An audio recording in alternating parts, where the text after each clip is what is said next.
Ma'am, you got to step outside and use your cell phone like that.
All rise. Glenn County Magistrate Court is now in session. The Honorable Wallace E. Harrell presiding.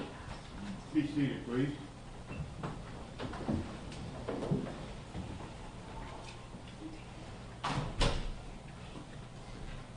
It has been suggested to me that since this case is streaming live, that I make a statement about what we're doing here today. I'd like to do that. The reason for the hearing, this is a preliminary hearing. It is not a trial of any of the defendants.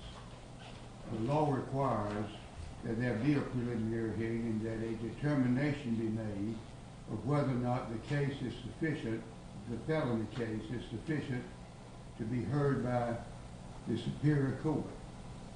If it is, it will be the case after the hearing, after hearing testimony, it will be determined whether or not it is sufficient to be bound over to the Superior Court. If it's not, the case will be dismissed. So that's what we're doing here today. It's not a trial. If the case is all bound over to the Superior Court, there will be a trial later in the Superior Court. As far as wearing masks is concerned, you saw me take mine off when I wanted to talk. That's why I would like for, if the lawyers want to do that, to remove or lower their mask while they talk, they can do that. My plans for the day is to take a break during the morning and to work to around 1 o'clock to see where we are in the case and either break for lunch or keep going if we think we can finish up. With that, I would like to call the calendar and get an announcement from the parties. State of Georgia versus Travis James McMichael being charged with felony murder and aggravated assault. Is the state ready to proceed? The state is ready, Your Honor. Is the defendant ready to proceed? Good morning, Your Honor. Jason Sheffield and Bob Rubin on behalf of Travis McMichael. We're ready to proceed. Thank you. All right. State of Georgia versus Gregory Johns McMichael. Is the state ready to proceed? The state is ready, Your Honor. Defendant. Your Honor, Franklin Hogue and Laura Hogue representing Gregory McMichael. He's ready, but I have a motion to make, if I may, at this point. I can interrupt, Your Honor. We don't have our client apparently present yet. So my motion concerns that too. Not that they're present here on this camera. I'd like to make a motion, Your Honor, for Greg McMichael to be present physically in this courtroom with his lawyers. He can wear a mask. He can practice social distance. And in support of my motion to the court right now, I'd like to cite, first of all, the Sixth Amendment to the U.S. Constitution, which grants Mr. McMichael the benefit of counsel and the right to confront those who are accusing him. The Georgia Constitution, Article 1, Section 1, paragraphs 12 and 14, which under our Constitution gives him the similar right. And finally, I'd like to cite the emergency order by the Supreme Court of Georgia, which entered in March of this year and extended now through June 12, 2020, says, to the extent feasible, courts should remain open to address essential functions. And in particular, courts should give priority to matters necessary to protect health, safety, and liberty of individuals. Essential functions are subject to interpretation. However, some matters that fall into the essential function category are, 1, where an immediate liberty or safety concern is present, requiring the attention of the court as soon as the court is available. As the court just announced, this hearing does concern the liberty of Greg McMichael. If the court were to bind over the warrants or dismiss the warrants, either one affects his liberty. So I move that Mr. McMichael, Greg McMichael, be present here in court physically with his lawyers. Your Honor, we would join that motion on behalf of Travis McMichael. All right. The Supreme Court of Georgia also said that video conferencing is desirable and to be used whenever feasible. That's what we're doing. The defendants are present in the jailhouse. They have access to you by phone. They will hear what's going on. You will see them. I'll overrule the motion. You think, brother? Well, Your Honor, they're not actually present yet, even remotely. And so I don't know that my client heard anything I just said on his behalf. I'm sorry, what do you say they're not present? I don't see him on the screen. It looks like I'm looking at an empty courtroom at the jail. Well, can we get some information about that? Your Honor, if we could go ahead and sound my client's part of the case. All right. Well, what do you mean your part of the case? Well, the McMichael lawyers have announced on behalf of my client, we are expressly, while I respect the constitutional implications of what we're doing here today, we are expressly on the record waiving my client's appearance and presence in these proceedings in any capacity. It's my understanding that he's not going to be brought here, nor brought in to appear by video. And we just want to make that clear so we're any misunderstandings in jail. I don't think there are, but we want to make that clear. We're determining, the sheriff is looking to see, I see the jail on my screen, and I don't see them yet, so we'll wait till we see them. And when he is present there on the jail screen, I would like a moment to talk with him to let him know what I've done for him to try to get him here. When I made that argument a moment ago, I did not realize... You don't need to tell him that now. You can tell him that later. Well, he wanted to be here. Well, he's not going to be here. You tell him that later while he's not here. Your Honor, while we're waiting on the defendants to be brought to the courtroom, may we approach? Yes.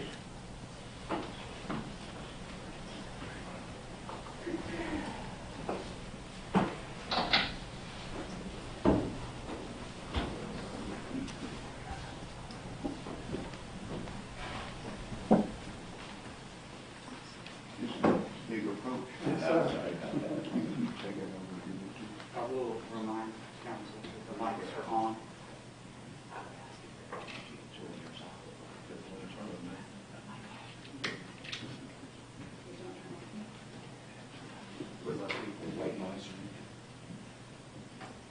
I think we need to assume that everything can be heard. I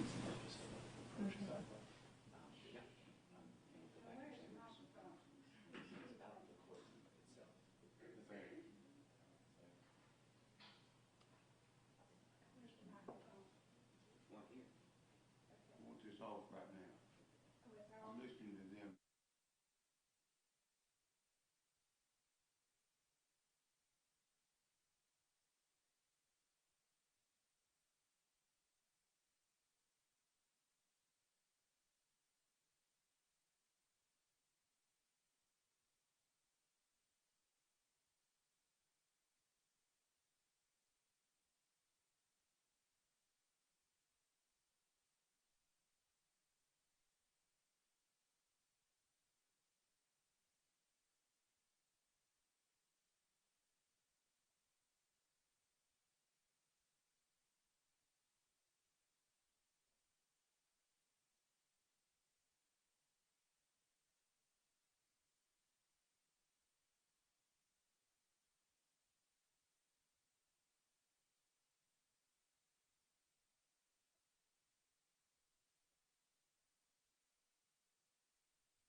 We call the calendar.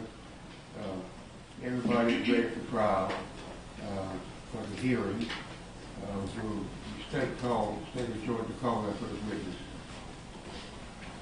Judge, before I do that, if I can make some introductory remarks and comment on some of the things that the court has done, with your permission. Certainly.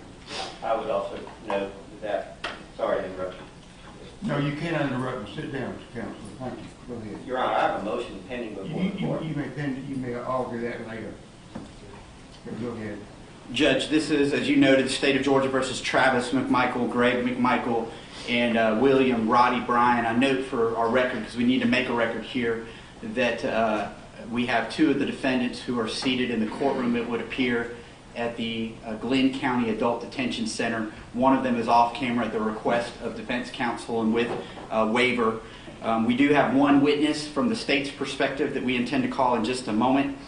We are here from the Cobb County District Attorney's Office on behalf of District Attorney Joyette Holmes, who's seated behind us, and we are representing the state of Georgia based on the Attorney General Chris Carr's order that appointed us as the special prosecuting agency on the case. So I wanted to make a record as to who we are and why we're here. I am Jesse Evans, and I am the major crimes prosecutor for the Cobb County DA's office, and this is Linda Dunikowski, who's here with us today to handle this. As you noted, Judge, due to the statewide judicial emergency issued by the Supreme Court, we have followed the court's guidance and wore our masks into court today. We appreciate the fact that in order to make a record and for our court reporter to take things down, it might be necessary as we're speaking to remove those masks temporarily, as I've done now. And we appreciate the court understanding that that's sometimes required, even despite the Judicial Emergency Act, so that we can make a proper record in these proceedings that were requested by defense counsel and by the defendants in this case, not by the state. We have come here today for the purpose of the probable cause hearing, and this preliminary hearing we're prepared to go forward as the state has said. They are essentially challenging the probable cause for the issuance of certain arrest warrants for the defendants in this case. We have no objection to one of the defendants not being present virtually or in court due to the request of counsel and the fact that they've expressly set a waiver here. Though we acknowledge the fact that had they insisted on the presence, we could certainly have made accommodations so that he too could be remotely, for lack of a better term, zoomed in or Skyped in, whatever this technological system is. Today, though we're acting as the special prosecution in the case, we're here essentially on behalf of the citizens of Glenn County to talk about the fatal shooting of the February 23rd incident involving victim Ahmaud Arbery, who was chased, hunted down, and ultimately executed. We believe the evidence will show based on what's about to be presented to the court. That's our purpose for being here today. I will tell the court that yesterday during a status conference involving the lawyers, there was one of the defense attorneys for defendant Bryan that articulated some speculation as to how this court might rule on some things, which was a little bit troubling from the state's perspective. Other than yesterday meeting face-to-face, that's the first opportunity we had to meet you, Judge, and we appreciate the professionalism that you've shown us and the courtesy that you've shown us here in Glenn County. But I did want to at least state for the record, since the record was silent yesterday, that we were concerned about that articulation. We don't know what the basis for that would be, but we're certainly ready to go forward at this point. We believe this court to be a reasonable court by all of our dealings with you to date. And we're prepared to call our witness and defend our probable cause for the issuance of these arrest warrants here. But I wanted to make those prefatory remarks and also articulate for the public that may be watching why it is that there might be times that we do not have our masks on. And it is important in these criminal matters that we make records and that we have court reporters take those things down. And sometimes it's easier to do that when the masks are temporarily removed. So I didn't want to be silent on that point in the face of the national and worldwide crisis that we're dealing with this pandemic. Thank you. With that, Judge, absent any other remarks from any other counsel at this point, we call Richard Dial from the Georgia Bureau of Investigations to the witness stand.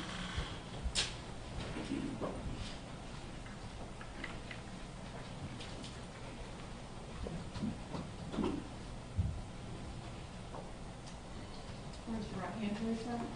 You swear to tell the truth and the whole truth, so help you God. I do. You may be seated.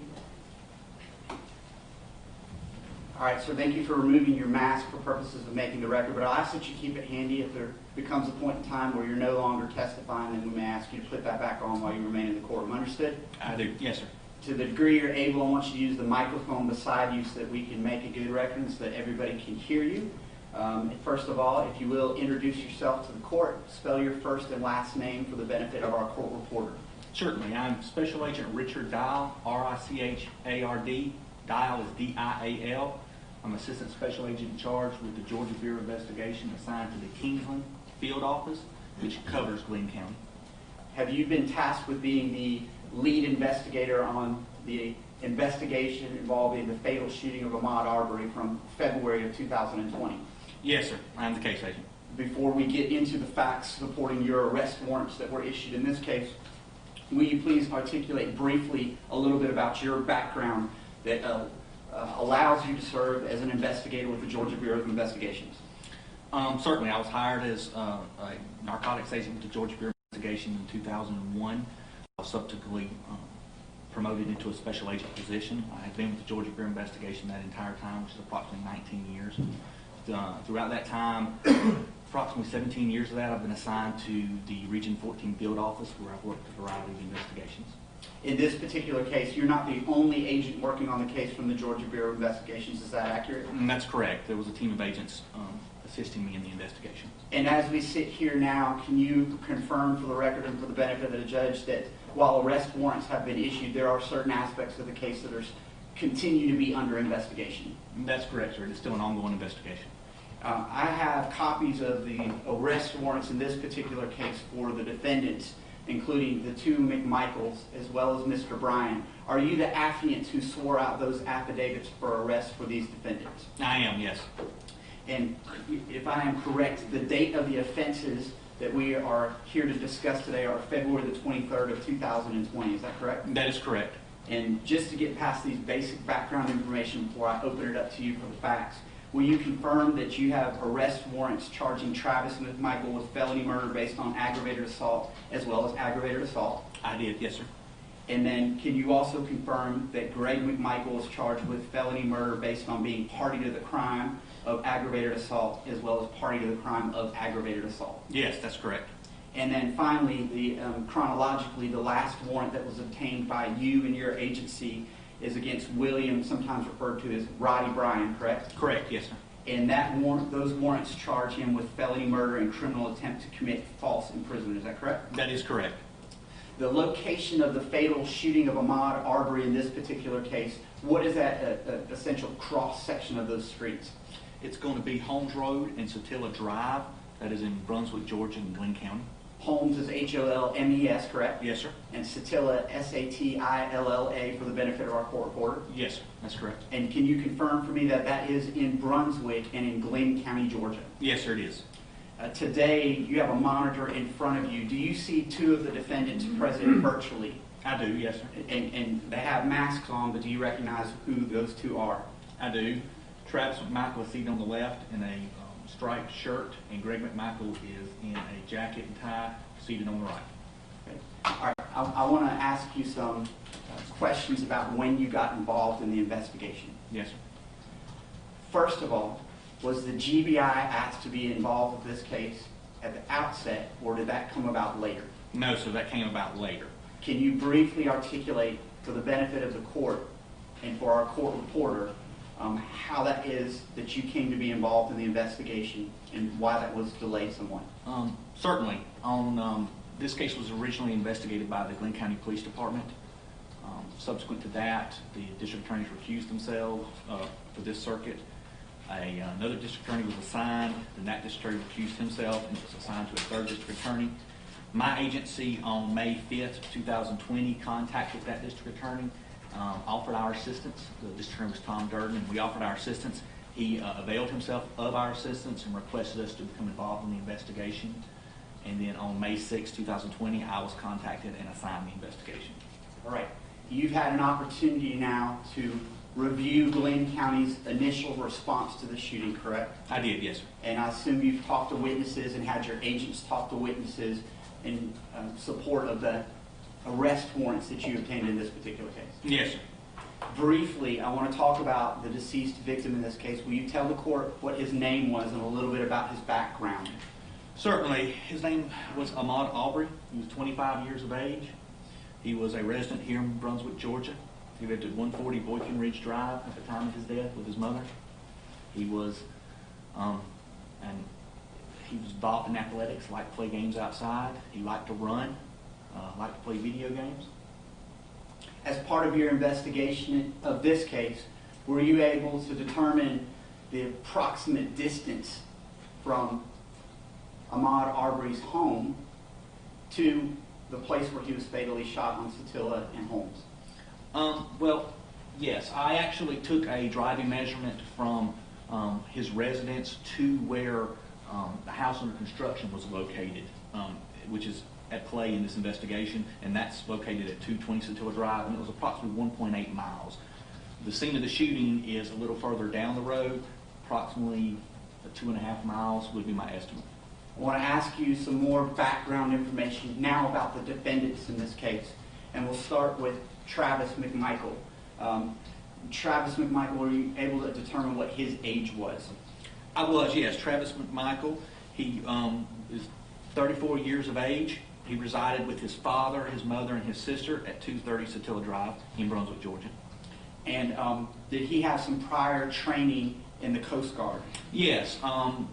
He served in the Coast Guard as a boarding officer who's involved with the interdiction of vessels. He had training reference to that, and that's the position that he held. You had mentioned that he lived on Satilla Drive with his father. What is his father's name, please? His father's name is Greg McMichael.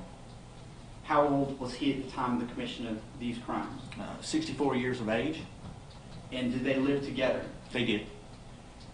Can you tell the court a little bit about the background of Greg McMichael, the father in this case? Yes, Greg McMichael is a retired investigator with the Brunswick Judicial Circuit. He served in that position for a number of years. Prior to that, he served as an officer with the Glenn County Police Department. He also served as an officer with the Brunswick Police Department and with the Department of Natural Resources for a short time. I want to ask you, was he an officer for some period of time with the same agency that was initially called upon to investigate the fatal shooting of Ahmaud Arbery? Yes, he was. He was an investigator for a number of years with the Brunswick Judicial Circuit and actually retired as an investigator from the Brunswick Judicial Circuit, which was one of the reasons for their recusal of themselves from the case. And specifically, did he at some point in his background also work for Glenn County Police Department? He did, yes, sir.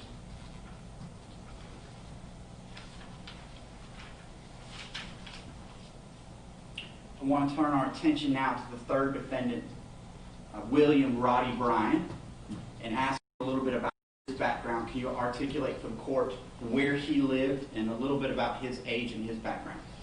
Certainly. William Bryan, he resided at 307 Burford Road, which is in the same housing area, the same neighborhood as Satilla Drive. He's 50 years of age. He was employed as a small engine mechanic at the time of this incident. Before I turn our attention to the actual date of the crimes in your arrest warrant, I want to talk about the Satilla Shores neighborhood. Are you familiar with it? I am, yes, sir. And you had already mentioned on your direct examination previously reference to a home that was under construction. Can you please explain to the court the significance of that home and where it was located? Yes, that residence is at 220 Satilla Drive. It belonged to a gentleman by the name of Larry English. It was a home under construction. I believe Gregory McMichael, in one of the interviews, refers to it as a shell of a house.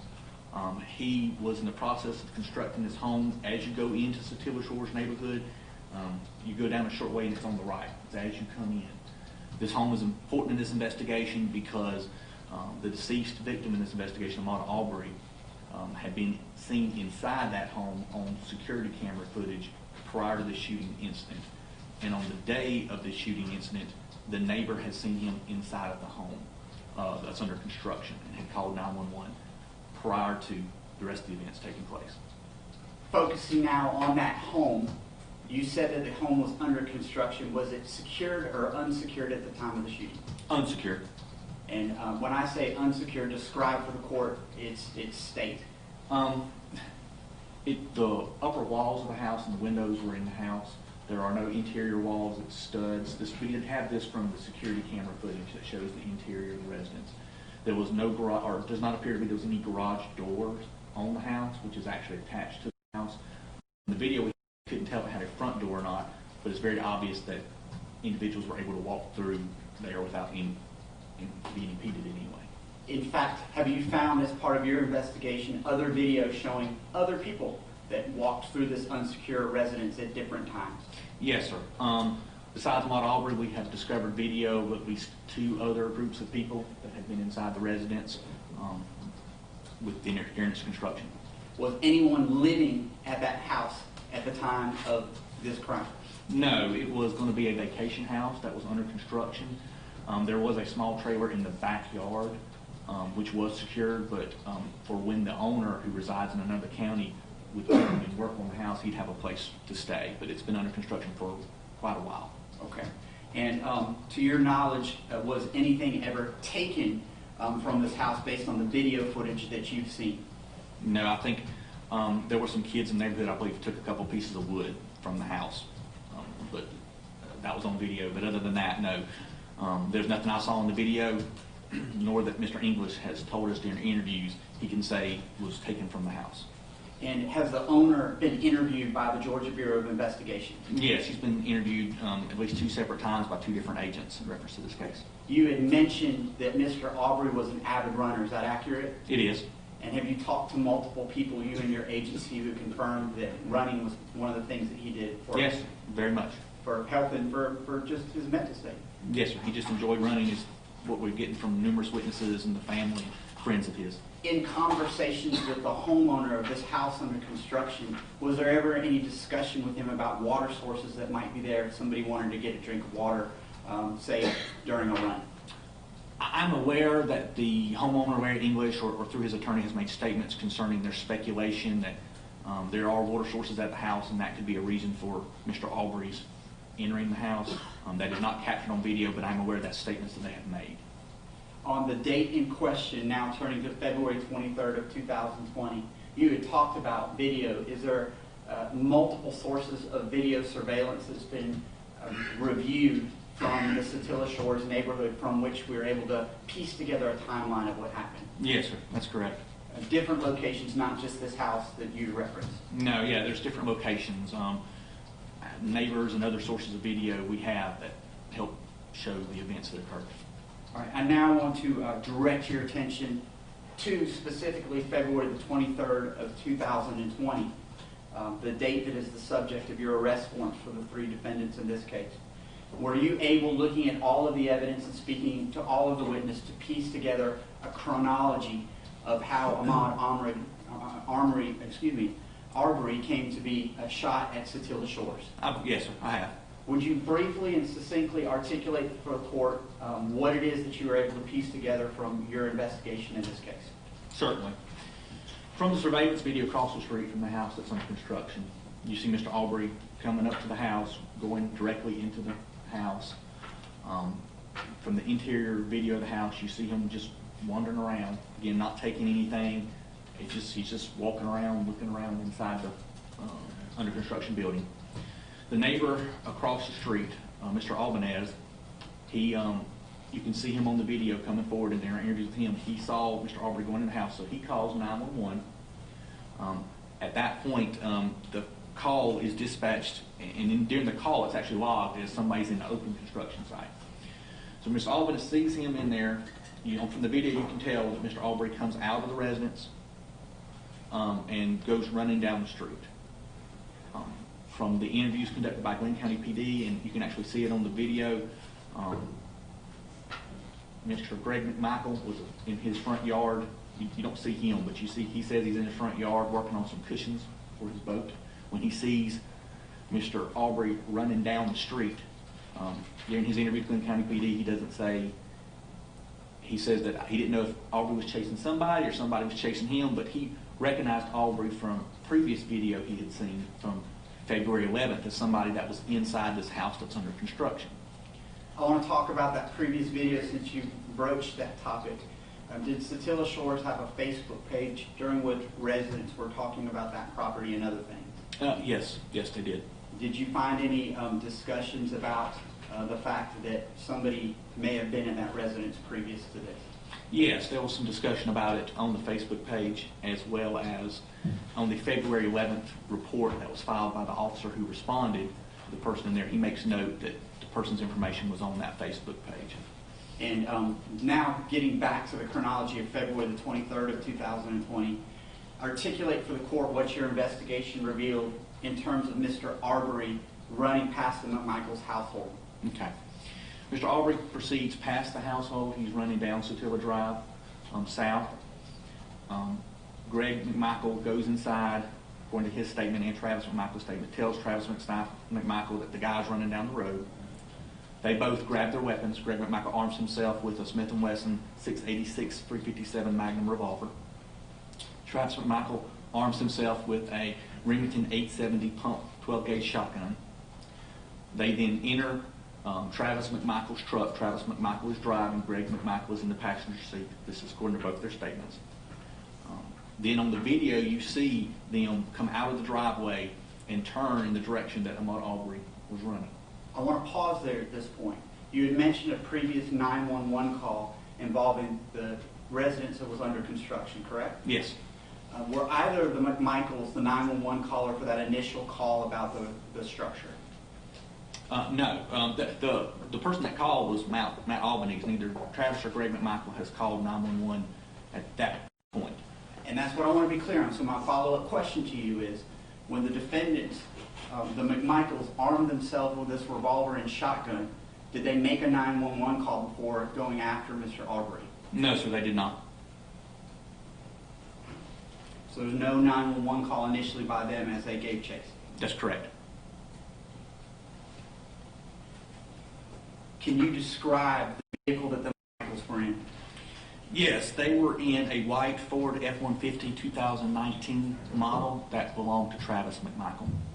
Per statements of the defendants and video that you reviewed, can you articulate for the court whether there was any time in which the McMichaels were able to catch up to the deceased victim in this case? Yes, according to both their statements, and we have video of them, they caught up with Ahmaud Arbery as he was running. He actually runs down Satilla Drive. Satilla Drive takes a turn, but if you continue straight, it turns into Burford, which is the street where Mr. Bryan resides. They catch up to him. According to Travis and Greg McMichaels, they're giving commands to Ahmaud Arbery to stop. This is captured when this is going on. Mr. Bryan is outside of his residence, and he has a surveillance video camera that captures this shooting down his driveway. So you see Travis McMichael's truck and Ahmaud Arbery in his driveway, and according to Mr. Bryan's statement as well, he sees them trying to pursue Ahmaud Arbery. In the video, you actually see Ahmaud Arbery trying to get away. He's running backwards. The truck would move backwards, and he's moving forward. He's trying to escape at that point in the video. According to Mr. Bryan's statement, he does not know Travis McMichael. He has met Greg McMichael, but he didn't recognize Greg McMichael at that time because Greg McMichael was in the passenger seat of the truck. But he recognized the truck as a truck that's in the neighborhood. So then he yells, "Do you got him?" When you say he yells, "Do you got him?" who are you referring to? Bryan is yelling to the person in the truck who he doesn't know. He doesn't get a response. Mr. Bryan, his statement, then goes into his residence, gets the keys to his truck, comes out and cranks up his truck with the intention of assisting in the pursuit. So at that point, Roddy Bryan makes the decision to enter his residence, correct? Yes. Get his keys? Yes. And then what kind of vehicle does he get in to join the pursuit of Mr. Arbery, the deceased victim? He is in a 2018 Chevy Silverado gray in color. At this point in time, based on our best evidence, has any 911 call been placed by either the McMichaels or the Bryan? No, none have. Can you describe as best you're able, I know it's a convoluted situation, we're going to get to a map in a second, but describe for the purpose of a record, the best you're able, the sequence of events thereafter as these two pickup trucks at Satilla Shores are chasing Mr. Arbery. Yes. Mr. Arbery continued heading down Burford Road away from Satilla Drive. Travis McMichael and Greg McMichael are following him. Again, Mr. Bryan is then getting his keys and getting his vehicle cranked. At one point, Mr. Arbery turns and goes back the way he was running in an attempt to avoid the McMichaels. Greg McMichael, who had been riding in the passenger seat of Travis McMichael's truck, he's actually sitting on a child's car seat during this, at this point. He exits the vehicle with the intention of confronting Mr. Arbery. Mr. Arbery is running back down the road at this point. So according to Greg McMichael and Travis McMichael's statement, Greg McMichael comes back to Travis McMichael's truck and tells him, go back, back up, trying to encourage Travis McMichael to back the vehicle up and engage Mr. Arbery. At this time, Mr. Bryan is coming out of his driveway, and his vehicle was actually backed in his driveway. So the front of his vehicle is facing the front of his driveway. So when he pulls out on the road, he sees Mr. Arbery coming, and he pulls his vehicle out in an attempt to block Mr. Arbery in. That's according to his statement, as well as Travis McMichael's statement. At that point, Travis McMichael makes the decision. He tells Greg McMichael, no, jump in, and his decision is to circle around Buford Road, because it circles around and actually becomes another road, Zellwood, but it circles around, and his intention is to get and cut off Mr. Arbery where Holmes Road cuts into Satilla Drive. And it's just wants to make a loop and cut him off from that way, if that makes sense. So Greg McMichael hops into the back bed of the truck because of the car seat situation, and they then go and start circling around the block pretty much to cut him off. At this time, like I said, Mr. Bryan has pulled his vehicle, blocking the road, trying to block Mr. Arbery, and Mr. Arbery goes around his bumper, his truck. According to Mr. Bryan's statement, he then pulls out on the road and makes several more attempts to try to block in Ahmaud Arbery, trying to detain him. I want to ask you a couple questions before we leave this point. Yes, At sir. this point, have the two trucks separated from each other? Yes, sir, they have. And you had mentioned Mr. Bryan's statement to you all. Did he talk about his attempts to sort of run Mr. Arbery off the road or push him off the road using his vehicle? Yes, he made several statements about trying to block him in and using his vehicle to try to stop him. His statement was that Mr. Arbery kept jumping out of the way and moving around the bumper and actually running down into the ditch in an attempt to avoid his truck. At various points during this chronology that you're articulating for the court and our record, based on the evidence you've seen, including some video footage, were you able to determine that using these two pickup trucks during the whole event, Mr. Arbery's path of travel was essentially redirected by the actions of the defendants? Yes, sir, very much.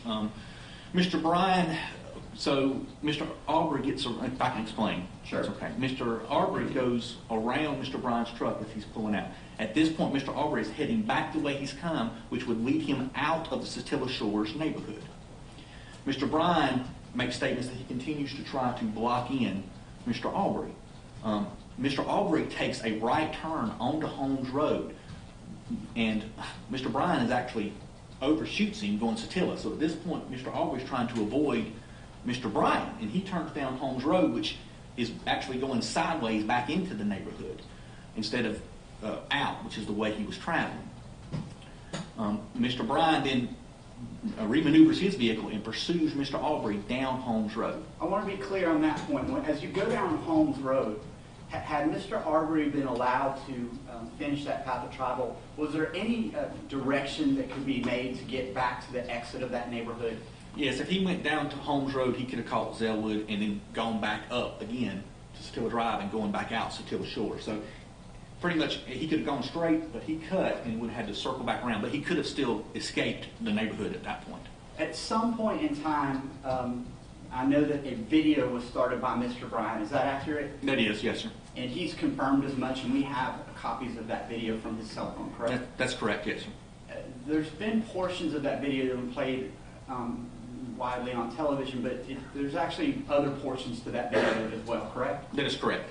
Can you please articulate for the court what you were able to see and confirm with Mr. Bryan about what he did as Mr. Arbery was heading down Holmes Road away from Mr. Bryan's vehicle? Yeah, so Mr. Bryan is pursuing Mr. Arbery down Holmes Road, again with the intention of trying to catch up to him and block him in. At this point, while going down Holmes Road, Mr. Bryan turns on his cell phone camera and begins to try to videotape Mr. Arbery.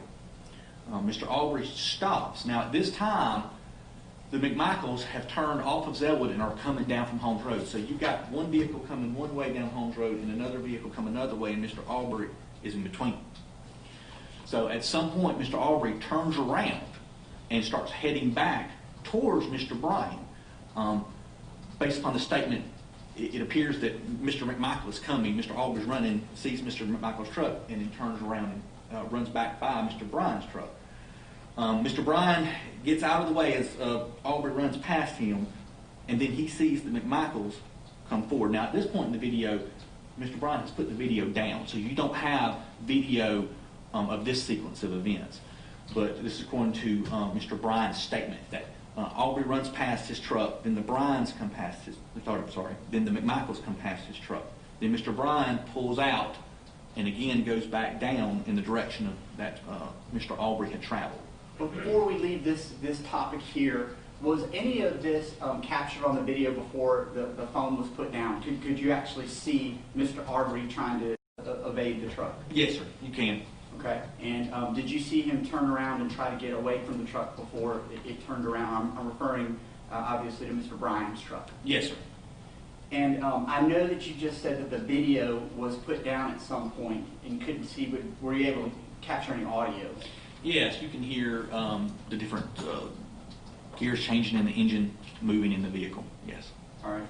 And then along those lines as well, during the portions of the interview where Mr. Bryan was interviewed both by Glenn County Police Department and members of the Georgia Bureau of Investigations, did he make any admissions to you that his vehicle had any contact with the deceased victim and any damage as a result therefrom?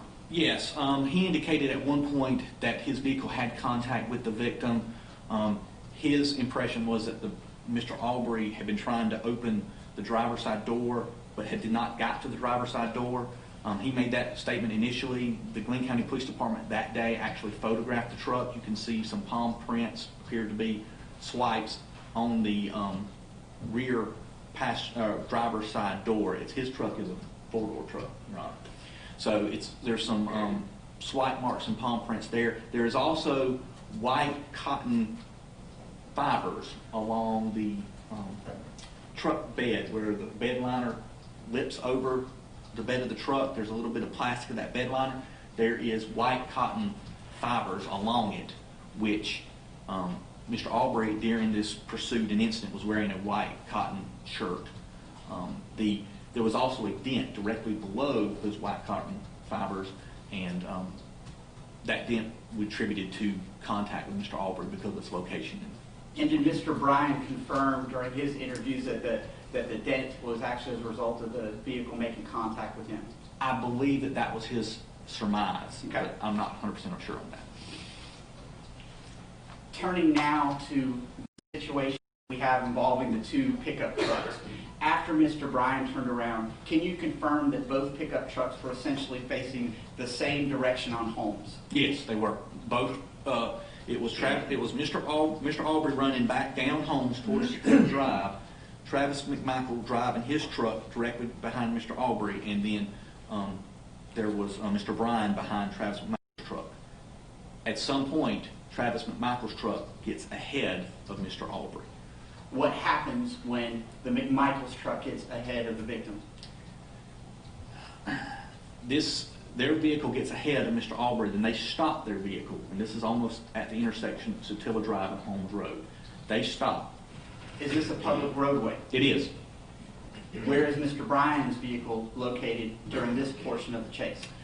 Mr. Bryan's vehicle is behind Mr. Arbery. Mr. Arbery at this point is between Travis McMichael's vehicle and Mr. Bryan's vehicle. Is Mr. Bryan able to video any portion of what happens next? He is. Have you reviewed that video and do you have it? I do, and I have. Can you please describe the chronology of events after the McMichaels parked their vehicle in the middle of this public roadway as Mr. Arbery approached the back of that vehicle? Yes, I can. Mr. Bryan picks up the phone that's been videotaping the whole time and holds it up so you have a view. You see Mr. Arbery running down Holmes Road, going towards Satilla Drive. You see Travis McMichael's truck is parked in the road. Travis McMichael, the driver's side door is open. Travis McMichael is there. It is apparent to me he is holding a firearm. His arm is raised. It's in a pointed position at one point. Then Mr. Arbery is running. He then apparently sees what Travis McMichael in front of him, then he changes direction to go around the passenger side of the vehicle. Rather than going to the driver's side where you had seen Travis McMichael with the shotgun, he's now going to the opposite side of that truck that's parked in this public roadway. That's correct. He's going around the truck. What happened after that? Travis McMichael then moved from the driver's side, where he's actually standing. When you open the driver's side door, the door is at his back initially in the video, and he's got the shotgun. He then positions himself around the driver's side door towards the front of the truck. You see Mr. Arbery running alongside the passenger side, and again you see Travis McMichael has repositioned himself on the front of the truck. Mr. Arbery then comes up to a position, sees Travis McMichael, then makes a decision and turns and decides to engage Travis McMichael. What happens after that? As he turns and goes towards Travis McMichael, you hear a shot. Then you see Travis McMichael moving backwards with Mr. Arbery. Obviously, they were engaged in a physical confrontation at this point. They go off the screen. You then hear a second shot where you see blood and spray into the screen, a mist of it. Then they come back in to the view of the camera. There, Mr. Arbery is striking Travis McMichael. There's a struggle going on, and then you see a third shot occur. The firearm being lowered down like that. When you see after the third shot, you then see Mr. Arbery get past Travis McMichael and continue running down Holmes, almost right there at the intersection, and then he falls. You articulated 3 separate gunshots here, correct? Yes. Where was Greg McMichael at the time that this was going on? Greg McMichael was in the back of the pickup truck. When the situation began, he was on the phone. At this point, have they finally called 911? They have, yes. And was he armed at that time? He was. As the confrontation began, he drops the phone or puts the phone down and then pulls his weapon. And he has his weapon during the parts of the confrontation occurred. When you talk about his weapon, are you referring to the .357 revolver that you had articulated earlier during this hearing? I am. And of note, can you tell the court and make a record about any significance about that weapon, as even mentioned by Greg McMichael in terms of where he got it? Yes, that was the same .686 Smith & Wesson .357 Magnum revolver that he carried when he was an officer with the Glenn County Police Department, and it's stamped Glenn County GCPD. Did he articulate that he was a former law enforcement officer to Glenn County police officers when they arrived, and is that captured on body cam video? It is. He said it several times. And did he mention also several times that that was a gun that would have been issued by Glenn County Police Department? He did. You mentioned 3 gunshot wounds in this particular case. Can you articulate for the court and the benefit of our record where those gunshot wounds were to Mr. Arbery's body? I can. Mr. Arbery suffered a gunshot wound to the center of the chest. He also suffered a gunshot wound to the upper left chest around the armpit area here. Again, though, from the front to the back. He then suffered a shotgun wound to his right wrist. I want to talk about other things that were collected by Glenn County Police Department. And again, this was not your crime scene, in that you were asked to participate in this investigation later, correct? That's correct. You're aware, though, that certain items of evidence of significance were collected in this case by Glenn County Police Department? I am, yes, sir. How about the firearm?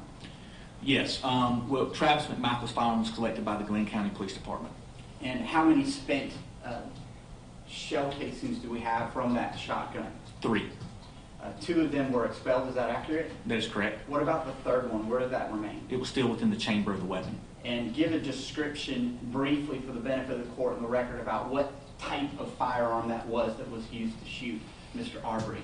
The 870, Remington 870 12-gauge shotgun is a pump action shotgun, meaning that once a shot is fired, the front forearm of the weapon has to be operated to eject the spent shell, and then the forearm has to be operated again to load a new live round in.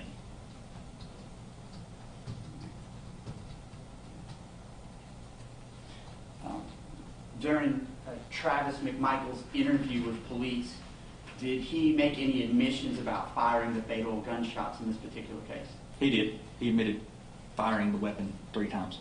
And the first shot that he articulated, where did he indicate to police that that shot landed? The chest, Mr. Arbery's chest. So the first shot that Travis McMichael said that was inflicted on Mr. Arbery was one of the chest wounds that you'd articulated here, correct? That is correct. And is there video evidence that you saw that tends to corroborate, based on your observation, that that is an accurate statement that the chest wound was, or at least one of the chest wounds was the first shot that was fired at the deceased victim, Mr. Arbery? Yes, sir, there is. Can you articulate to the court how that is that you're able to see that? After the first shot, again, you see a struggle between Travis McMichael and Mr. Arbery. During that struggle, Mr. Arbery, while he was wearing a white shirt during this incident, during that struggle, you see the front of his shirt is saturated with blood. He's already saturated with blood before the struggle that you can see on the video. Well, that's correct. During the struggle, it was mere seconds after the first shot, his front of his shirt is saturated with blood. Okay. Because this is somewhat of a complicated situation, just doing it orally, do you think it would be a benefit to the court and this judge, who's the finder of fact, to use a map to sort of describe the sequence of events as we're able to piece it together based on interviews and video that you've reviewed? I do, yes, sir. Judge, we had brought to court today a map, and I know this is not the ideal setting in terms of use of technology, because we are having to utilize the technology for the benefit of the defendants who are observing remotely.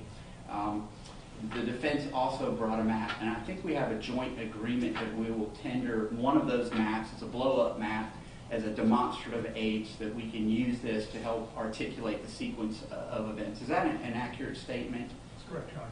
Okay. We agree. I don't know anything about it, but we'll go along. So for our purposes today, I will tender this blow-up as a demonstrative aid as State's Exhibit number 1. We have a smaller version here in court that's very similar. And what I'll suggest to the court is that during a break, maybe we photograph or get a smaller digital photograph of this to make it part of our record.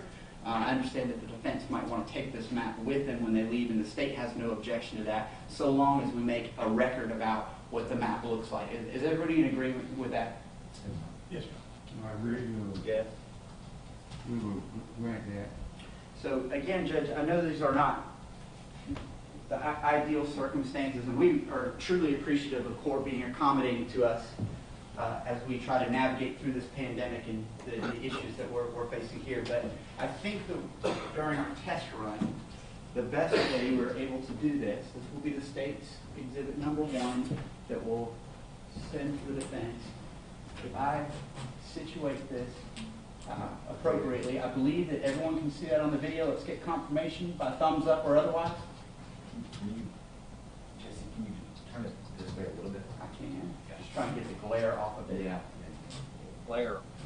Is that okay with you? I see glare on the corner, but otherwise you're satisfied. We're satisfied.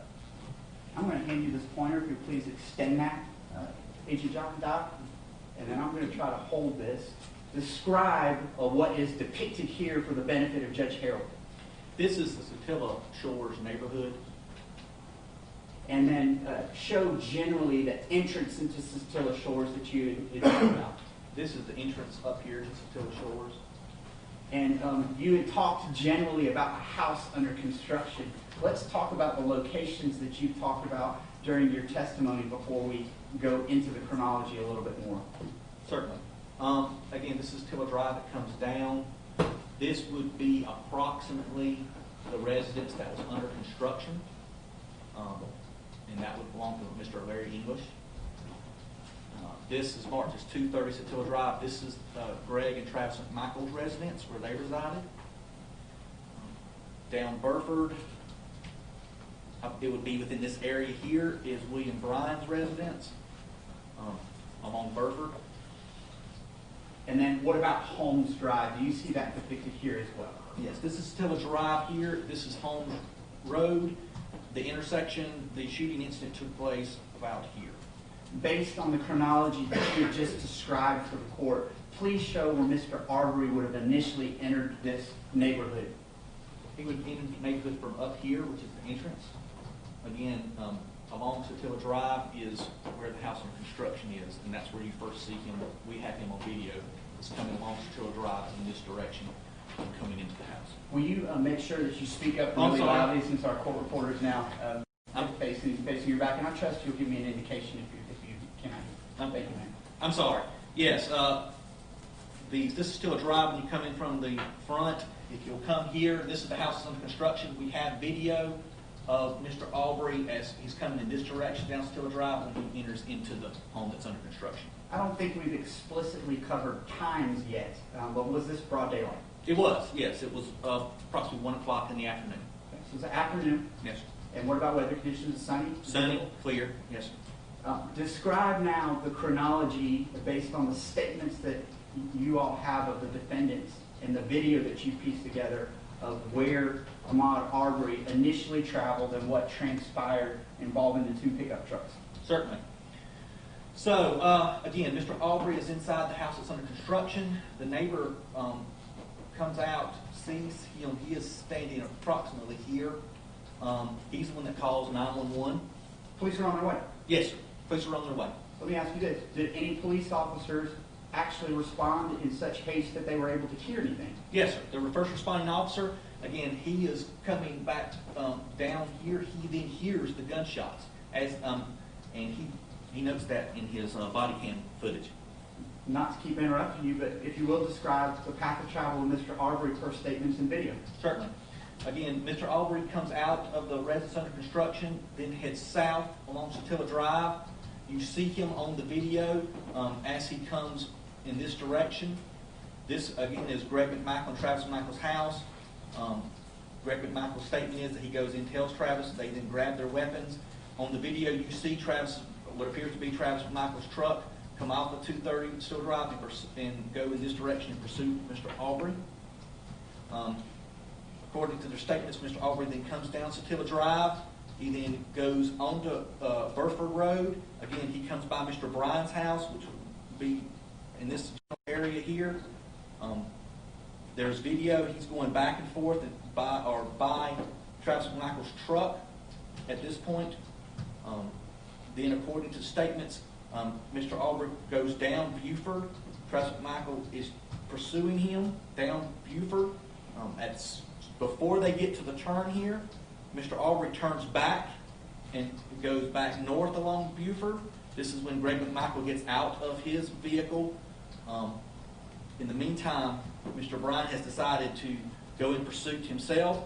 He has entered his truck. He sees Mr. Arbery coming down Buford. He pulls out of the roadway and attempts to block him in and stop him. Mr. Arbery goes around his truck. At this point, Mr. Bryan is in pursuit of Mr. Arbery, trying to stop him, trying to detain him. Travis McMichael has made the decision to, instead of going back this way, to go around Buford to when it turns into Zellwood here, and to come back along all the way up Zellwood and turn down Holmes Road. Mr. Travis McMichael's statement is to try to cut Mr. Arbery off. I want to pause and ask you some questions of what you just articulated for the court. There was a point in time, at least one, where Mr. Arbery's path of travel was redirected, correct? Yes, sir. And was it redirected in such a manner that had he continued straight, he would have been able to leave the Satilla Shores neighborhood? Yes, sir. And was Mr. Arbery ever able to leave this neighborhood based on the evidence that you have? No, sir. He was killed before he exited the neighborhood. You talked, based on my questioning, on direct about the 2 vehicles, the 2 pickup trucks in this neighborhood, separating at one point. Describe in more detail the path of travel of both of the trucks after they separated, essentially. Certainly. Mr. Bryan, again, is headed generally north on Buford back towards Satilla Drive in pursuit of Mr. Arbery, because that's the direction Mr. Arbery is going at this point, is back towards Satilla Drive, which is the way he has come into the neighborhood, and he's going back the way he came. Of course, Travis McMichael, as I said, he is at this point on Buford. Instead of going back in pursuit, he decides to loop around, according to his statement, and try to cut off Mr. Arbery by going down Holmes Road. Was Mr. Arbery redirected by Mr. Bryan's vehicle such that he could not make it straight out of the exit of this particular neighborhood? That's correct. Again, Mr. Bryan is stated that he tried to stop and detain Mr. Arbery several times. At one point, actually, Mr. Bryan goes on Satilla Drive. Mr. Arbery, being pursued by Mr. Bryan, turns down Holmes Road quickly to the point where Mr. Bryan has to turn around and then go down Holmes Road. So he's pursuing, Mr. Arbery's going down Holmes Road towards Zellwood. Mr. Bryan is coming behind Mr. Arbery on Holmes Road towards Zellwood, while Travis McMichael is turning off of Zellwood onto Holmes Road, coming back towards Mr. Arbery. Is this the point that you just articulated for the court earlier this morning, that the two vehicles were essentially facing each other, almost pitting Ahmaud Arbery in between the two? Yes. That's correct, yes. And describe, if you will, what happened next based on the video and the statements that you have that were obtained as part of this investigation. Yes. On Holmes Road, according to the video and the statements, Mr. Arbery turns and goes back towards Mr. Bryan. We do not know from the investigation at this point whether he saw Mr. McMichael's truck at this point, but that's a reasonable conclusion at this point. But he turns around, goes back towards Mr. Bryan, goes around Mr. Bryan's truck. Mr. Bryan then pulls off the road because Mr. Travis McMichael's truck is coming back towards Mr. Arbery. And Mr. Bryan then, after Travis McMichael's truck passes, gets back onto Holmes Road and proceeds back towards the intersection of Holmes Road and Still Drive in pursuit of Mr. Arbery and Travis McMichael's truck. Is this the point in time where both the vehicles are essentially facing the same direction? It is, yes. And this roadway, obviously we're just looking at a map here. You've been to it, correct? Yes, sir. Is it a wide roadway or is it fairly narrow? It's fairly narrow, yes, sir. Why don't you describe, first of all, had Mr. Arbery been able to make it to the intersection here of Holmes and I guess that's Satilla, had he made a right there, had he been able to make a right, where would he have been able to go? He would have gone up Satilla Drive and out of the neighborhood. And what's across from this neighborhood that you've given some testimony about before? There's Highway 17 is here, and across Highway 17 is the entrance into Mr. Arbery's neighborhood. It goes back into where he lives. His neighborhood's right across the highway. Yes, sir. All right. Now, we pick up here with some of the video that you've observed that Mr. Bryan took, correct? Yes, sir. Describe where generally the sequence of events occurred in terms of the fatal shooting of Mr. Arbery on Holmes Drive. So, Travis McMichael at some point has gotten in front of Mr. Arbery. He actually stops right about here near the intersection of Holmes Road and Satilla Drive. That's where he stops his vehicle. It is facing towards the intersection of Satilla Drive with the rear of the vehicle facing back down Holmes Road. Mr. Bryan, from the video, is coming down Holmes Road. Mr. Arbery is between the two trucks. He's trapped in between the two? Yes, sir. Okay. Mr. Bryan, then you see there's a slight curve in the vehicle, which would be approximately this curve here. Mr. Arbery is coming towards Mr. McMichael's truck. Mr. McMichael is outside of the driver's side of the truck, armed with a shotgun at this point. Mr. Arbery then comes, sees Mr. McMichael, changes and goes around the passenger side of the vehicle, not towards Travis McMichael, but around it. And then Travis McMichael changes his position to the front of the vehicle, and at that point is when Mr. Arbery sees Travis McMichael change his position in front of the vehicle and then engages Mr. McMichael. That's where the shooting took place? Yeah, the first shot, yes, sir. After the first shot, then, because Travis McMichael doesn't back up during the first shot, after the first shot, there's physical confrontation. You see Travis McMichael backing up. There is a physical altercation at this point. You see that here, the second shot is off camera as well, but you do see the blood mist coming into the camera screen. Then you see then both Travis McMichael and Mr. Arbery are fighting. They come back into the view of the screen. Then you see the third shot. But this is all, the altercation you talk about is all after that first shot to the chest that Travis McMichael made an admission about. Yes, sir. That's correct. And for the benefit of our record, I thought I heard this, and I know it's a minor error, but I want to make sure we're making a record. I think you said curb or bend in the vehicle. You meant bend in the road. Road. I meant the road. Yes, sir. Yes, I sir. apologize. I just wanted to make sure that we're accurate on, Yes, sir. on that point. All right. Thank you, sir. I'm going to set this here, and I'm going to let you hold that in case there's any cross that you might need it for.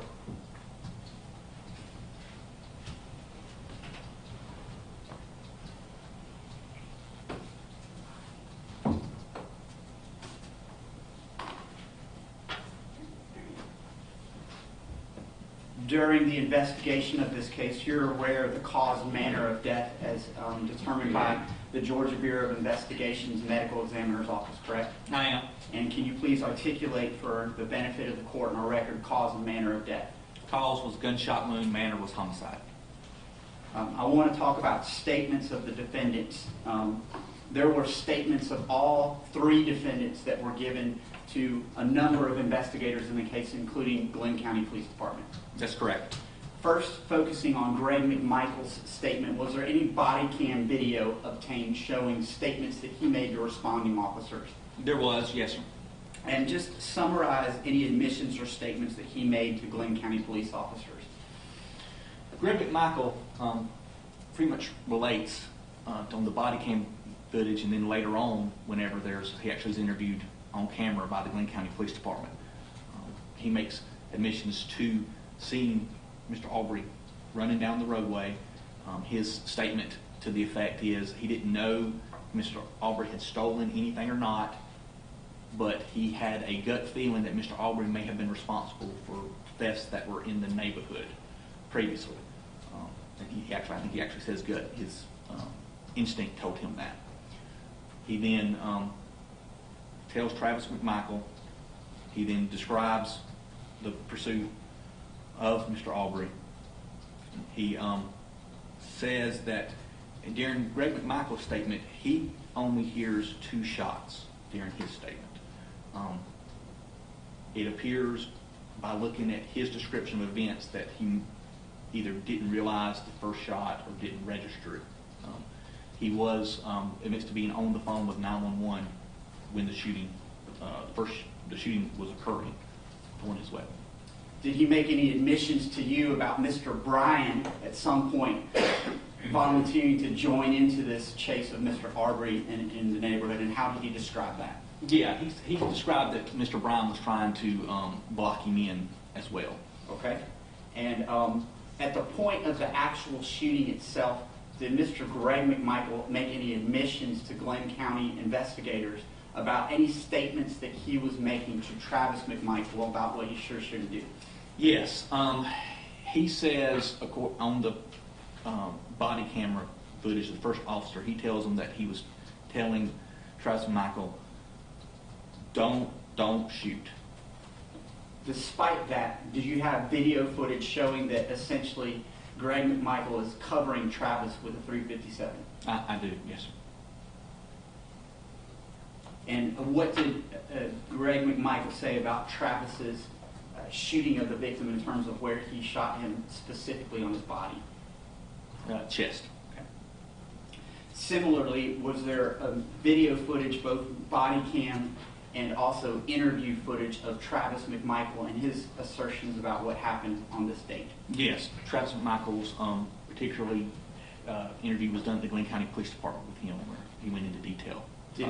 Did Travis McMichael make any admissions about ordering the victim at gunpoint to try to get on the ground or anything like that? Yes, he did.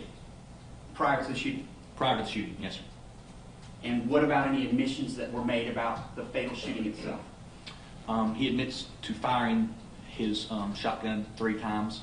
He says that all 3 shots struck the victim, and he said that the first shot was to the chest of the victim.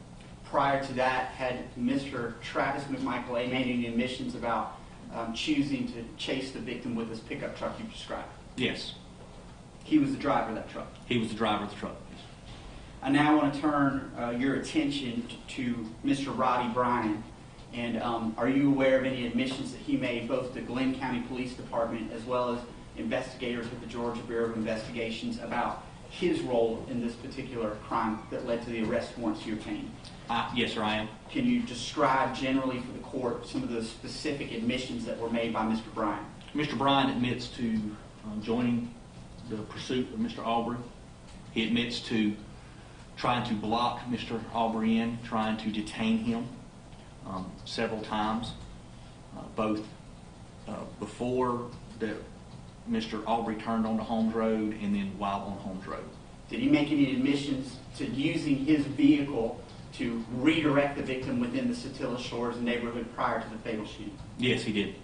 And did he talk about the victim doubling back and trying to get away from this vehicle? He did, yes, several times. Did he confirm for you that the video you've now seen and collected was made by him on his cell phone? He did. Did he also confirm, he being Mr. Bryan, that he saw Travis stopped in the middle of the roadway as Mr. Bryan was driving after Mr. Arbery, leading to the fatal shooting? He did.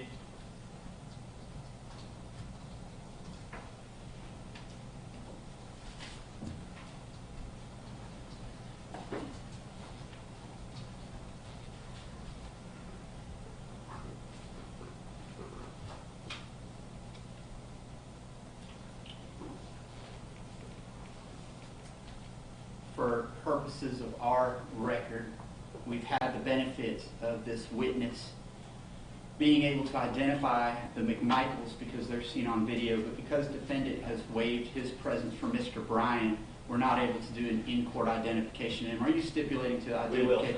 Okay. So for our record, I'll ask the court to accept that stipulation that Mr. Bryan, though not present for this particular hearing, has been identified had this witness been able to be asked about that particular issue. All right, I would accept that. Thank you, sir. The last thing that I think I need to talk to you about, well, the last couple things, this is going to involve an uncomfortable conversation, and you and I have talked about this a couple of times. Is that correct? Yes, sir, we have.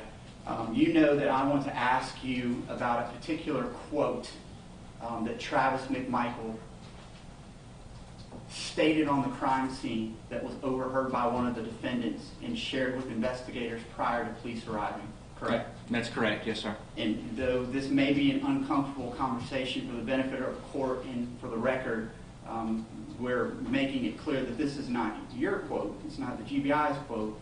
This is a quote from a statement of Mr. Bryan as to what he heard Travis McMichael say prior to police arriving, correct? Very much so, yes, sir.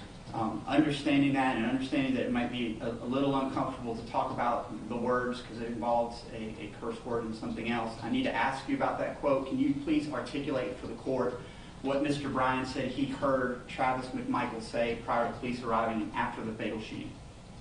Yes, Mr. Bryan said that after the shooting took place, before police arrival, while Mr.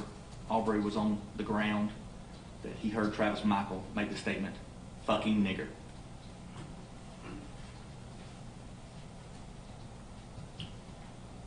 Since becoming involved in this investigation, you've acquired a number of other videos that have been reviewed, is that right? Yes, sir, that's correct. And I want to ask you, because we're talking about principles involving party of the crime and things like that, have you also had an opportunity, you and your agency, to review any jail recordings? We have, yes, sir.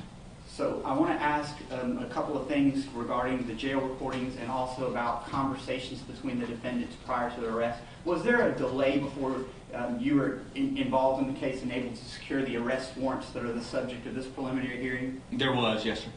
Have you had an opportunity to review whether there's any evidence that the defendants communicated with each other after the fatal shooting but prior to the arrest warrants in this case? Yes, sir, I have. And tell the court what you found about that, since we're talking about party to the crime and conspiracy culpability in just a few minutes.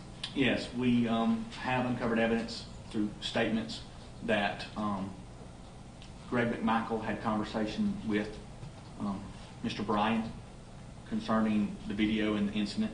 Okay. And specifically, have you acquired a jail call where any of the McMichaels refer to Mr. Bryan in a favorable way? I have.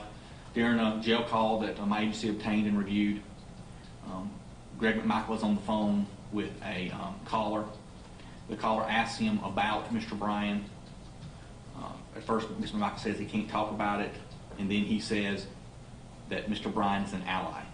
He uses the term ally referencing his co-defendant, Mr. Bryan. He does. This is after the McMichaels' arrest, but prior to Mr. Bryan's arrest? And that's correct. Just a moment. I think that's all I have at this time, Judge. All right. Have the defendants made a decision about the order of cross-examination? Yes, Your Honor. Would you, I will begin. all right, On behalf of Travis would you McMichael. proceed to cross-examine? Judge, if we can take a brief recess, I do need to speak with All right. my client, and I need We'll take a 15-minute break then. Thank you, Judge. All rise.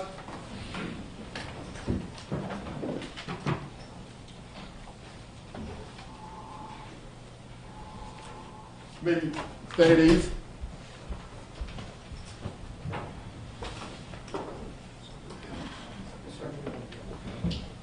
Restroom or whatever.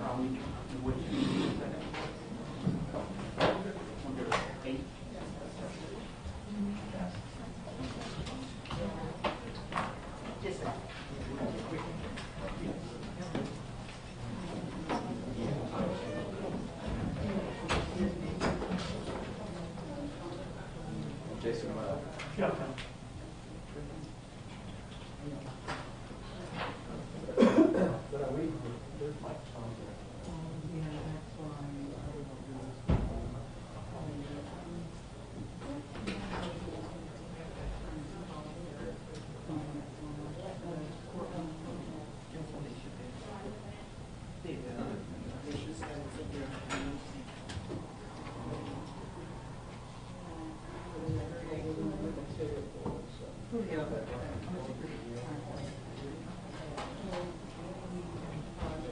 Excuse me, you can't go back there. Oh, Tell them, come on. you're not supposed to, we're supposed to, right? Like they do in a private room, so they can use the phone, call their clients because the mic's on. They give you access to the law office? Sure. Your cell phone? Yeah. I think there's a phone in the law. It should be. Yeah, did you give them the I gave extension? them the number. Yeah. Okay, It's 279. Yeah, I got you.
Special Agent, I'm Jason Sheffield. We've had the occasion to talk on the phone a couple of times, Yes, sir. assisting you and getting you cell phones and Mr. McMichael's truck. Is that correct? That is, sir. Yes, sir. Beyond that, we haven't really talked much about the case. That's correct, sir. We appreciate you being here today. Thank you. One of the things that we asked you to do when you came to court today was to bring your case file. That term case file, is that a term that you recognize? It is, yes, sir. Okay. Did you bring your case file with you today? What I brought today was the written documentation for our case file, our case report, I guess you would say. The attachments to my case file are over 40 gigabytes of data at this point, and it's stored on a server in Atlanta, and the time required to download it remotely is rather long, so I was not able to obtain the attachments. But the case file which is our case reports, I was able to obtain, but many of those are incomplete, partially typed, unapproved. Again, this is an ongoing case, and the way our system works is you input the report, and then it has to be checked by the agent to make sure it's correct and this kind of thing. So, but to answer your questions, yes. Okay, good. And I appreciate that. And so what you're holding in your hand right there, that's not the case file. Those are just some notes. That's correct, sir. Okay. Yes. And have you had a chance to review the case file prior to your testimony today so that you can be prepared to answer as many questions as you could? Yes, sir. I have reviewed some of the summaries that are part of the case file. Again, it's not complete. Actions have been taken and the reports have not been generated yet in reference to the case because of the time it's taken to conduct the investigation. Your testimony on direct has been very complete. You don't seem to have any issues remembering anything up to this point, so it seems like you've done a good job of reviewing the case file. Thank you, sir. Okay. And as the lead agent in the case, does that mean that all of the agents that are working the case with you report directly to you? Yes, sir. They conduct the interviews or investigative act and then report back to me at the results or salient details in reference to it. Okay. And you had an opportunity, even though some of those reports aren't written yet, but to speak to those officers and those agents prior to your testimony today? Yes, sir. That's correct. Okay, great. You mentioned that your investigation is ongoing. What about your investigation is still ongoing? We are still conducting, I've watched up a few interviews to conduct. We are still waiting on the results from various search warrants for records to come back to us. What kind of records? Judge, at this point, I'm going to object to relevance. It seems outside the scope of the issue, which is very narrow. What is the probable cause for the basis of these warrants? I will allow the question. Thank you, Judge. What kind of records? It would be telephone records, social media records. Those records, search warrants are out pending, as well as the digital analysis of cell phones and electronic items that were seized. Those are in the hands of technicians, but there is a delay in reviewing those records, I think, because of some legal concerns that have been raised involving privilege. Okay.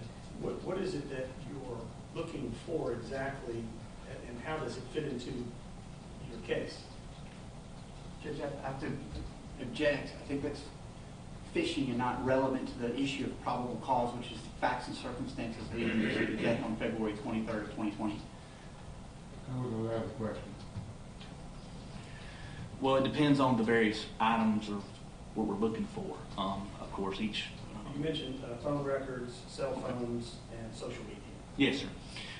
During this case, it came through interviews. We've established that communication was made in reference to the incident through social media. There is also... I'm sorry, I didn't understand your answer.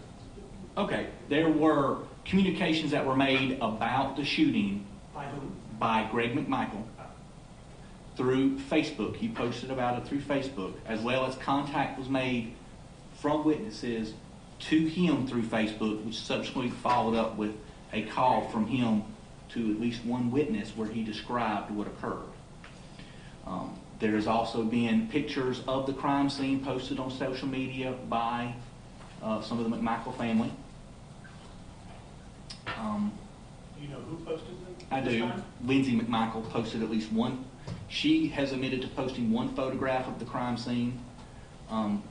We have interviews with other witnesses that indicate there may be, or another witness indicates there may be more photos that were posted. So that's one of the search warrants we are exploring. Okay. Anything else from social media? Yes, sir. There is some comments that were made in reviewing Travis McMichael's cell phone concerning comments he had made about burglary in area that occurred in the area that was posted on Satilla Shore's Facebook page. So we are seeking his Facebook records in reference to following up on those comments, as well as comment he made through Instagram with the witness that we believe may be pertinent to this case. Okay. And his comments on Facebook or Instagram, these are after the shooting or before? Before. Okay. And those are relevant to you about what was happening in the neighborhood? Is that what you're saying? No, people are talking about that there's break-ins in their neighborhood. I believe in one comment, Travis McMichael makes a comment through his Facebook, arm up. And another comment, people are talking about that there was I believe it's entering an auto that occurred in the neighborhood. And he said, better hope they don't come to this side of the neighborhood. Okay. Or they better hope they don't come to this side of the neighborhood. And what is it that you understood he was referencing specifically? I understood he was referencing conducting physical harm to whoever was entering the autos and doing. Well, I'm also asking, I guess, what is it that he's referring to about break-ins in the neighborhood? Is there more specific details about that? Yes. Through our review of the record, it appears that there were 2 entering auto reports, which includes his vehicle, somebody on January 1st of 2020, during he alleges that someone went into his unlocked truck and removed a firearm. There's also one other report in reference to an entering auto. I believe in reviewing the records from the Glenn County Police Department going back to July 1st, I believe there is one other allegation involving a theft, but in that report, the person is renting a room in a house and is alleging that the person in the house has stolen something from the room. And then there is one call in reference to a burglary, but there's no report attached to it. It appears that a burglary alarm went off, and that comes from a call report. But throughout the Satilla Shore's Facebook page, there's discussion of those events and his related comments are reference to those events. Okay. So the Satilla Shore's Facebook page, is it your understanding that, I'm going to talk about Mr. McMichael, I'm talking about Travis. Okay. Okay. That he was aware of what was happening with break-ins and burglaries in Satilla Shores? Yes, sir. From that yes, sir. From the Facebook group? Yes, sir. And I believe there's also discussion amongst it. I know he was familiar with the February 11th, 2020 incident where he believed Mr. Arbery had went into the house under construction because he actually called 911 in that incident. Okay, all right. So what you're looking for then is any statements made by him through social media about his knowledge of these break-ins and burglaries and what he has to say about them. With the Facebook, yes, sir. With the Facebook. And then the cell phone records, are you looking for calls between individuals, or are you looking for things that he may have done on his phone? Yes, sir. Calls, really, the day in question, his phone was present. His phone was used to call 911. It was downloaded by the Glenn County Police Department, but the time data for that 911 call was not captured during the phone download. So part of the cell phone request for records is hopefully to capture that communication, as well as to show if there's any communication between parties. Okay. And I think you've also mentioned, I'm aware that you have sought Mr. McMichael's truck. Yes, sir. Okay. What is it that you're looking for in the truck? We to actually, assist you in your investigation? sure, we actually completed a search warrant on the truck. The belief was that his truck contained a computer module, which at that time I believe all modern vehicles did, but his turned out not to have a computer in the engine. But that can have data concerning devices that are connected to it, as well as various events that are recorded within those computer systems. His truck being present at the scene of the shooting, we were hoping to capture some of the data with that. Of course, the search warrant, once we got the truck and looked, there was no computer system in the truck. The search warrant also authorized us to photograph during the body camera footage from the day of the shooting. The toolbox of his truck is up, and there is a Confederate flag sticker displayed on the toolbox. So we sought a search warrant to document that as well. Going back to you coming onto the case, I think you were asked by the district attorney about how you got brought into the case. Yes, sir. It sounded like that you testified that you called to see if you could lend some assistance to the investigation. Is that correct? I did not, no, sir. I believe it was the director of my agency called. Okay, that'd be Mr. Dick Reynolds. I believe so, yes, sir, but I have not had a conversation with him about that. That's just my understanding. You know him to be the director. Oh, yes, I made the call. I made the call. You're not sure if he made the call, but it was your agency that reached out to ask if they could get involved. Yes, sir, that's my understanding. Do you know why your agency asked to get involved? I do not. That'd be a question for him, sir. Okay. Or whether they were asked by anybody in particular to get involved? I do not know that personally. No. What have you heard, or what have you I have. heard? I have my understanding that the governor has made a statement to that effect in the news media that he directed the director, but that was relayed to me secondhand. I did not see that directly. Did you get any information about what the governor directed Mr. Reynolds to do? No, sir. In your getting into the case, did you consult with any attorneys as you were moving into the case around May 5th and May 6th? We, not at May 5th or May 6th, no, sir. On May 7th, we had a meeting with Tom Durden, which was the district attorney assigned to the case, where we laid out and discussed the legal aspects of the case with him. And was he your point of contact in terms of discussing what warrants you might take? Yes, sir. At that time, yes, sir. Okay, this was prior to the DA from Cobb County being involved, Ms. Holmes. That's correct, yes, sir.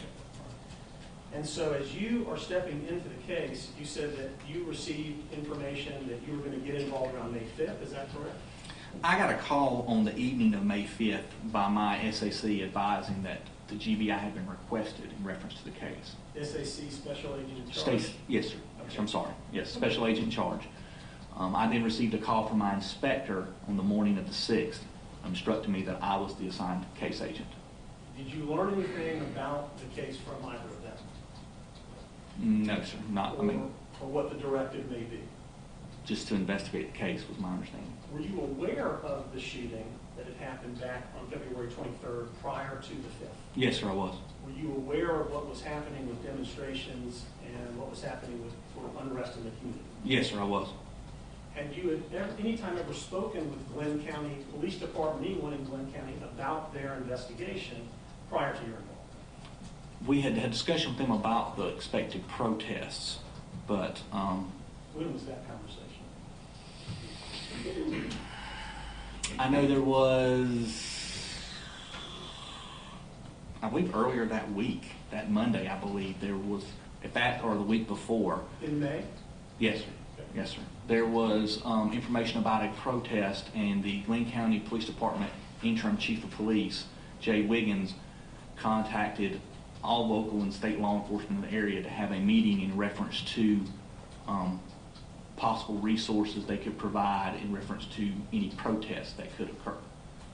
What was your belief about the work that Glenn County had done in their investigation, and whether that investigation was a good and thorough investigation, and whether they had made the right decision or the wrong decision?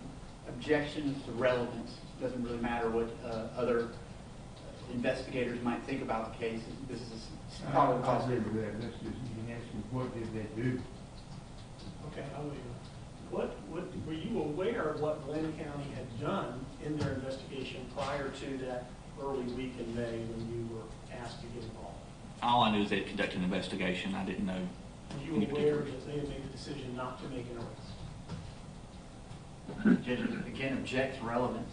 I can rephrase. Were you aware of the letter that that the DA had written to the sheriff, George Barnhill had written about his decision not to arrest? Objection, relevance. I don't see what that has anything to do with the case. Just ask another question. Okay. May I ask if he's aware of the letter, Judge? in and about the Glenn County investigation. I'd just like to know if he All right. reviewed You it. can ask him about the letter. Had you read the letter by Mr. George Barnes, the district attorney, to the sheriff of Glenn County? Not Or to chief of police? Yes, sir. I read the letter that he wrote in reference to Tom Jump, I believe, which is not the chief of police, but I think he was captain of investigations. Okay, and you've read that letter? I have, yes, sir. So prior to engaging in your investigation, you had an understanding of the decision not to make the arrest? At that point? Object to relevance. I'll let you ask the question. Not prior to my investigation. I believe I read that letter during my investigation. Okay. And when you got involved in the morning of May 6th? I believe I read the letter on May 6th, yes, sir. Not in the morning. I believe it was in the afternoon, but I read it. The decision to take the warrant, what time did you decide, and what day did you decide that you were going to be taking a warrant for the arrest of Travis McMichael? That would be the afternoon of May 7th when we met with the district attorney, Tom Durden, and discussed the facts that we had accumulated and asked his legal opinion concerning various matters. Okay, so when you get involved in the morning of May 6th, by the afternoon of May 7th, you said you have reviewed facts. Yes, sir. Correct? Okay. And conducted investigative acts. And conducted investigative acts. Yes. What did those investigative acts include? Well, we had an agent. I cannot recall every investigative act that was conducted during that time We frame. called you there. I understand that. Mhm. And if you need to refer to your case file that you brought with you, we can give you the time to do that. But they would necessarily would not, my case file is not complete, so I wouldn't know if those acts had been documented or not. So that would not help me to properly reflect all the investigative acts that occurred. What I want you to focus on, if you don't mind, is you made a decision to take warrants for felony murder and aggravated assault against Travis McMichael. I did, yes, sir. Afternoon of May 7th. So Yes, sir. within a little greater than a 24-hour period. Yes, sir. So I'm asking you then, what investigative acts did you do within that 32-hour period to make the decision that an arrest needed to be made? And I understand, and I can tell you some of the investigative acts, but I cannot give you a complete list. Got it. Okay. We had an agent interview Larry English to establish that there was no theft at the residence. We also... Why was that important to you to establish there was no theft at the residence?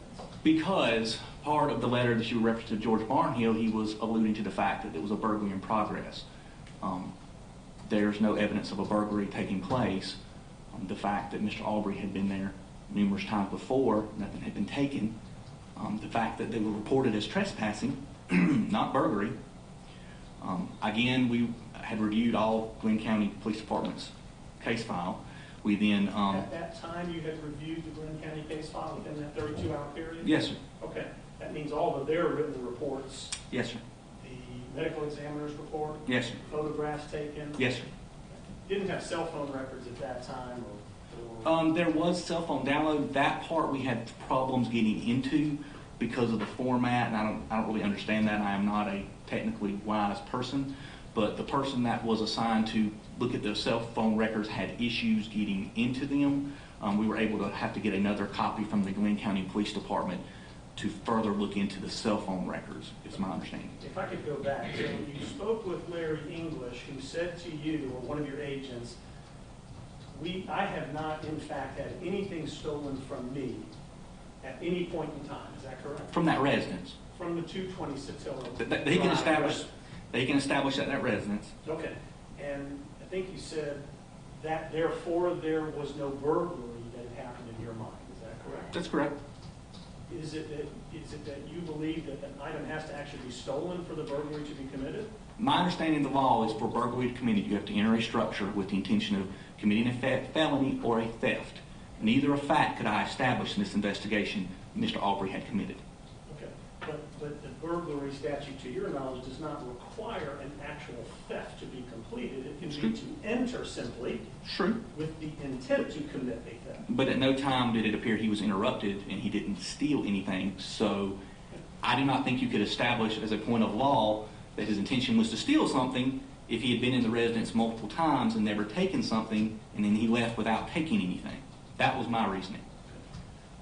Are you aware of all of the times that Mr. English called the police about a suspicious person in his residence?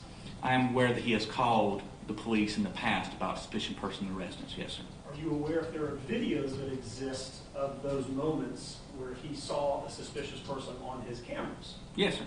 Have you reviewed that video footage? I have reviewed the video footage he has provided to us, yes, sir. And when is the video footage from? What dates is it from? I don't recall the dates. Okay. Does October 25th, 2019 sound familiar?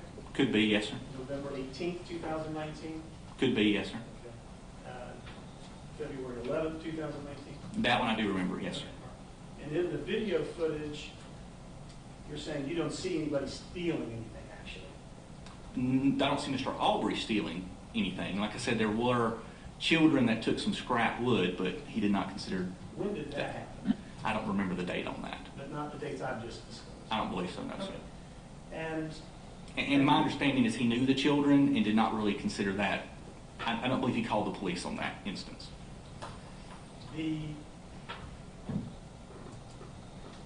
911 calls from those instances, have you reviewed those 911 calls by Mr. English to see whether the statement he gave you about no theft matched what he told the police? I have reviewed the report from February 11th, which reviewed that, but the 911 call, I do not believe I have personally reviewed it, no, sir. To make a determination if he was reporting to police contemporaneously that he had in fact that thing stolen. Judge, I object to relevance.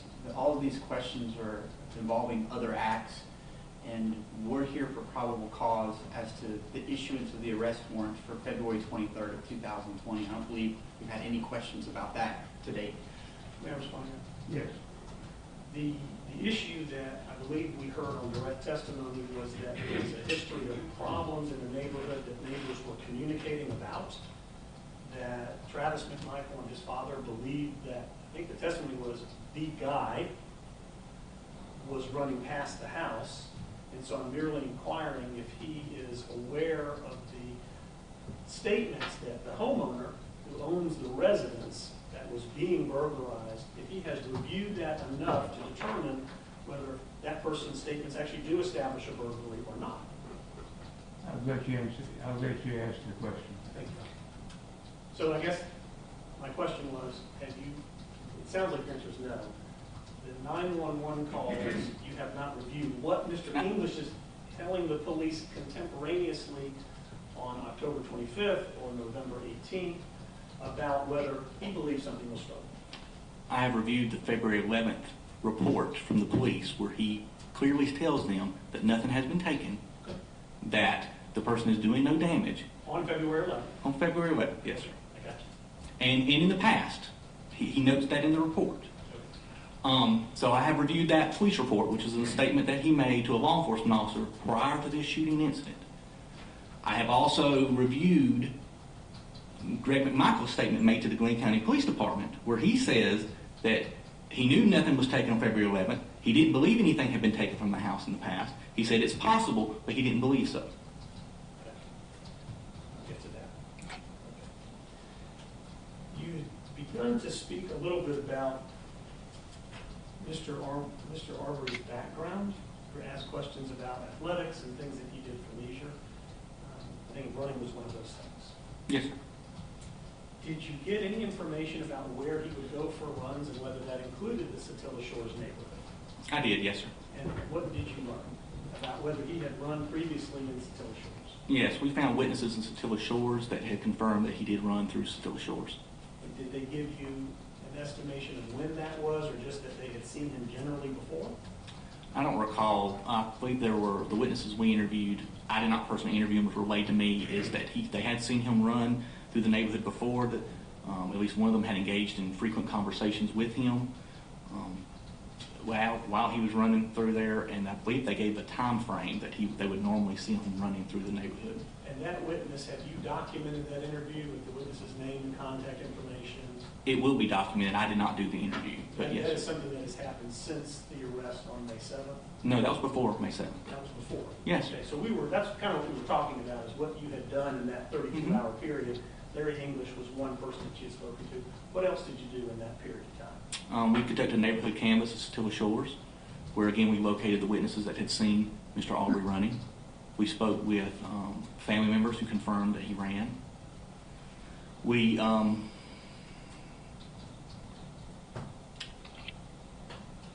I'm sorry, that's all that comes to the top of my head, but I know there was other investigative acts that were accomplished, but I don't recall them. But these investigative things that you're doing, this is going to assist you in making your decision about whether or not to arrest for felony murder, correct? No, that's correct. And I do remember, too, that we actually had received enhanced audio and, I believe, stabilized video from the 911 call that Greg McMichael had that occurred during the shooting. That was reviewed. Like I You said, said enhanced video. Do you mean Mr. Bryan's video? Yeah, I do. It was stabilized, is what they called it, where it makes it where it's not as shaky, moving back and forth. That was done by ROCIC for us. I believe we obtained that before the arrest warrants were sought. So yes, sir.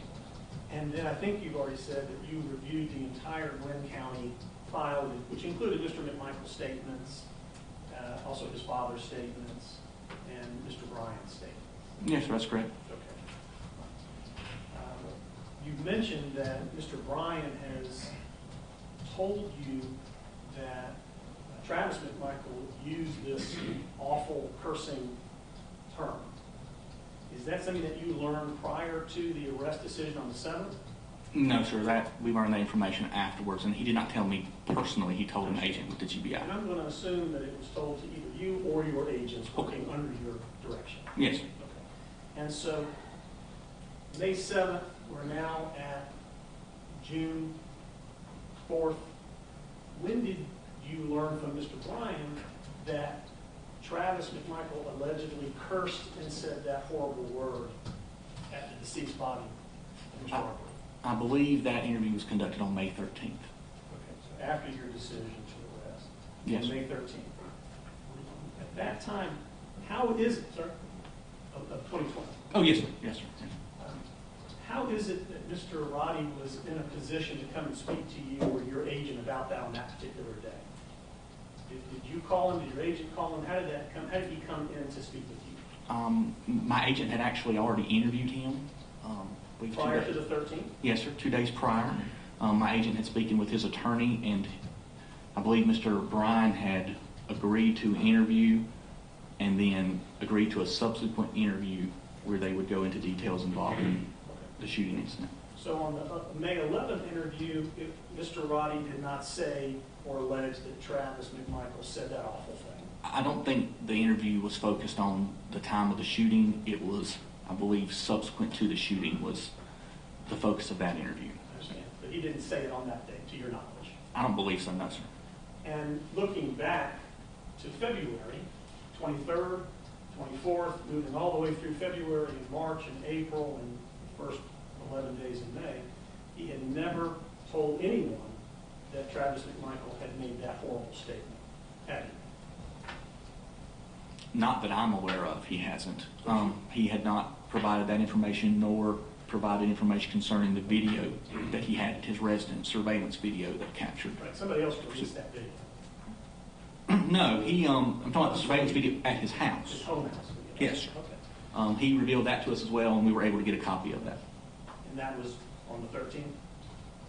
I believe so, yes, sir. But I'm not. That might have been the 11th. I don't recall what day that occurred on. Okay. But the answer to the question is, he had been, I'll rephrase, he had been asked about the shooting from as far back as February 23rd and given statements to police about it at that time. He was interviewed on February 23rd where he made no mention about that statement. As far as I know, he was not interviewed again until my agent contacted him in May. And preceding that interview, I think you just testified that his attorney got involved and was a part of the decision to have him come forward and be interviewed on the 11th and the 13th. His attorney was present, yes, sir, during the interviews, if that's your question. Yeah. And was the district attorney present at that meeting as well? No. Just yourself or one of your agents? One of my agents did the interview, and I believe another agent was called in to help with the technical involving, because there was a consent to download his phone again, so another agent assisted in that matter. But yes, sir, that's all I believe was there. Has that been recorded and documented? As far as the download of the phone? No, the interview of Mr. Bryan. Video recorded? It was audio recorded. And I know it was at least audio recorded. I am not sure if it was video recorded as well. I do not know. Are you aware if Mr. Bryan had any promises of leniency at the time he made that statement? I am not aware of any. Or a promise not to arrest or indict him for these charges? I'm not aware of any. Not aware. Is that something that you would typically be made aware of? I did not have any conversation with the attorney or him, so. Okay. All right. Talking with Mr. English, neighborhood cameras, getting information about him running, the audio, the 911, any other evidence that you reviewed before your arrest decision?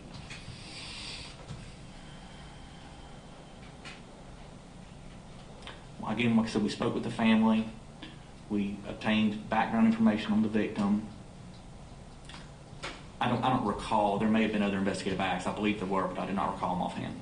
Okay. Did you determine whether or not Mr. Arbery ran in a particular type of clothing, or whether the cargo shorts was something that he would run? I did. Through the interviews that he would run in all types of clothing, and we established that later on in the investigation with numerous people and actually video of him running in similar clothing. He would run with whatever he had on.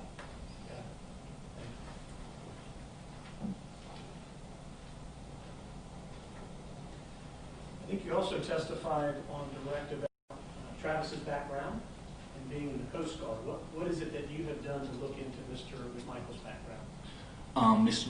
McMichael's background, we have obtained his personnel record, his post record. We have requested his, what are you talking about, Greg McMichael? Okay. I'm only going to be asking, unless I'll say Greg McMichael. I'm sorry, I apologize for that. For Travis McMichael, we have requested and obtained his Coast Guard training record and file, I believe. We've requested, I believe we've actually obtained it. Why did you do that? To understand what training he has received, during his interview with Glenn County Police Department, he states that his position as a boarding officer, that he knew from 30 to 40 yards away that Ahmaud Arbery was not going to surrender, was going to keep coming. And through that statement, I wanted to know what his training and experience was. Was that important that he told you that? Did you find that significant at all? I did. It helped confirm what I saw in the video, that he that when he got out, or when he's got the shotgun up, he's pointing it at him, and that helped confirm that to me. Okay. And is it that training? Did you learn about what he actually did, what his job function was in the Coast Guard? I think you said boarding, or? My understanding from his statements and from confirmation from the agent that had the file, that he was a boarding training, which is the person that goes on the boats to board them. Now, like I said, I have not reviewed his entire training file as of yet. To do what? Board other boats to do what? To take control of the boat. On behalf of the Coast Guard? Yes. Because of some activity, illegal activity or otherwise? Yes, or to secure it for search or whatever else they would do. I understand that you have said that Mr. Bryan has put this statement coming out of the mouth of Travis McMichael, this horrible thing. In looking so far in the case, whether it's on Travis's interaction through the neighborhood Facebook page or on his phone, have you seen any other evidence that he has used that horrible N-word anywhere else? Yes, sir, many times. Okay. And where? There's on his Instagram post, he responds on one. I do not recall every time it was there, but I can give you some examples of numerous times. On the Instagram post, somebody sends him, this is on January 2nd of 2020, someone sends him a video or a picture. We were not able to recover that from the phone. That's one of the reasons why I have a search warrant out for Instagram. They send that out. He says, makes the comment, that would only be better if they'd have blown that effing N-words, or they'd blown that N-words head off. So somebody sends him something. And then he responds with that text. And this is an Instagram that you've identified belonging to Travis McMichael. It's correct. It was on his phone, too. Okay. All right. Anywhere else that you've seen this? Yes. There are several conversations, and I do not, they were on the phone. I do not remember if they were through instant messenger or through text. That I do not recall offhand. But one particular one that comes to mind is he made the statement that he loved his job because he was out on a boat and there weren't any N-words anywhere. Did you get any information that he worked side by side with African Americans? Did Did you ever discover that in your work? In your I don't investigation? recall. I don't recall. Or that he had been awarded any accommodations for his work as a Coast Guard officer? Again, I haven't reviewed his Coast Guard file.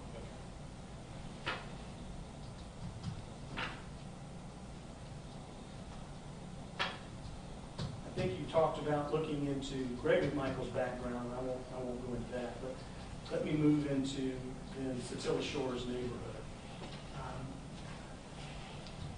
We talked about several dates from Larry English's home where there are videos of a suspect, a person going into the home. Do you recall the time of day that those things were happening? I believe the video, well, again, there are several videos of different people going into the home. Not I'm just. talking about the children. Okay, well, there's also a couple that goes into the home. And that's a one time. Yes, sir. Okay, so I'm not talking about the couple. Okay. If you're talking about the individual Ahmaud Arbery, I believe the previous incident of being at the home was at night. Okay. Is it your belief that it was Mr. Arbery going into the home on those other dates? I believe so, yes, sir. Okay, so on October 25th or November 18th, that was Mr. Arbery going into the home? I don't remember the dates, but the other videos I've seen show Mr. Arbery, who I believe is Mr. Arbery, in the home. Yes, Why sir. do you believe that it's him? Why do you believe it's Mr. Arbery in the home?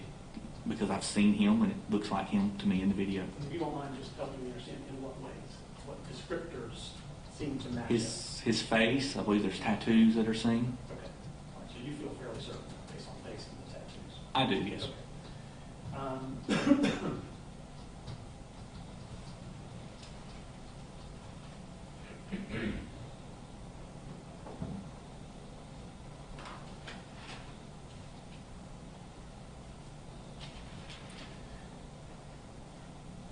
Did you get any information about why Mr. Arbery was in the homes on those previous occasions? Or whether his family knew that he was in the home on those previous occasions? The interviews I did with the family, they did not know he was in the home on the previous occasions. Again, I got speculation, various people speculated of why he may be in there, from the fact I believe he had interest in construction, to again, speculation that there is water there. But no one has a definitive fact they can offer to know exactly why. If that's your question. Did you become aware that other neighbors in the Satilla Shore neighborhood believed that things had in fact been stolen from Mr. English on those occasions? Did other neighbors that you spoke to inform you that Mr. English had told them things were stolen on those occasions? Judge, I'm going to object to relevance. We still, I don't think you've even gotten to the date in question. I'd like to ask the question. Thank you. I believe one neighbor mentioned that Mr. English had indicated that there was some tackle in a cooler that was taken from a boat. But Mr. English's statement is that the boat, while he noticed the items were missing while the boat was parked at the residence, he parked the boat in a different county. So he doesn't really know where they went missing from. And at the time that Mr. English first noticed them missing, he believed it was workers at his house installing an HVAC unit that had taken it from the boat. But he can't say where it's gone. I guess my question is, are you aware whether or not there are neighbors reporting that back in October or November that Mr. English had told them, I had a suspect in my house last night and I had some things stolen? Are you aware of that? I am not, no, sir. So you've not spoken with any neighbors that have said, Larry English told me that he had things stolen? I have not spoken with it, and I'm not aware of an agent that has spoken to someone other than what I just described to you. What about from Travis McMichael? Did he tell you that he had been informed that things had been stolen on those prior occasions? Not on the 11th, but on those prior occasions. Travis McMichael chose not to do an interview with me, sir. Okay. His interview with Glenn County Police Department, did they ask or did he disclose during that interview that he had been told or he was under the belief that things had been stolen from Mr. English previously in October and November of 19? No, again, during his interview, he was not even aware that Ahmaud Arbery was seen inside the house on the day in question. I know that's the day in question, but But I'm talking about previous. I'm trying to answer your question, Oh, yes, sir. my problem. Okay. What he's told Glenn County PD, to the best of my recollection during his interview, was that he knew that a lot of stuff had been, burglaries and thefts had happened in the neighborhood in the past 6 to 7 months, which is the reason why we went back and pulled all the call reports going back to July 1st of 2019 to see if in fact there had been. And we also did a neighborhood canvass out there, and that's one of the questions we asked: had you had anything stolen?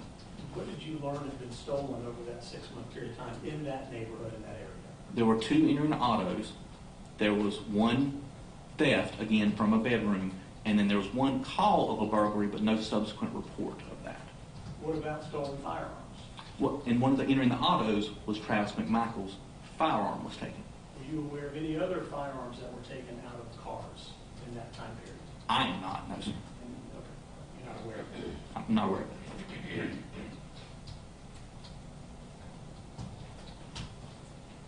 Were you given any information that Greg McMichaels had been told that things were stolen from Larry English's house previously back in October and November of 2019? Whether you were told yourself or you reviewed it from the Glenn County Police Department? From the Glenn County Police Department interview that he did at the Glenn County Police Department, he said he didn't think anything had been, he knew nothing had been taken on February 11th. He didn't think anything had been taken from the house by Mr. Arbery. He said he can't be sure. If it had to have been early on, but he didn't think so. Did you have any information that the neighborhood Facebook group, including Mr. McMichaels and his father, had come to the opinion that there was one particular suspect who continued to go into Mr. English's house? I know you testified now that it was, you believe it was Mr. Arbery, but did you get information that they had collectively formed the opinion that the same guy is coming back? Yes, sir, I believe so. I believe that's correct. And that they were trying to catch, essentially, Mr. Arbery? Yes, sir. They decided he was someplace he shouldn't be, and they were attempting to catch him. Yes. And that they had involved the police in those efforts over the period of 2019 and 2020? Yes, sir. Mr. English and Mr. Diego, I believe, called the police, and Travis McMichael called on February 11th, 2020. And that up until that time, I guess, leading up to February 11th, that nobody had really been caught that matched the description of the person in the home? Yes, sir. I don't believe anybody had been caught or even confronted with it. At any point in time? No, sir. Moving to the 11th of February, what is it that you understood from Travis McMichaels through your review of the file that he observed that night and that he thought that night of what he observed about Mr. Arbery? He saw Mr. Arbery in the neighborhood. He said he was actually turned around and has his headlights, if I recall correctly, illuminated Mr. Arbery. Mr. Arbery took position. There's a porta potty in front of the house because it's under construction. And it appeared to him that Mr. Arbery was trying to hide in the shadow. He said Mr. Arbery was grabbing his pants, his pocket. Mr. Travis McMichael said, and this is the interview he did with Glenn County Police Department on the 23rd, his concern was there may have been a gun. Could you explain why he was concerned about that on that evening? Because Mr. Arbery grabbed his pants in that particular. Grabbed his pants? I think he said pocket, or the way Mr. Arbery grabbed his pants, Mr. Travis McMichael was concerned there may be a firearm. Okay. He called 911 and returned to his house, where him and his father then went over to Mr. English's house to try to confront the individual. He had seen the individual go in the house. I'm sorry, I left that part out. After the grab, he saw the individual go into Mr. English's house. And this is all information that you're aware of prior to making your arrest decision on the 7th? Yes, sir. That's correct. At any point in time, did you consider that Travis and Greg and Michael were honestly seeking to apprehend a person that they thought was burglarizing and breaking into homes and cars in the neighborhood? No, I consider that they thought they were trying to catch the person that they believed may be responsible for what occurred so that they could detain him and identify him and let the police show up and identify him. Yes, sir.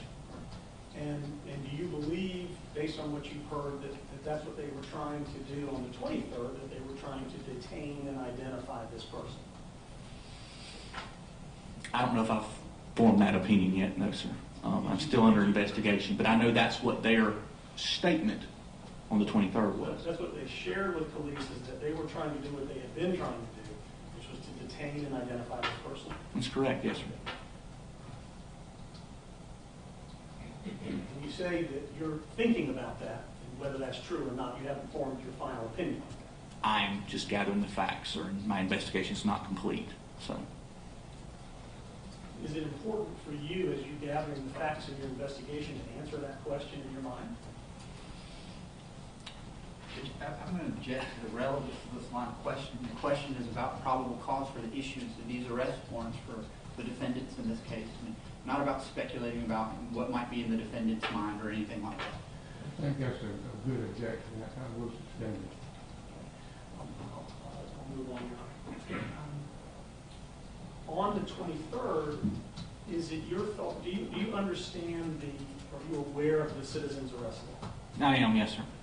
Is it your position that they were not seeking to try to use the citizen's arrest law on the 23rd against Mr. Arbery? I'm going to object again for the same basis. I think that will call for speculation as to what the defendants were trying to do. I don't mind the defense asking what the defendant said. That's a different story. That's a fact matter, which might be a component of the investigation. But to ask anyone to speculate about what might be in the defendant's mind, I don't think that's pertinent, and it is speculative, and we would reject. Unless you have an opinion of that. That's this officer who's making the call, Your Honor. I'm asking him. If he has an opinion, Did you form an opinion or think before you made the arrest warrant that these two gentlemen could have been trying to make a citizen's arrest? I was concerned whether their actions were legal and they had the authority to do it, not really so much what their intention was, but whether their actions were legal. And their actions being trying to stop a person that they believed had been burglarizing their neighborhood. Trying to stop a person, pointing a shotgun, ordering the person to get on the ground, and subsequently killing that person. Yes, sir. I understand the end of what happened, but I guess so my question is, from the moment that you understand the McMichaels left their driveway, let me back up. We'll get into that.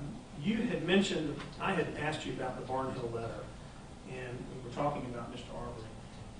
Is any part of your investigation, in the Barnhill letter, do you recall reading where George Barnhill mentioned part of the reason that he wasn't going forward was because of mental health issues? Judge, I'm going to object to the relevance of that, and it's also the character of the victim, so I don't think it's pertinent. I don't understand. Who are you even talking about? Yeah, I'll rephrase, John. You recall in the Barnhill letter that there's mention by Mr. Barnhill that Mr. Arbery had some mental health problems. Objection as to relevance and character of the victim.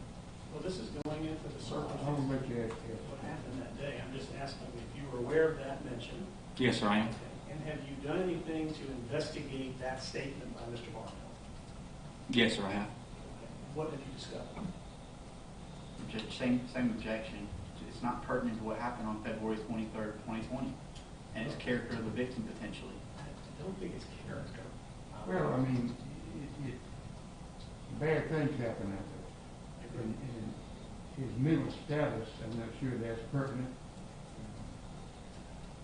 Let me respond. So let's go to something else.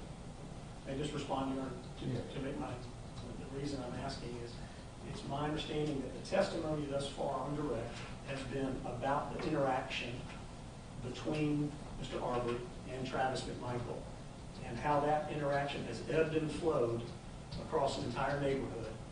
There's been opinion testimony given by the very beginning by the prosecutor that this was a chase and a hunting and an execution. And really, what we're talking about here is the interaction of two men. That's not what we're talking about. Sorry?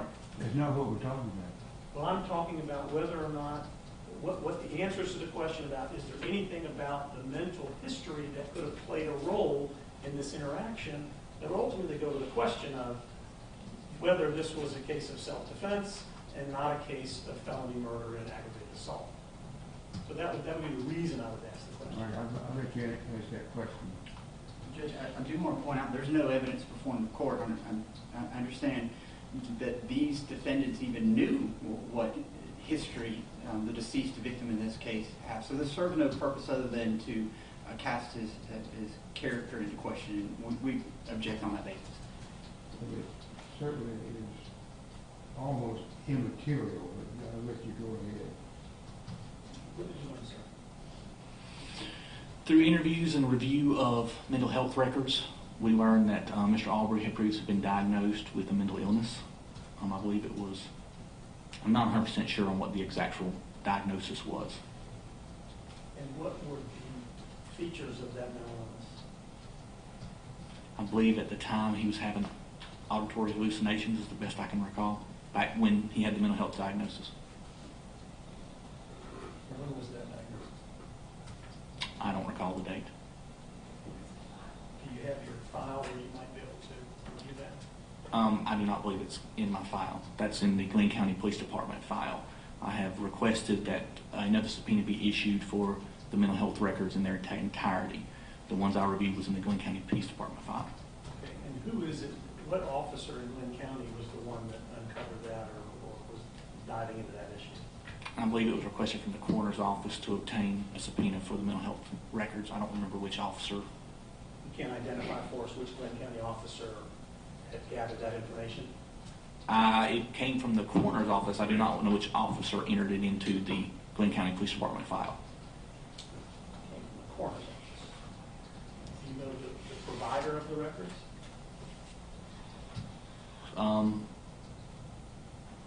It's the local mental health facility. I don't know the name of it offhand.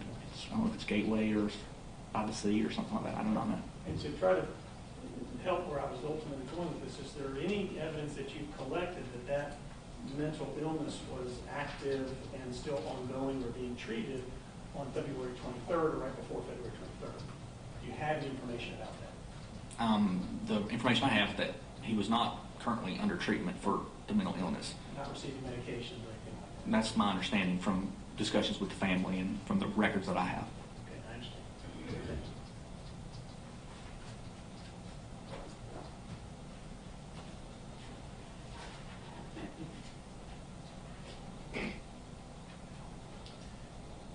As you were investigating and reviewing documents, were you trying to make a determination before the arrest decision of whether or not this could be a case of self-defense?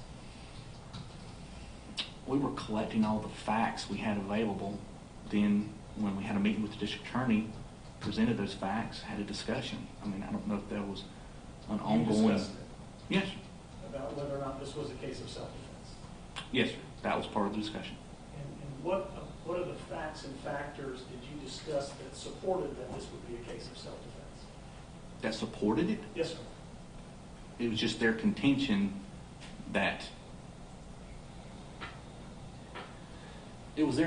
contention that, at least on the second and third shot, that he was striking Travis McMichael.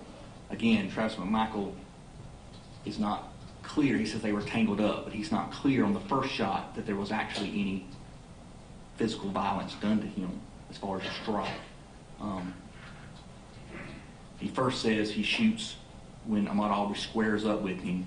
Then I believe the statement is Ahmaud Arbery was rear back going to hit him, and then there's a statement that he may have had his hand on the shirt. Travis McMichael says that adrenaline was pumping and it all happened very quickly. I mean, as that answers your question. I mean, that's Yeah, just were there any other facts that you considered that were you discussed with the district attorney? This supports that Travis McMichael was using self-defense on that day. I mean, his contention, that was his contention, and yeah, that's the facts that we had. You've mentioned a couple of times that there was, it seemed to be Travis was saying, and maybe even on the video, that Mr. Arbery was striking Travis. Can you give us a little more details about what it is you understood happened with the striking? And when it happened? Mr. Arbery was struck. Well, it depends on whose statement. Again, Greg McMichael, he only says there's two shots, and he indicates that they're striking, I believe, before the first shot. Okay. Travis McMichael again says that he fired the first shot into Ahmaud Arbery's chest.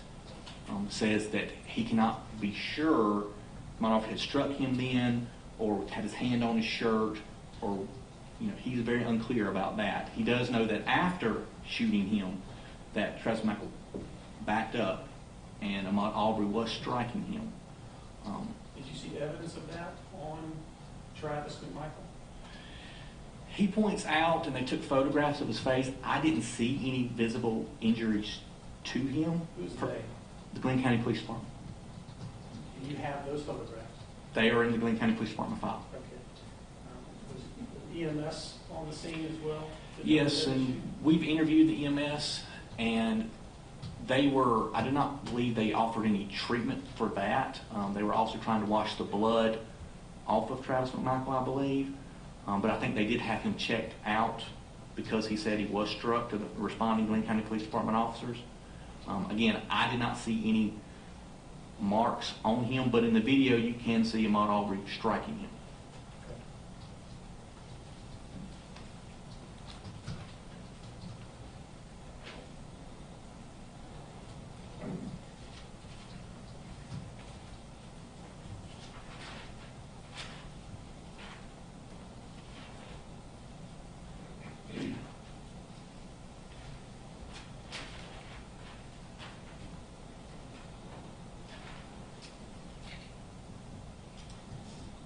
In the Facebook group post where they're discussing about the break-ins and the burglaries, did you find anything within the Facebook group itself that they were making explicit racial comments about these things, or whether they were simply discussing what was happening? Did you find anything in those posts? I don't recall seeing anything explicitly racial in the Satilla Shores Facebook posts. They were seeking simply to figure out what was going on in the neighborhood. Well, and it's not just break-ins. They posted a lot of stuff on there happens in the neighborhood. I mean, somebody's got stuff for sale or something like that. It's not solely focused on criminal activity or break-ins. When you spoke with, or when you reviewed Travis's statement or his father's statement, I apologize if you've said this already, did they tell police that when they saw Mr. Arbery running past their house, that they in fact believed he was the person that had been in the neighborhood, in the homes late at night previously? Greg McMichael said that during his statement, that he recognized him and that he went, as far as that person, he did not know him before that incident, according to Greg McMichael. When they asked Travis McMichael, when he said when he called up to Mr. Arbery in the truck, he's almost 100% sure, I think was his statement, that that was the individual that he had seen on video from the February 11th incident. Did you learn about Travis's kind of mental state on February 11th when he responded and called the police, whether or not he was frightened or scared? To reject or call for speculation about what a defendant is feeling tonight. I didn't ask him to speculate, Your Honor. I asked him if he said whether or not he was frightened or scared at that time. Sorry. You may answer. I don't recall any statement he made about that. Have you listened to the 911 call from February 11th? I believe so, but I don't recall that statement in it. You don't remember whether or not Travis sounded frightened or whether he said he was scared or reported that he was scared on that night? I don't remember that. I don't remember. Don't remember.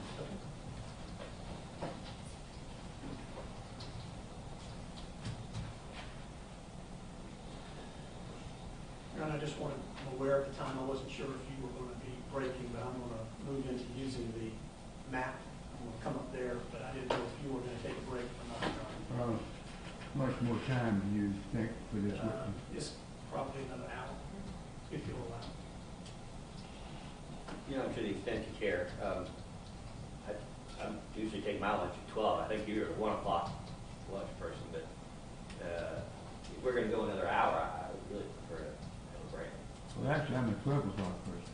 Oh, I was wrong. Well, what would you all like to do? Would you all like to continue now for another, until 1 o'clock? I'm happy to do it. All Whatever right, the court wants to do. Let's do that. Okay.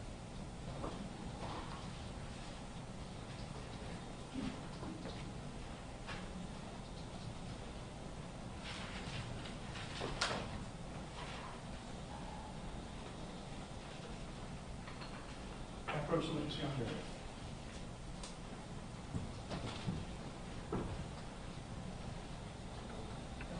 This gets us all.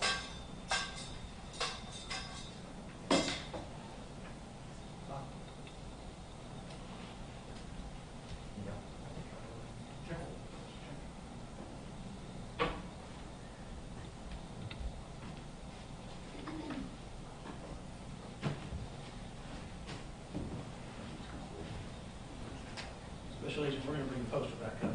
Okay.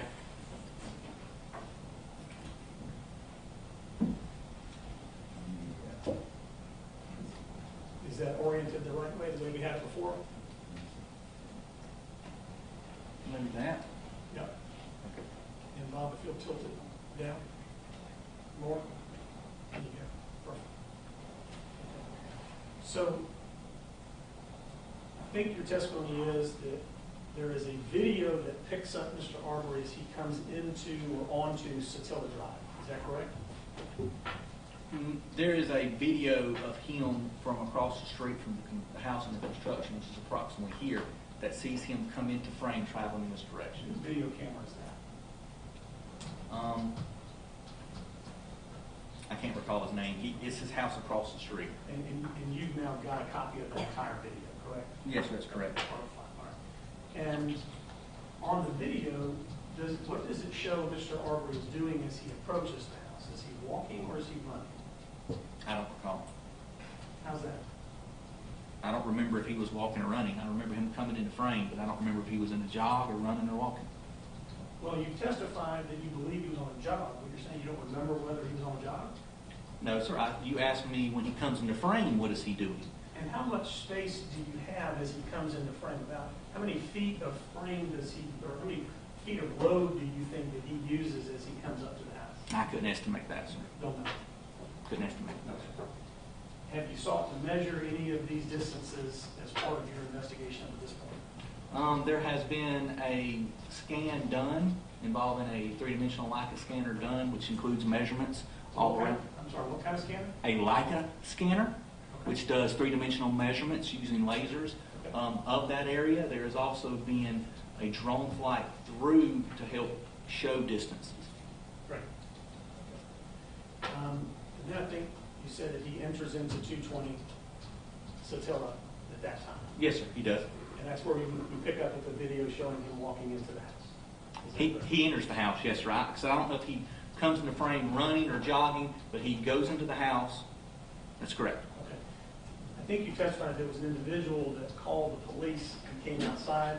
Yes. Mr. Albenzi, does that sound right? Yeah, Albanese, something like that. Yes, sir. Any information about whether or not Mr. Albenzi shouted across the street to Mr. Arbery or said anything to Mr. Arbery? No, sir. My understanding is he did not. He did not say anything. That's my understanding, yes, sir. And he calls the police, and then at some point, I think you testified that Mr. Arbery then runs out of the house. Yes, sir. He comes out the door and runs, which is what he has been seen to do on previous video. Coming out of that house and running. Yes, sir. Okay. All right. And he runs out of the house down, does he just run down the driveway and into the road, or does he cut across the yard? Do you notice? I don't recall that. I don't recall. And he begins to make his way down in front of 230 Satilla Drive, which is Greg McMichael's home. Is that what you testified to? Yes, that's correct. What is it that you understand Greg McMichael sees, observes, and says at that moment when he's out of his driveway? My understanding, he sees Mr. Arbery running past. According to Greg McMichael's statement, again, he doesn't know if Mr. Arbery's chasing somebody or somebody's chasing him, but he recognized him as the person that's been in the house previously, and says that he suspects that Mr. Arbery may have been involved in thefts in the past. Okay. So he goes into the house and tells Travis that's him, and then they get the guns and proceed to get in the truck and chase Mr. Arbery. I think you testified that Greg McMichael's former law enforcement officer and investigator in the DA's office. Yes, sir, that's correct. And he is expressing to the police these statements back on February 23rd that it's his belief at the moment Mr. Arbery runs past that he thinks that is the individual that's been burglarizing and committing thefts in the neighborhood. No, that is not correct. I thought that's what you just said. No, sir. Okay. He says that's the individual that he had seen in the house. Okay.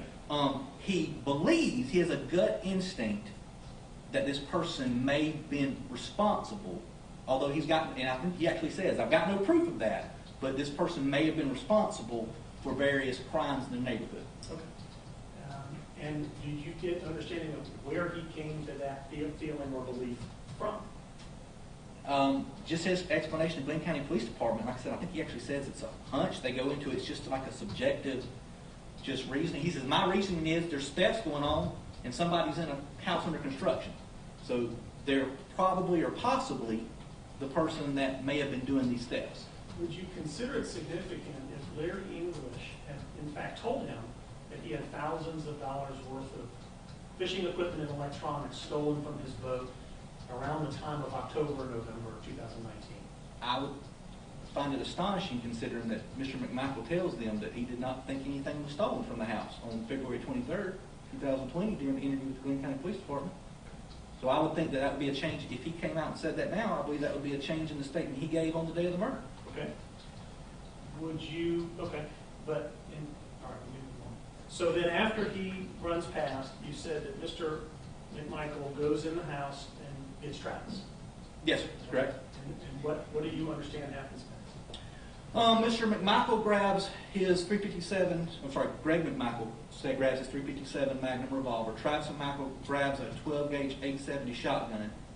They then get into Travis McMichael's truck. Travis McMichael driving, Greg McMichael in the passenger seat. Let me stop you there if you don't mind. Mm-hmm. Did they explain or give any information as to why they grabbed their firearms?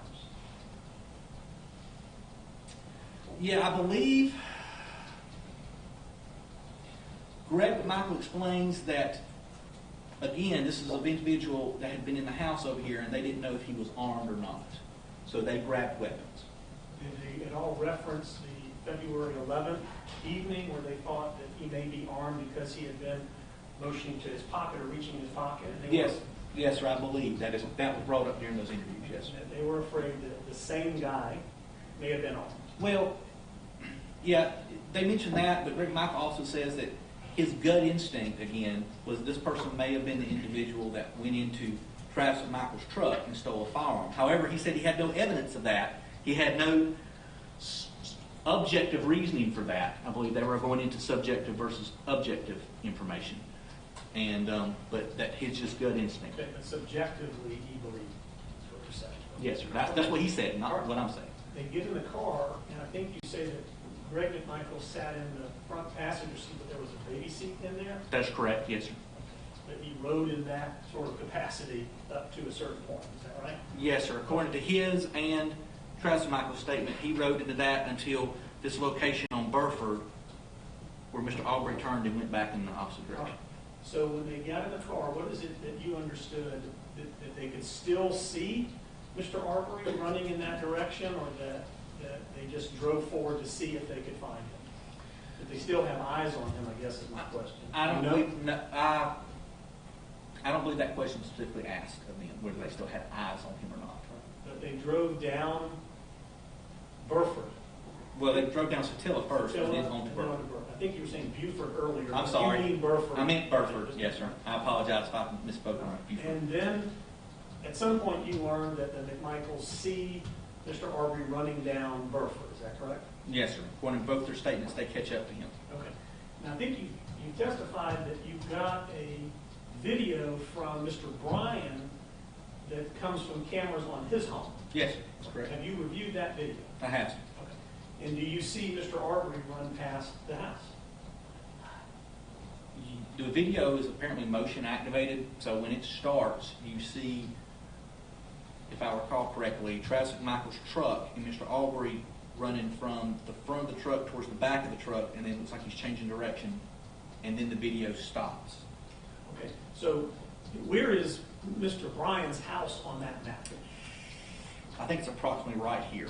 Okay, and so when the camera initiates, it is when McMichael's truck is in the view, is that correct? That's correct, yes, sir. Is it stopped? It appears to be at that point, yes, sir. It stopped, or it has comes into view, it is stopped Mr. Arbery changes direction, and I believe he changes direction again, and then that's when the camera shuts off. And then it goes from the statement with Travis and Greg that they continue to pursue him this way. All right, so when Travis's truck is stopped, which you understand, where is Mr. Arbery? He is on the driver's side, I believe, running back towards the rear of the truck. And I don't recall if the truck begins to move backwards at that point, but then Mr. Arbery changes direction again, I believe, in the video. It's a very short snippet of video. So if the driver's side, if this is the driver's side of the truck and Travis is sitting here in the truck, do you have any information that Travis is pointing a gun out the window? Do I have information? Yeah, do you have any information, or is it on video that Travis is holding a gun out the window? I did not see any video of Travis holding the gun out the window At of this that time? video. At at this that time, okay. Yes. All right. Does the video have audio? We'll get back to you. Oh, yes. I'll do it. Does the video have audio? I don't believe so, no, sir. Okay. Did you get any information from Travis or from Greg McMichaels that they were trying to speak to Mr. Arbery at that time without pointing any gun at them, but just talking to him? Yeah, I believe they were ordering him to stop at that point.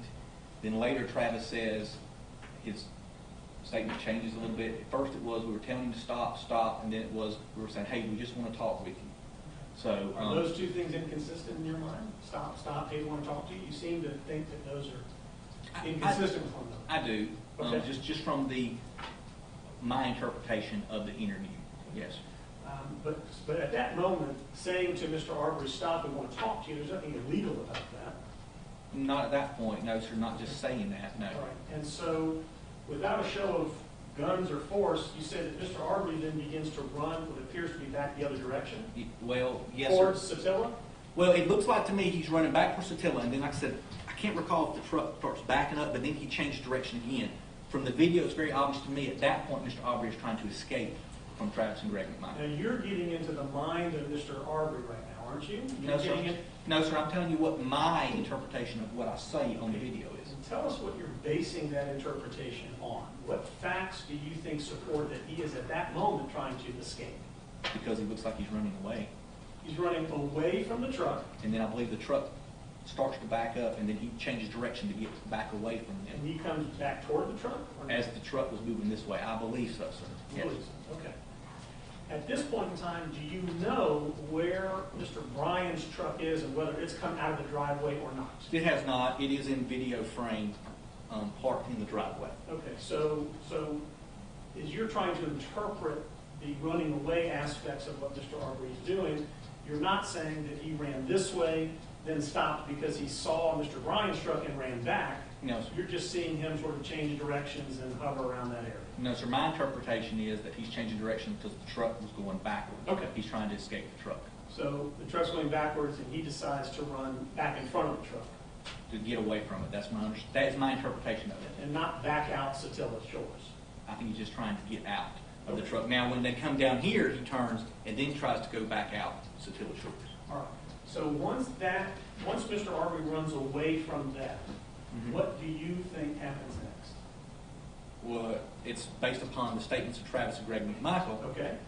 but that Ahmaud Arbery travels down Burford, with Travis and Greg McMichael in pursuit. They get here, again, Mr. Arbery changes direction and tries to go back towards Satilla. Okay. This is at this point, Greg McMichael exits the passenger side of the truck. He starts to go back down Buford, but Mr. Arbery is running back down Burford. Okay. At this point, Mr. Bryan pulls his vehicle to try to block the road, to block Mr. Arbery in. This is his first attempt. Let me stop you there if you don't mind, so I can follow you. It's Mr. McMichaels, Travis has said that Mr. Arbery ran in front of his car and headed further down Burford, and they drove in his direction at that They're time. pursuing him, yes. Did they tell you whether or not they continued to say to him, please stop, we want to talk to you? They didn't Any tell me. statements? Well, they didn't give a statement to me. Well, I'm sorry, I apologize, you're right. I'm sorry. they gave this statement to Glenn County, but I keep calling you Glenn County here now, I apologize.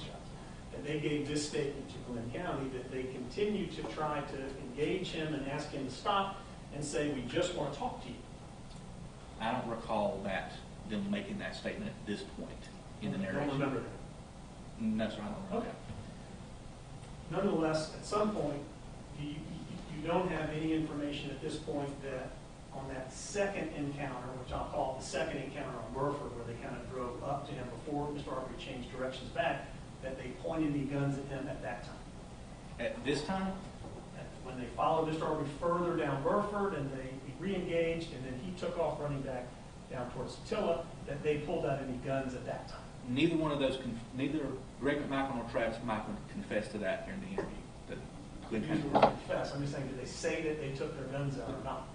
Well, that would be a confession. If they said they pointed a gun at him like you described earlier, that would be a crime, in my opinion, which would be a confession. Okay. But you don't have any information that they did pull guns out? No other videos or anything like that? No, I do not. And I understand that Mr. Arbery is running back, which I'll call up Burford towards Satilla. Yes, sir. Okay. And at this point in time, you said that Mr. Bryan has pulled his truck straight out. According to his statement and the Travis and Greg McMichael, yes, he is trying to block the road to block in Mr. Arbery. So you're saying there's a statement from Mr. Bryan where he says that he is in fact trying to block Mr. Arbery from leaving. Yes, sir. That's correct. And that when he does that, what happens? As far as with Mr. Arbery? Yes, Or, sir. okay. Yes. Mr. Arbery, my understanding, goes around the truck and in to get around the edge of it, at which point, my understanding from Mr. Bryan, he then goes in pursuit and tries several other times to try to block in Mr. Arbery with his vehicle. And you testified a little bit about finding some white cotton fibers along the edge of the truck, dent in the truck, some palm slides across the, and I think you testified that Mr. Bryan said that he thought Mr. Arbery was trying to get into the driver door of the truck. He did. At one point, Mr. Bryan stated that Mr. Arbery was moving along the truck, the driver's side of the truck.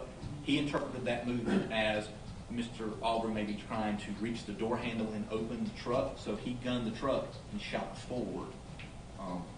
Did he explain what he was thinking or feeling as Mr. Arbery was trying to reach in the truck, whether he was fearful or that he thought Mr. Arbery was trying to steal his truck or carjack him or anything like that? I don't recall him even making any kind of statement to that. But that is, again, after he's trying to block him in. And subsequent to that, he continues to pursue him and try to block him Okay, in. fair, but you're saying there's no statement by Mr. Bryan that he feared Mr. Arbery was trying to get in his truck? I'm saying I don't recall any statement that I have reviewed of that. Okay. Do you need your case file? Because a lot of the answers we're starting to get are, I don't remember, I don't recall. No, sir.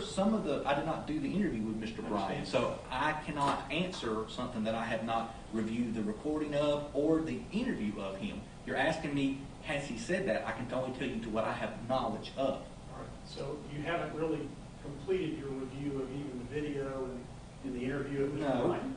sir. My agent has interviewed him. He's reported back to me of what it is. He has to complete a report, which is attached.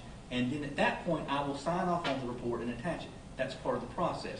However, you're asking me specific details about an interview that I was not present at, nor did I review a video on. So I cannot be definitive to say he has not said something if I was not there. I do not want to misspeak. I got it.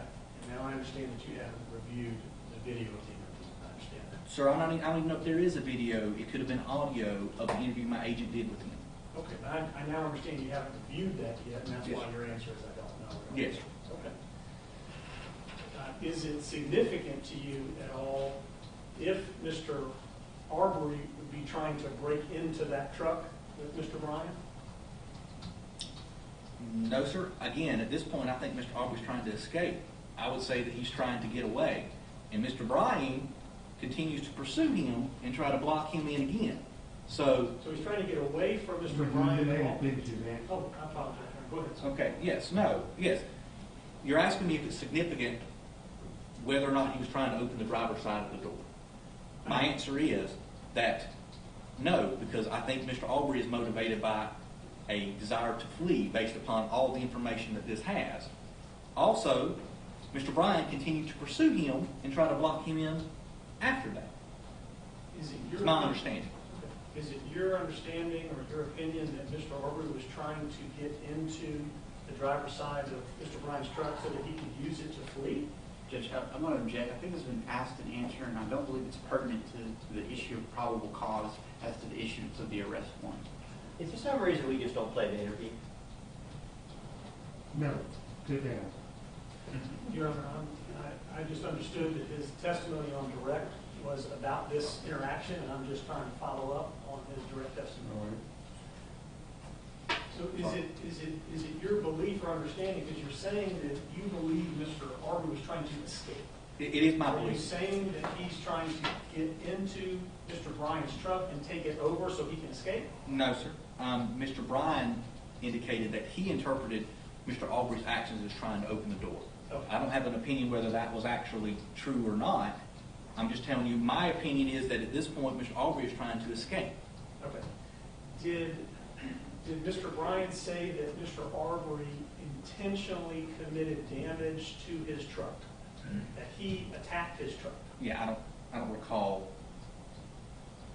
I don't recall being told whether the. Yeah, I don't know. I don't know that answer.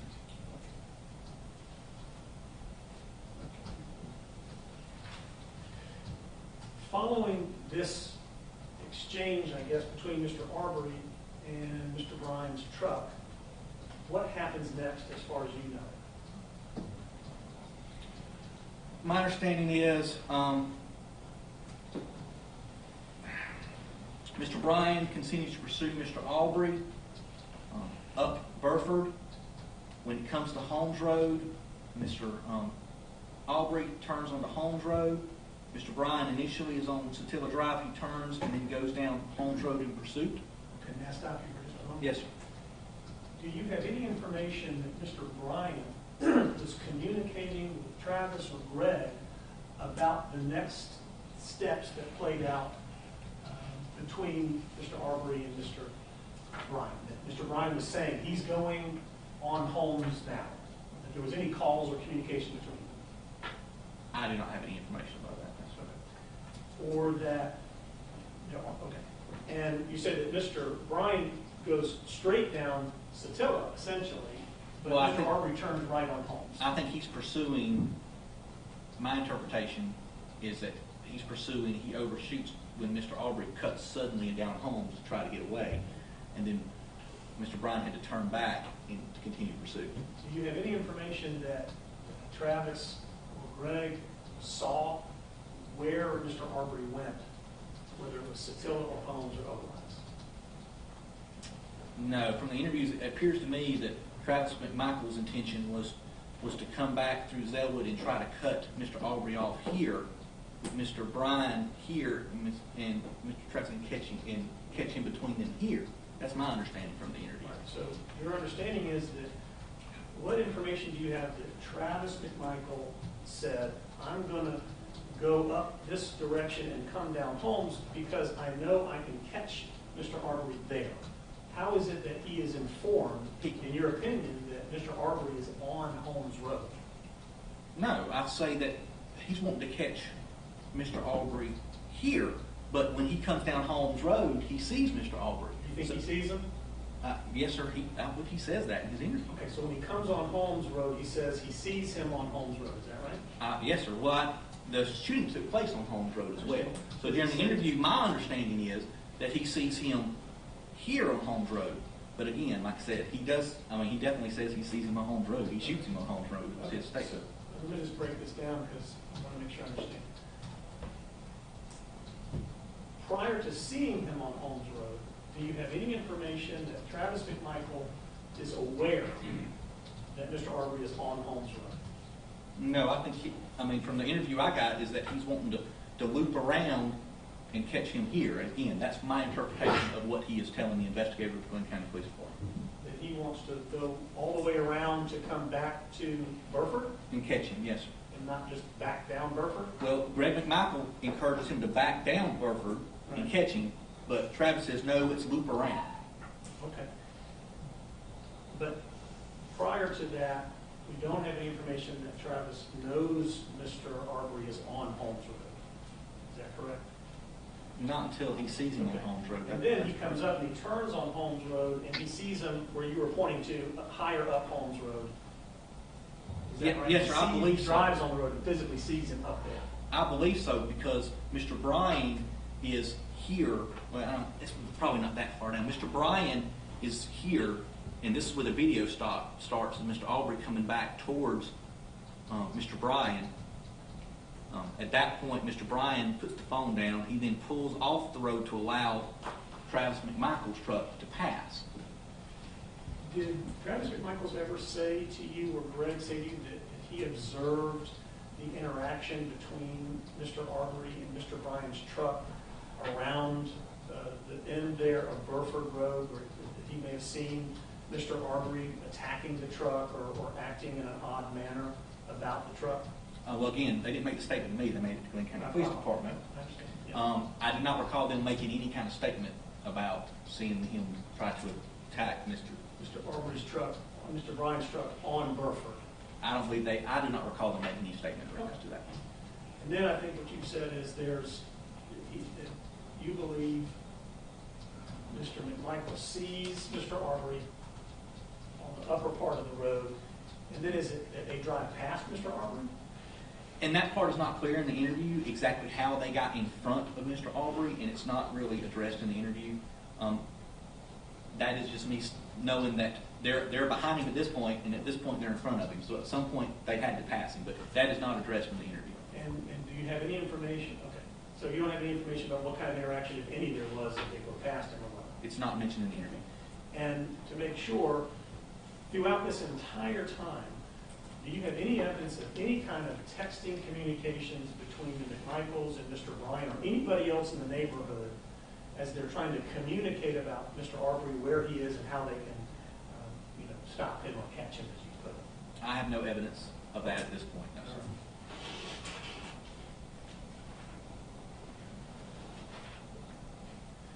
There's a moment where you talk about Mr. Bryan's video and he starts running his cell phone. Where do you believe he starts to turn on his cell phone and record? And it's hard for me to do it on this map. I believe it's somewhere in this area, but I'm not 100% sure of that. I know it's before this curve here, but I believe it's somewhere in this area. And can you hear Mr. Bryan say anything throughout that recording?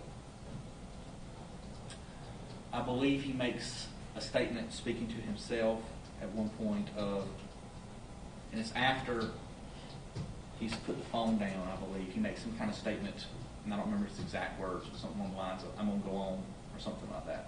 Okay. I thought I recall you testifying that Mr. Bryan may have said something to the effect of, do you got him, or block him in, or something like that. Where do you hear that statement being made? Well, I don't hear that. That's the statement that he says he made. Oh, so he says, Mr. Bryan says that Yeah. That when he first sees them before he gets in his truck in pursuit, he asks the people in the truck, which is Travis McMichael, and I don't even know if he saw Greg at that point, but Travis McMichael in the truck is pursuing Ahmaud Arbery. He asks, "Do you got him?" He says that's what he says to Yes, Greg sir. or Travis. Yes, sir. I believe that's something to that effect. Anyway, I believe that's what he said. You also mentioned that you think Mr. Arbery ran into a ditch somewhere, or ran down into a ditch. Where is that? I'm not clear. I believe that's on Burford, and that's from Mr. Bryan? Bryan, thank you. My mind slipped. From Bryan's statement that he made that Mr. Arbery kept going into the ditch to get around his vehicle. He was trying to cut him off and block And him. is this the statement that he made originally to the Glenn County Police Department? Yes. Okay. Once the video picks up, and I think you say we see Mr. Arbery running towards Travis McMichael's truck. That truck is parked. Mr. Arbery run the video that Mr. Bryan had. Okay, yes. Well, no, The handheld video of the cell phone. Yes, on sir. Holmes Road. It's on Holmes Road. He's running towards Mr. Bryan's truck. He's running, so in the first part of the video, He's changing direction and coming towards Mr. Bryan's truck. Mr. Arbery is running towards Mr. Bryan's truck. Yes. Okay. Do we see Mr. McMichael's truck at all during this time? No, sir. He's running at him head-on to the car? It's more at an angle, but it looks like he's just changing directions and coming towards Mr. Bryan in the video. Okay. And then Mr. Bryan puts his phone down. Puts his phone down, and then we don't have any orientation at all until he picks it back up. Yes, Now and- we see him, Mr. Arbery, running towards the McMichaels. Yes, that's correct. At that point, I know you said you have a drone doing some mapping and all that. Do you know how far Mr. Arbery was away from Mr. McMichael's truck when that video picks up and we see him running toward the truck? Is it 10 feet, 50 feet, 100 feet? Do we know? I don't have that information. Do you have any information that Travis or his father at that opportunity are saying to Mr. Arbery, stop, we want to talk to you, stop, or anything like that? Stop running or whatever. I believe Greg McMichael's statement is he was saying stop. Travis McMichael's statement, he was saying stop, get on the ground. Those commands were being given to Mr. Arbery. And what is your understanding about why they were saying those things to Mr. Arbery? Because they wanted to detain him and seize him For what purpose? so the police could come and ID him. All right. And so in saying that, where is Travis in the video, and what is he doing with his shotgun that you can see or that you believe? Pointing it at Mr. Arbery. So you're saying the video shows that he's pointing it straight at Mr. Arbery? His arm is up in a shooting position is what I see. Okay. Is there any evidence that you've been told or that you've seen where the gun is just being held down like this? It appears that he repositions the firearm. Yeah. I believe it's more of a port arms. After you see Mr. Arbery change direction and going towards the passenger side. Okay. Port arms being holding the butt of the gun down and the barrel up. Yes, sir. Okay, that's not a firing position, is it? No, sir. This was after he took the firing position. After I understand your points, it said stop, get on the ground. The stop, get on the ground, where do you hear that on any kind of recording or anything like that? That's his statement. Mr. That's a Travis. statement. Okay. Have you listened to the 911 call that Greg McMichaels made? I have. Do you hear anything on that call about stop or anything like that? Okay. Say yes? Yes, sir. Yes, sorry. This position of holding the barrel of the gun or the front of the gun down, does that have a name? I've heard the term low ready. Does that sound like something that you're familiar with? That's not what I would call low ready. Okay. What is low ready? Low ready would be still in front of you, but down so you could see over the top of it. Okay. Is that a firing position or is that like a way to hold the gun safely but still holding? It would not be safely. It's a way so you can have full view of vision. You can put up in a firing position in a very quick. But it's not pointed at somebody at that point. It's pointed down at the ground, is what you're saying? Well, its purpose is to be able to have a wider field of view so you're not looking down the sight so you can see the threat, be able to move it into a position to fire very quickly. And I just want to make sure that you're using your pointer. Are you demonstrating Yes. that you're pointing it down to the ground? Yes. Okay. Did you see evidence of that Mr. McMichael had his gun in that position, holding it, pointing down to the ground? I saw him up in the firing position, and then I believe he moved it to where his hand's up higher, Okay. like this. The video that I Have you taken fingerprints of the gun? Or did the Glenn County Police take fingerprints of the shotgun No, sir. to try to determine where Mr. Arbery may have grabbed the gun? No, sir. Or whether his hand had gotten on the pump of the gun? No fingerprints were taken on the gun? No, sir. And I think you testified that Mr. McMichael was standing outside of his door, next to his door, until the point where Mr. Arbery changes direction and runs up the passenger side of the truck. Is that correct? That's correct, yes, sir. You can put that back in.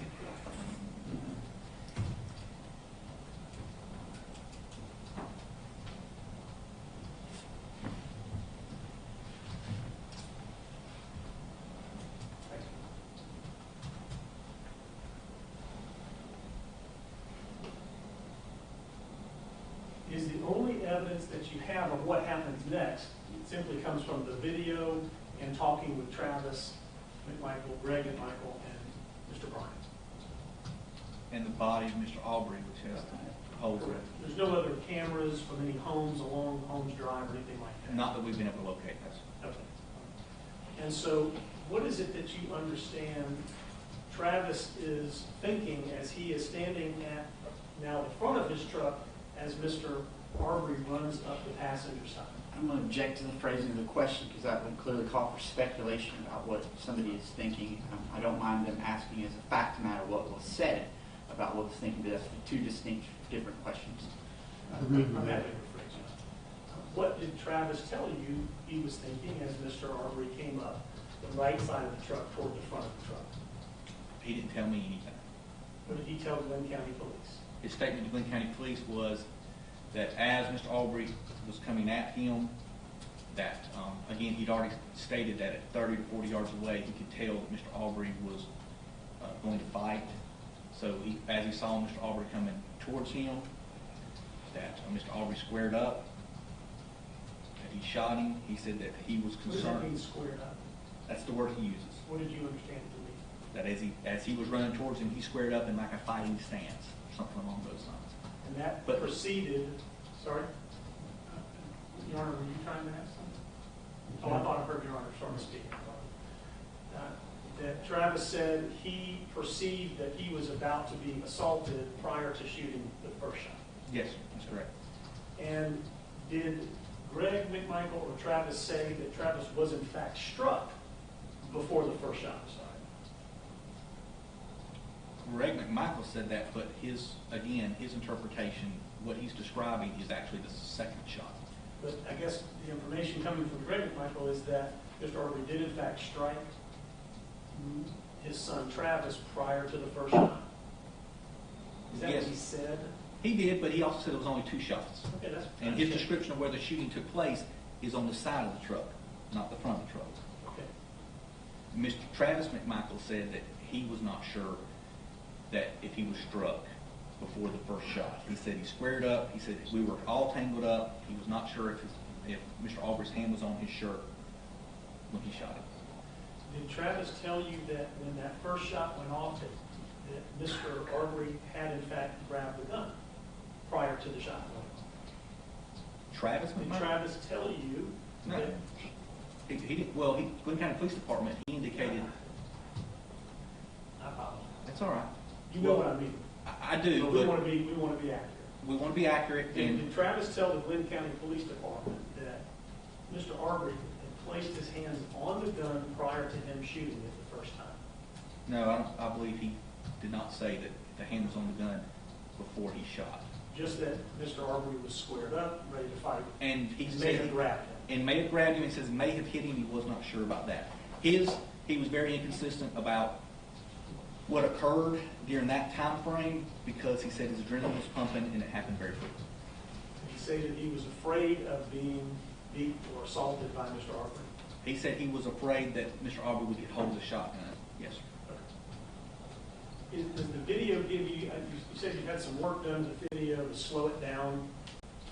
In doing that work, are you able to determine where Travis was in front of the car and where Mr. Arbery was in front of the car, whether it was the front right bumper headlight area or the middle area or further to the left?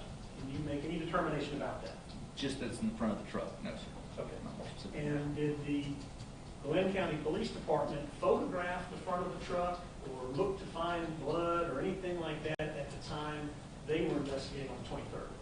They photographed the scene, which included the truck in the pictures. Yes. Anything about those photographs lend any information about where they may have been when the first shot was fired? Not that I can interpret. No, sir. And it's your belief that the first shot was fired was one of the shots to the chest, is that correct? Yes, sir. And you believe that because Travis said that he thought that was the first shot as well? And the video after the first shot, when Mr. Arbery comes in the frame, he's got blood on the front of the shirt. Okay, you've been able to determine that in the work that you've done with video. Yes.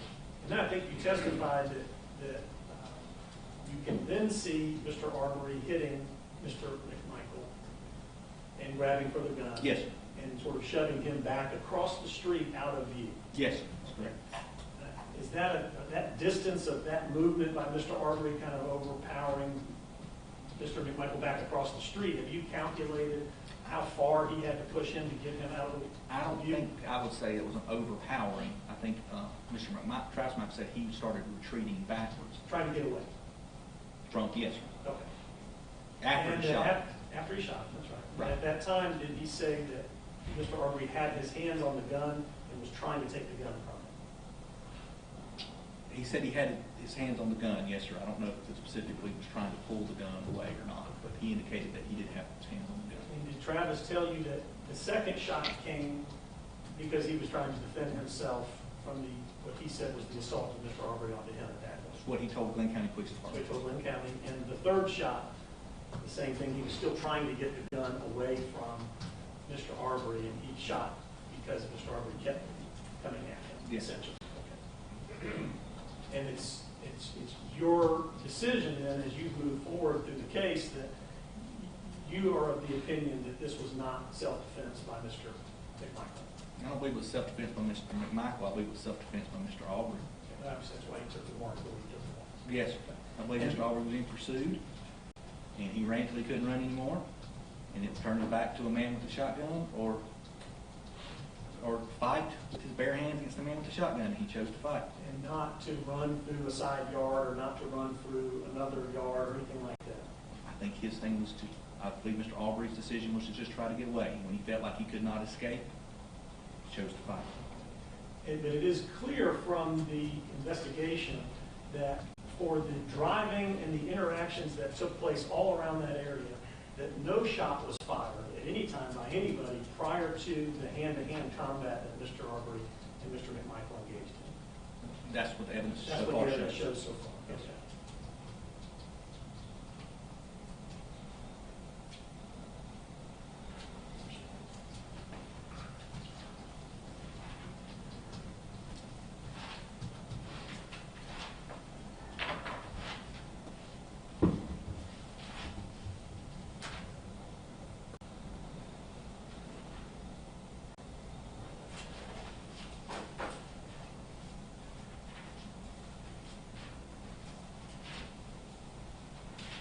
All right, it's going to take me just a second to move through my notes to make sure I haven't missed questions. I'm going to try to conclude here momentarily.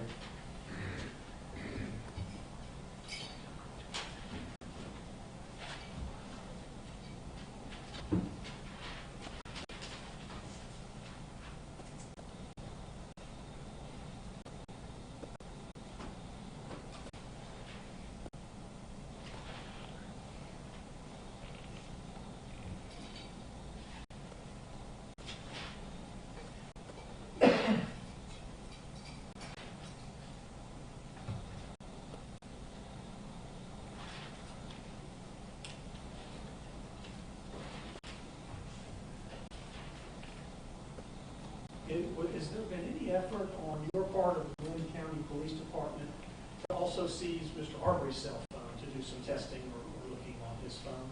I did. I explored that option. At the time of the shooting incident, Mr. Arbery did not have a cell phone. It had been broken. Apparently, according to his family, during his runs, he would often drop his cell phone and it would break. And the last time he broke it, his mother said, "I'm not buying you another phone if you're going to continue to break them while you're running." In investigating, I'm going to go back and pick up a couple of things that may be a little out of order. In investigating the incidences that were ongoing in the Satilla Shores neighborhood, there was an incident on January 1st, 2020, where a car was broken into that was not Mr. McMichael's car. There was another car where another gun had been stolen. Are you aware of that? I am not, no, sir. Where the fingerprints were taken from that car? I am not aware of that. Did you become aware of Officer Rash's involvement with the Glenn County Police Department? Or speak to him about, have one of your agents speak to him about his trying to assist the Satilla Shores neighborhood with the burglaries and break-ins? I did, yes. Or I had one of my agents interview him, yes, sir. Did you learn anything from him that you felt was concerning about the neighbors' efforts or the McMichaels' efforts to solve the crime issue in their neighborhood? I guess I understand your question. What did you learn from him? He could say that. I believe he had written a report. I believe his statement to the agent was that he was familiar with the ongoing trespassing issue, that Greg McMichael he had interacted with Greg McMichael McMichael had told him to pass along a message to Larry English that if he saw the guy in the house again, that he could always call Greg McMichael and provide his number. So Officer Rash did that. So Officer Rash encouraged Larry English to call Greg McMichael? No, sir. Officer Rash said he was just passing along the message, was his interpretation. Mr. English, though, did not see the message until after the shooting incident had occurred. He just had missed the text messages that had come through, according to his statement.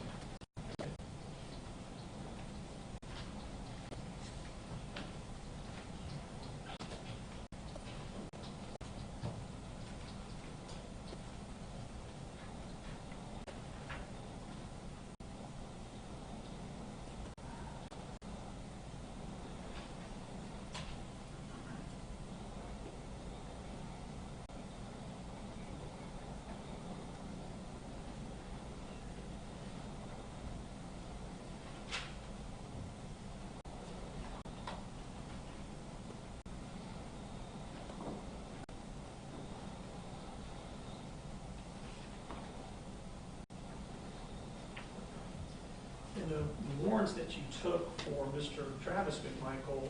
Counsel, this is your last question. You would take a lunch break. Yes, sir, this is the end. Thank you, Judge. Well, maybe more than one question, but this is the end. I'm just going to ask him about the warrants he took. All right, go ahead. Okay, thank you. The warrants that you took, one was for aggravated assault.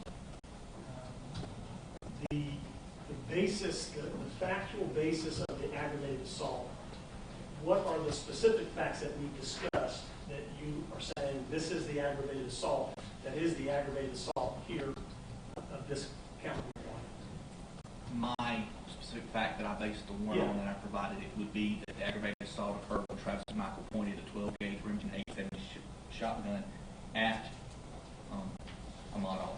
Okay, when he pointed the firearm, and you've described that as when he was standing next to his truck and Mr. Arbery was running towards him, and he held the gun up like this when he was saying stop and get down? That is one instance, and then Travis McMichael indicates that he was pointing the shotgun at Ahmaud Arbery as he was approaching him at the front of the truck as well.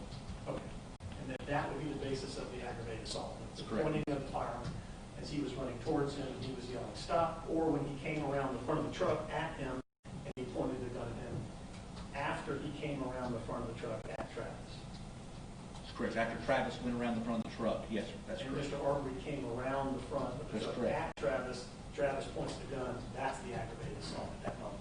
And when Mr. Arbery was 30 to 40 yards away and Travis was pointing away. Okay, so now we have the distance. So 30 or 40 yards That's away. that's according to Travis McMichael's statement. Fair.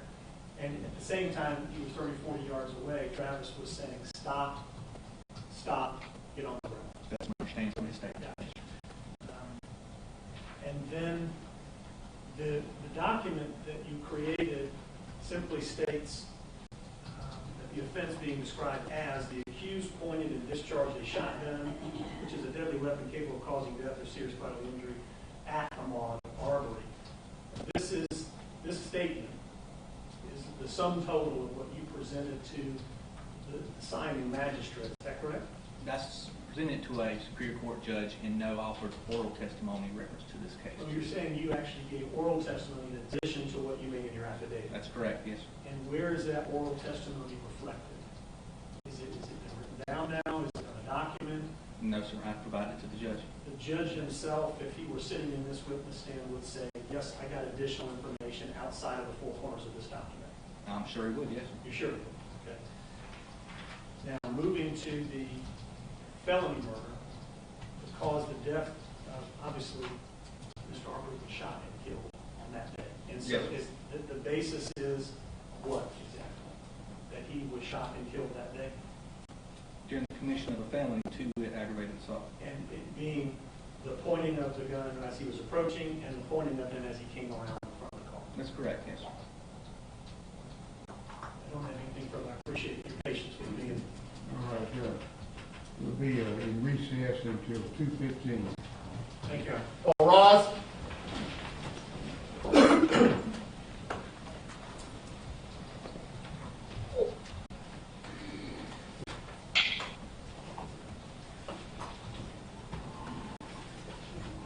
Maybe it is.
It'll take him a minute. But It'll take him a minute to get another cable and get it connected.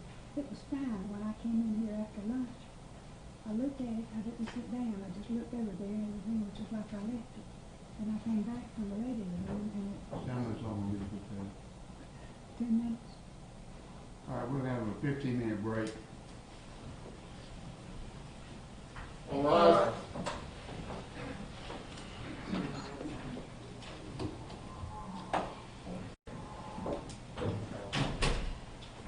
You may be seated.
She must have went to the restroom.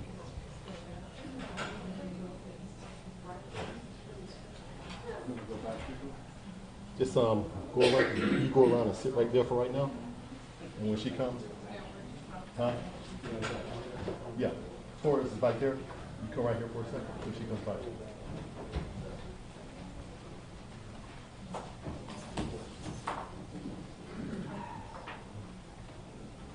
Ray, do me a favor. Go tell the judge you're ready.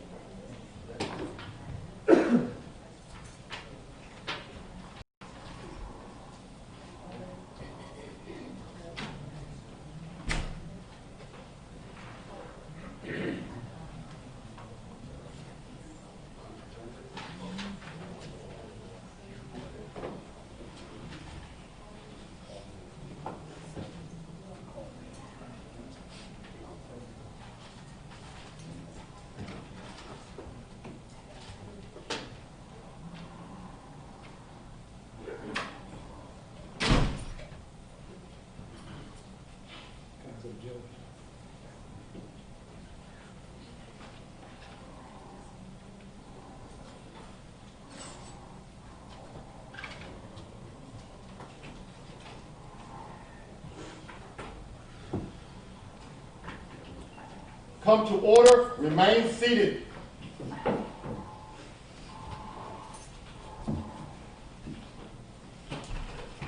Ready to proceed? State's ready. Ready?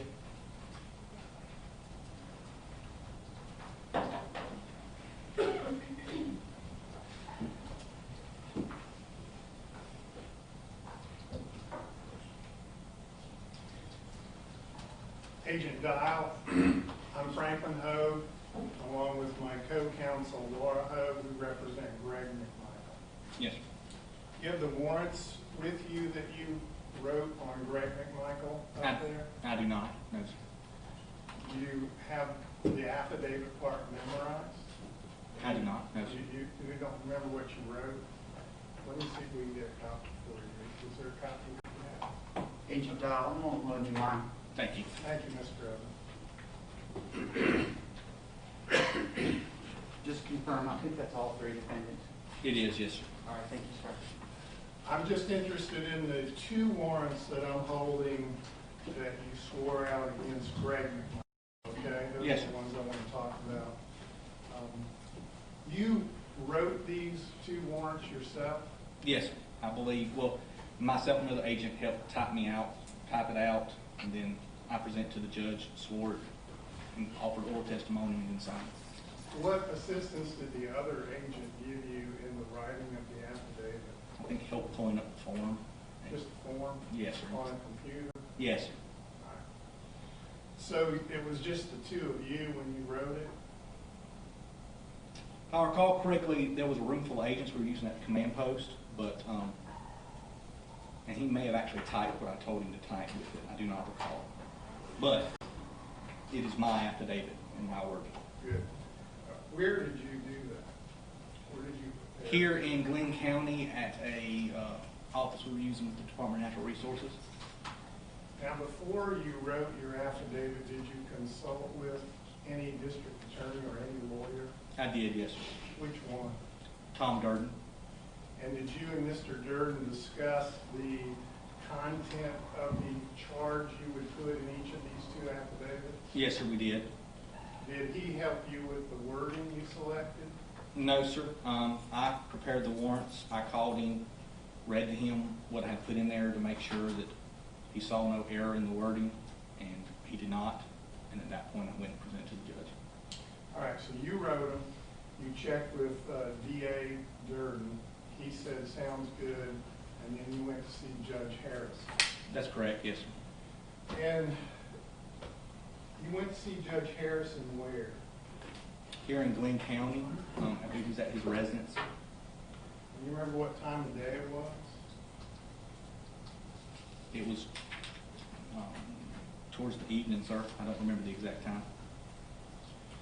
So the warrants all begin the same. Yours begins personally came, and then it has your name, who on oath says, and Judge Harrison put you under oath, I presume? He did, sir. when he stood there or sat there as a residence with you and read the affidavit? He did, and then I gave oral testimony concerning the facts.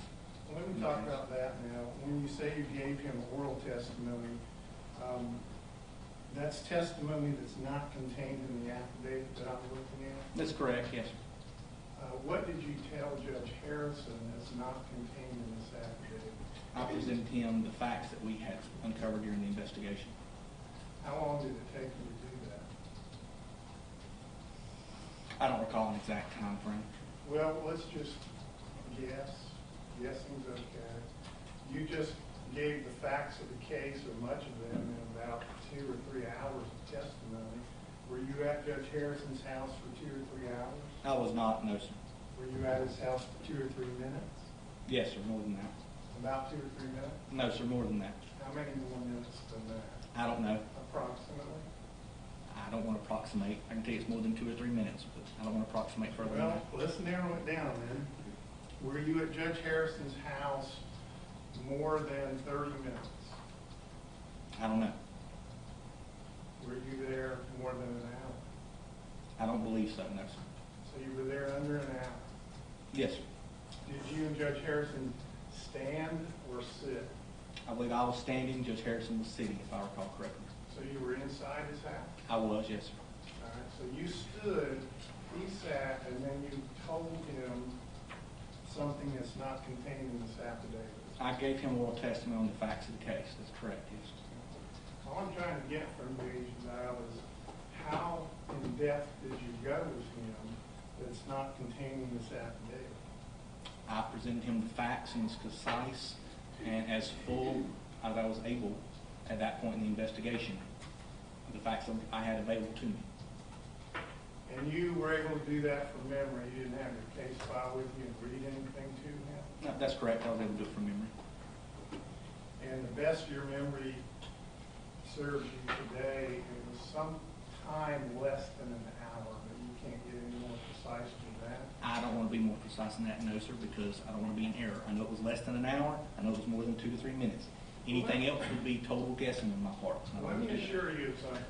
You can't get dinged ever anywhere in this case if it turns out that you guessed X minutes and say Judge Harrison was to come and testify at some later hearing and say, no, it was Y minutes. That's not going to happen.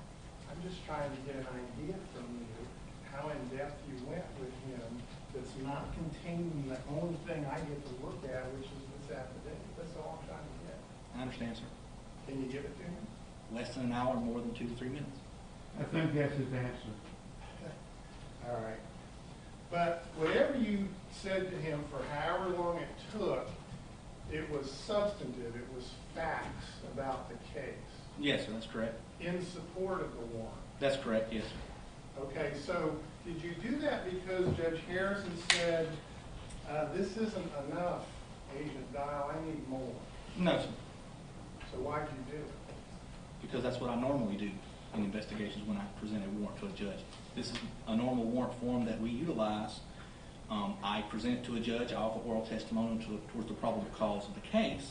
A judge rules whether or not I have enough probable cause. If he finds I do, he signs the warrant authorizing the arrest. That is the normal procedure that I follow in my investigations and have for the past 19 years. Was Judge Harrison taking notes? I don't believe so, no, sir. Were you recording it? I was not, no, sir. Was he? Not that I'm aware of, no, sir. Did you take any notes of what you told him, either contemporaneously or later? I believe the only thing I documented or have dictated to be documented was the fact that I sought the warrants and offered oral testimony, if I recall correctly, but not any further detail than that. Is it your testimony today, then, that that further detail you gave Judge Harrison is lost to your memory? You couldn't repeat it. I offered him the facts in reference to this case. I cannot repeat word for word specifically what I told him, no, sir. Okay, I would understand you couldn't do that. Give me generally what you told him. I advised him what I had discovered in the review of the Glenn County Police Department case file. I offered testimony concerning the fact that we had uncovered witnesses that had seen him jogging, that Mr. English had made the statement to one of my agents that there had not been a theft from the residence during the February 11th or that day. Those are the particular aspects that I remember right now. Yes, sir. I think that's pretty much it. That close? That's all I can remember right now. Yes, sir. All right, but you'd say that's pretty close to what you told Judge Harrison? I know I provided that information. That's the best of my recollection at this point. We went over the video, offered to show him the video. I described what the video showed. I went into their statements that they provided to the Glenn County Police Department. That was the substance of my oral testimony to him. You didn't show him the video? I did not. I asked if he wished to, and he did not.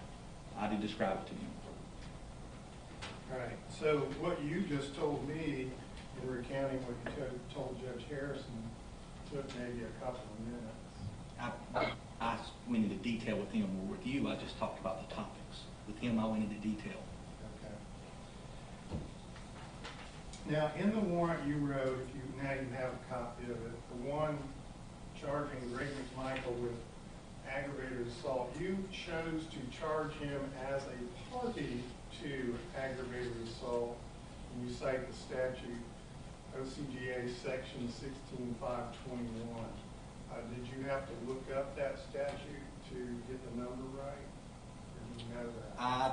That statute, I believe I had to look up to find 16521. And you wrote party to that crime. Did you look up OCGA 16220, the party to a crime statute? I don't recall if I looked that up or not, because I did not reference the actual OCGA number in the warrant for party to the crime. But you're familiar with that statute? Yes, sir. I've charged people with party to the crime. All right. You're familiar enough with it to know that it has several different ways in which a person can be a party to a crime? Yes, sir. And under 16220B3, the statute says intentionally aids or abets in the commission of the crime, and that's the one you chose. Right? Yes, sir. Because later on in the warrant, you use those words aided and abetted. Yes, sir. Are you a lawyer? No, sir. I'm a police officer. Well, I understand, but I know police officers who also are lawyers. I am not, no, sir. You never went to law school? I did not, no, sir. Your legal training comes from continuing education as a law enforcement officer on the laws of the state Yes, sir. of Georgia? That's correct. All right. So from time to time, you have education settings, seminars, or what have you, where this law, party to a crime, might be discussed. It might be. I don't recall if it's specifically discussed in the training that I've had. Well, since you chose aiding and abetting, you know what those words mean? I do, yes, sir. What do they mean? Assisting someone. Assisting? Yes, sir. That's my definition of it. Does aiding and abetting mean the same thing?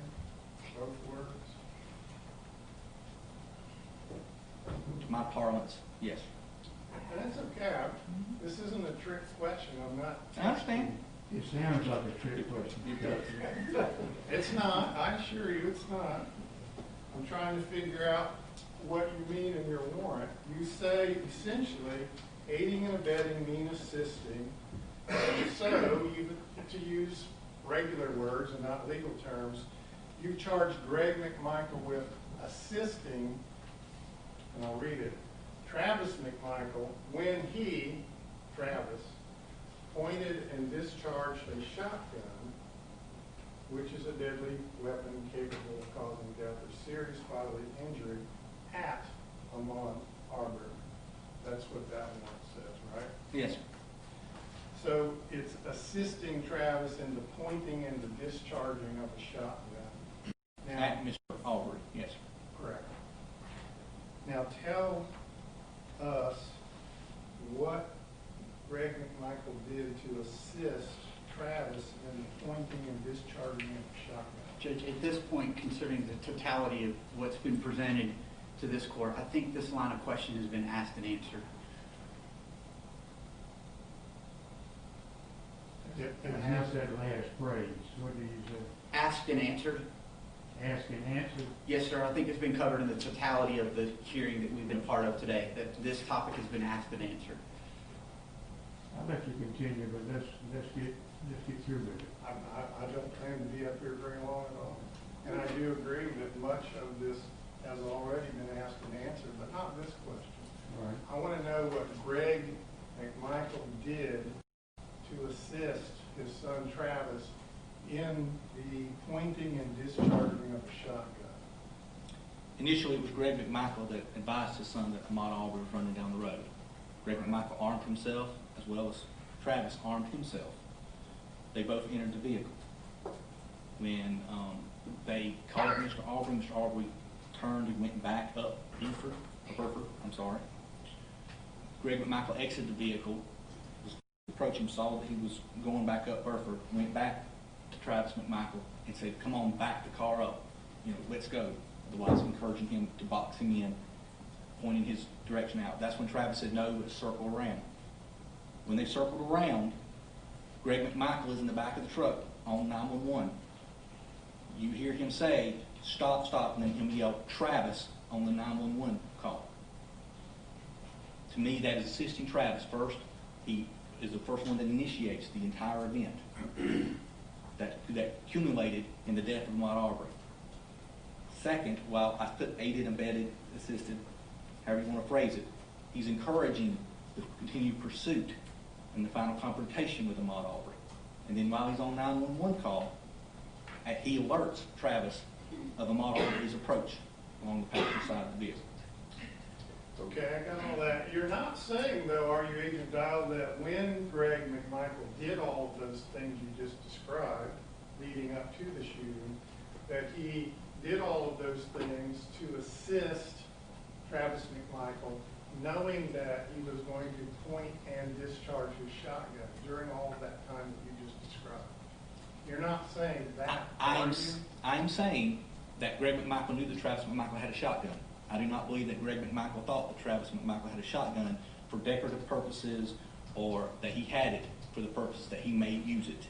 And that's what Greg McMichael knew when he engaged in those acts. Do you take the position that he knew that Travis McMichael would indeed point and discharge that firearm that day when he did all those previous things? I think he knew it would be a distinct possibility. Otherwise, why would Travis McMichael have the shotgun when he gets in the car? Okay. I think it's a foreseeable consequence of what happened. All right. Now, earlier in your testimony, you attributed to Greg McMichael the words that he said to Travis McMichael, "Don't shoot." That's what Greg McMichael told the first responding officers, he said. However, the 911 call which recorded his statement at shooting does not reflect that. I think what Greg McMichael told the first responding officer is what Greg McMichael had going through his mind. However, I do not believe he actually said those words. But I think at that point, he knew that Travis McMichael was fixing to fire the shotgun and kill Ahmaud Arbery. And so you think Greg McMichael had in his mind at that moment the words, "Don't shoot"? I think he was hoping that Travis would not shoot at that moment. Yes, sir. All right. When you executed a search warrant for the McMichael house just recently, you did that looking for, what, anything that would assist and support the warrant for helping Travis McMichael point and discharge a shotgun? I was looking for evidence relating to the death of Ahmaud Arbery, which includes murder, which is listed on the warrant. I was searching for Greg McMichael's cell phone at that point, as well as electronic devices which may have information, video, pictures in reference to the shooting incident. And specifically with respect to Greg McMichael, you were looking for anything that would be evidence to support the warrant that he assisted his son in the crimes of aggravated assault and felony murder, right? Well, the facts concerning what happened that day. I didn't go in there attempting to do a search warrant attempting to support one way or another. I'm there to collect facts and evidence in the case of what happened. Did you collect any evidence from the search warrant of the McMichael house that would assist this court in determining probable cause with the charges in these warrants of assisting Travis McMichael in these two crimes? Again, we see several electronic devices. Those have not been downloaded as of yet because there was concern involving privileged information on them. They are in the hands of the techs, so I do not have that information available. However, we were able to examine the router that was located at the residence. That's the Wi-Fi router, specifically a specific designation or name. And again, I am not a technical person, so I am relying upon my agents who are to that. An examination of Travis McMichael's cell phone that was downloaded by Greene County PD on the day of the murder had revealed that shortly before the incident took place, that his cell phone was connected to a Wi-Fi router. At this point, we were able to determine that the Wi-Fi router he was connected was the one at the house. So we can confirm Greg McMichael and Travis McMichael's statement that there is actual evidence that he was at the house prior to the pursuit of Ahmaud Arbery. If that answers your question, sir. I think it does. Let me say it back to you, make sure I did understand it. So the electronic devices you seized from the McMichael house, among which includes a router, have established for you that Travis McMichael was indeed in the house just prior to leaving the house for the events that unfolded that you testified to at one this morning. Yes, sir. That's what we've established so far, but my hope is that when the examination of those electronics is complete, it could help us again with more information. And you did not get Greg McMichael's phone in that search, right? I did not know, sir. You got that a little later? I did, sir. Yes, sir. Pursuant to another search warrant. That's correct. Yes, sir. And have you been able to extract all the data from his phone? No, sir. Again, at this point, it's in the hand of my technicians. I've told them to download it but not review it, pending my understanding from the district attorney's office that there may be privileged information on it, and that that's something that would be addressed to the court before we examine that information. So for purposes of today's hearing, then, you can state that there is no evidence from any of the electronic devices connected to Greg McMichael that supports the warrants for today's purposes. I can't say, I haven't looked, those information hasn't been announced, so I can't say it's there. I'm saying I do not have access to information from those electronic devices. I think would be the proper way to put that. Well, I think we're agreeing. I mean, essentially, you don't have any evidence to offer today in support of the warrant that comes from Greg McMichael's phone. Well, because yes, sir, I don't have any information from his phone as of yet.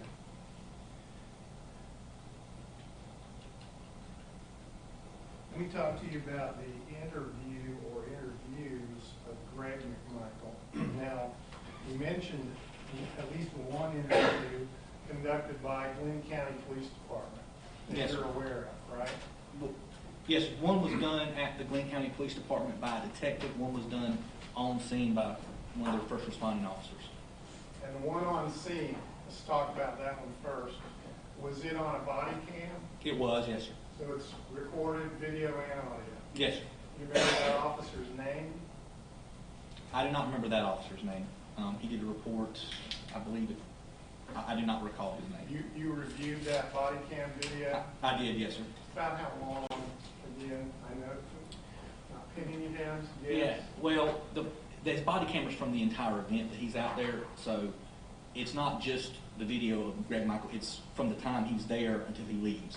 So I don't know how long the entire camera is, or how long specifically the interview with Greg McMichael was. Well, part of that, whatever length of body cam footage we're talking about, part of it included that officer talking directly to Greg McMichael. Yes, sir, that's correct. Standing outside in the street, I guess? Yes, sir, by the truck, beside Travis McMichael's truck. And no, just guess as to how long that interview was? I wouldn't hazard a guess, sir.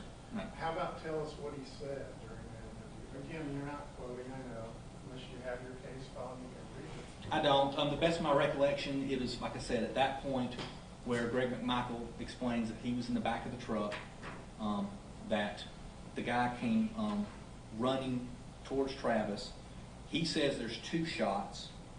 At that point, he says that Travis had no choice but to shoot him. Greg says that he was pulling his gun that he would have shot him if he'd got the gun away from Travis, I believe and that's a rough summation of his first statement. Let me make sure I understand that last part.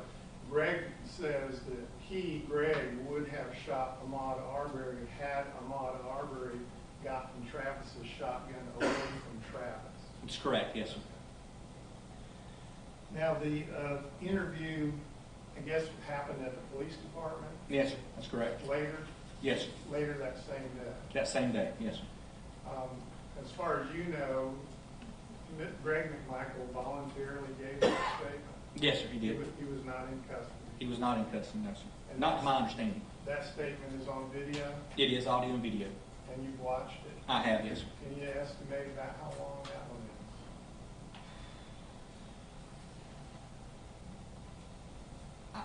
I wouldn't feel proper to estimate it. I would 30 minutes, maybe, a little Okay. over. Fair enough. I'm not going to hold you to any minutes here. Now, that sounds like it's longer than whatever he did on the body cam, though, right? It is very much so, sir. Was he consistent in what he said during that 30-minute, and I'll just call it 30 minutes, knowing it might be more or less, that interview, was that consistent with what he said on the body cam at the scene? It was, with the exception on the scene, he made the statement that he was yelling, "Travis, don't shoot him," where when we at the Glenn County Police Department, he did not make make the statement that he had said those words. Other than that, yes, I believe it was consistent. Tell us anything he said during that 30-minute at the police station interview that would show that he knew that he was assisting or aiding and abetting, intending to aid and abet Travis McMichael in the pointing and discharging of a shotgun at Ahmaud Arbery. Judge, I will object to asked and answered. Well, I'm talking about an interview for the very first time. You may go ahead. All right. You may answer. He outlined the facts that I presented earlier, that he was working in the front yard, saw Ahmaud Arbery run by, went into the house, told Travis McMichael that that was him. They both grabbed guns, they got in the vehicle, they pursued Ahmaud Arbery. Again, he indicated that he exited the vehicle, tried to encourage Travis McMichael to go back and engage Ahmaud Arbery. Travis McMichael said, "No, get in, we're going to circle around." They circled around. He indicated that he was in the back of the truck at that point, that he saw Ahmaud Arbery come running at Travis. He says 2 shots. He's consistent on that during both statements. And he's obviously wrong about that, right? He is, yes, sir. But you don't think he was lying, he was just wrong? I do not think he was lying. I think he was just wrong. My opinion is he did not register the first shot that occurred. Fair enough. Now, so far as you know, has Greg McMichael been interviewed by any other law enforcement agent or agency after that interview that you just recounted that was that very day?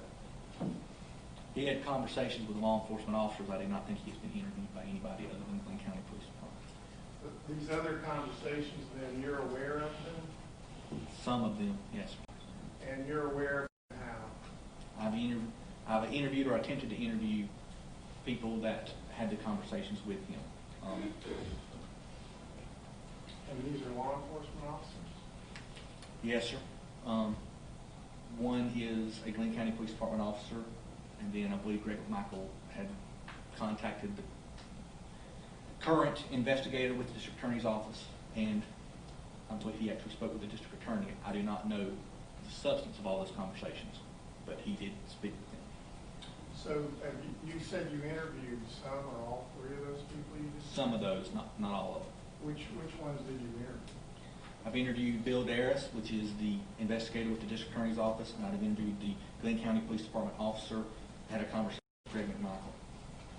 And just generally, what did those 2 officers tell you Greg McMichael said about the event? In particular, I'm looking for, did he say anything different, inconsistent? No, sir, I don't believe he said anything different than what he said during the interview. So whatever he said to them, we don't need to go over it, is consistent with what he said on the body cam and in the interview. Yes, sir, that's correct. All right. Are you aware of any others besides the ones you just named that you call, I used the word interview, those were not really formal interviews, were they? No, sir. They were just conversation statements about the event. Did those people write reports of what he said? Did they record it in any way? No, sir. Okay. So any others that you know of? No, sir. Okay, earlier in your testimony today, you talked about comments Greg McMichael made on Facebook that are related to these warrants. Can you generally sum those up? The one I was talking about was after the shooting. On the day of the incident, Greg McMichael posted something on Facebook that Travis McMichael had been involved in a shooting. It was at this point that a Glenn County PD officer sent a Facebook instant message to Greg McMichael saying, "Hey, call me," and provided his phone number. And that's when Greg McMichael called him. The officer in question did not know that Greg McMichael was directly involved in the incident at the time that he sent the message. This officer was a friend of Travis, and he was concerned when he saw it on Facebook. You remember that officer's name? Officer Cooper, I believe so. And did Officer Cooper and Greg McMichael then have a phone conversation? They did, yes, sir. As Officer Cooper told you what Greg McMichael said to him on the phone? He has. And generally, what was that? That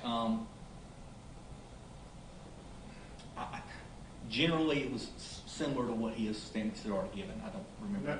No inconsistencies, no, sir. No contradictions. That's correct, yes, sir.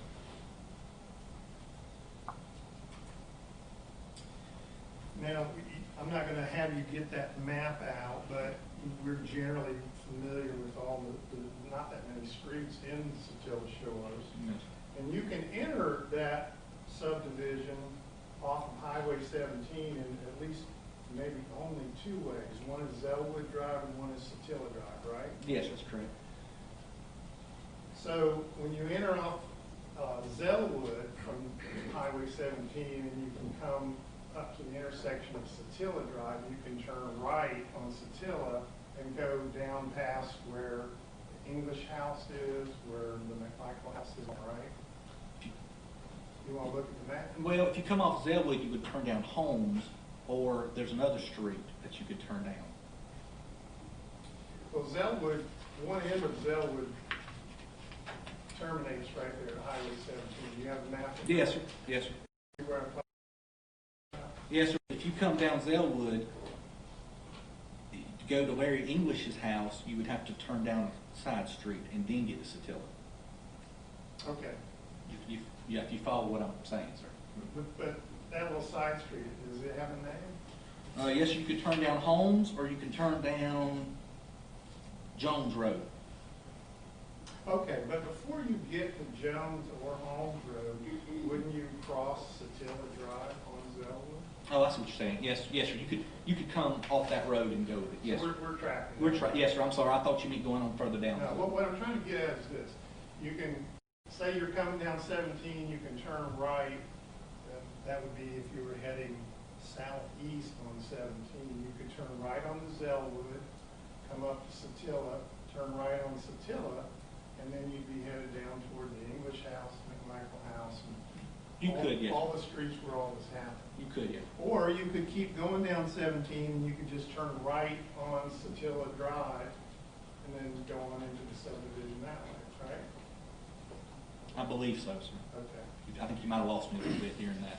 Well, here's what I'm going to get at with that set of questions. All the streets we're talking about, Zellwood, Satilla, Jones Road, Holmes Road, there's Burford. Mm-hmm. Those are all the streets in issue here. Yes, sir. Have you been around, meaning you and all your law enforcement agents, been around to knock on every door on all those streets to ask the residents if they saw anything or if they have surveillance cameras in their homes pointed at the street? Yes, sir. I believe so. We did a thorough neighborhood canvass of Satilla Shores, as well as the area where Mr. Arbery lives, as well as the next subdivision over. asking the same All questions. right, good deal. Sticking just with Satilla Shores, though, are you saying that you and your agents in this canvassing have indeed gone to every house in there on these streets that we're talking about? I believe so, sir. I'd have to check the map that we did, because we did a thorough canvass of that. And the mission of the canvass was what I just said, to ask residents, did you see or hear anything, and do you have surveillance cameras, and can we look at them? And if you've seen Ahmaud Arbery running in the neighborhood. And have you seen Ahmaud Arbery running in your neighborhood? Yes. All right. Did you find anyone in that canvassing who said, yeah, I saw something relevant to the day in question, February 23rd? Other than the people we've already talked About, thank you. Not any that saw the event occur. I do not believe so. We asked about surveillance video. There was none other that we gathered from those inquiries involving surveillance video of the area. Like I said, we did uncover people that saw Ahmaud Arbery running in the neighborhood in the past. Okay, so nobody saw or heard anything other than the people we've talked about. Of the actual incident, yes. Right. I believe. And, But they heard, we did find people that heard the gunshots, yes, sir. okay. Yes, All sir. right. Fair enough. Tell me about the collection of any surveillance video. How many surveillance videos from homes in the neighborhood do you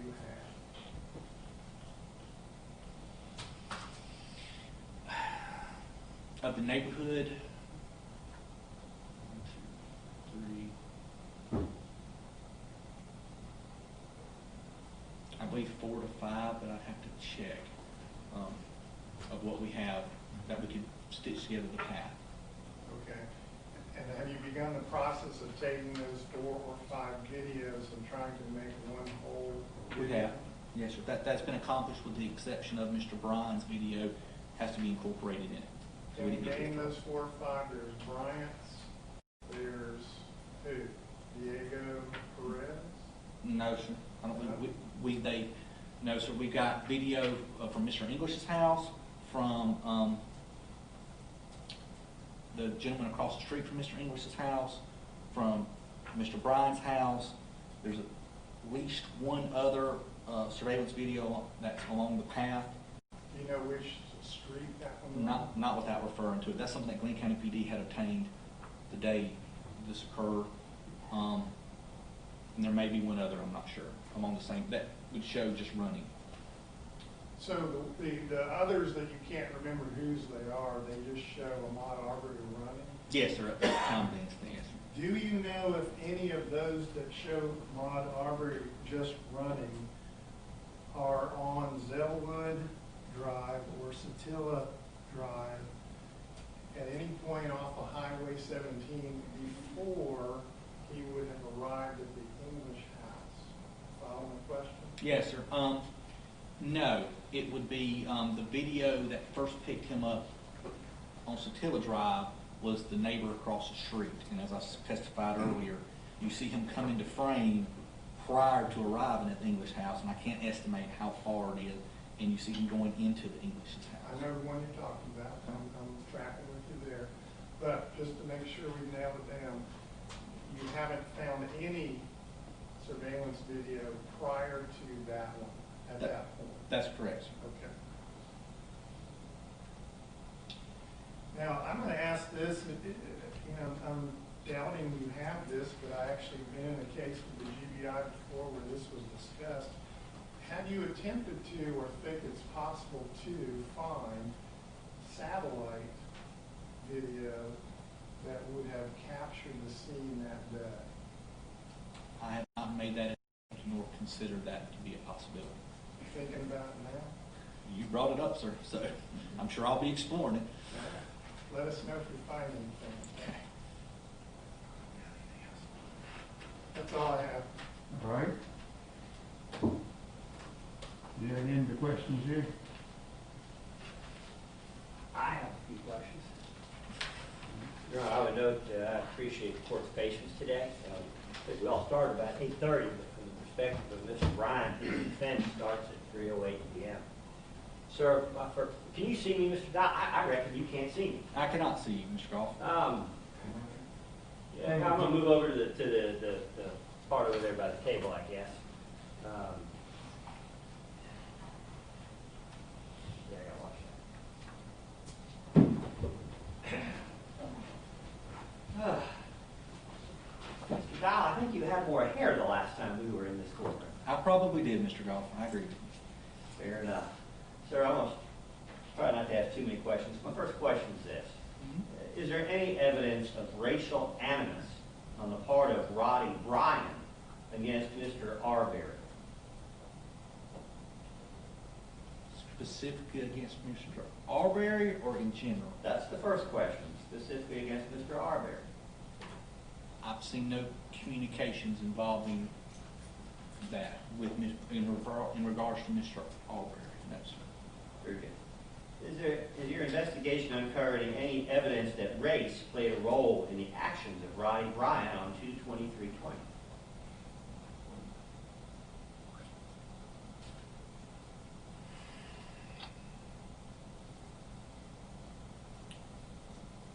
Mr. Goff, I'm trying to answer your question as thoroughly as I can. Revealed, as far as my opinion of motivation and reasons behind actions? Well, I'll take your opinion first. Yes, sir, it did. You believe it did? Yes, sir. Okay. Well, following up on your opinion, is there any evidence that race played a role in the actions of Roddy Bryan on 2/23/20?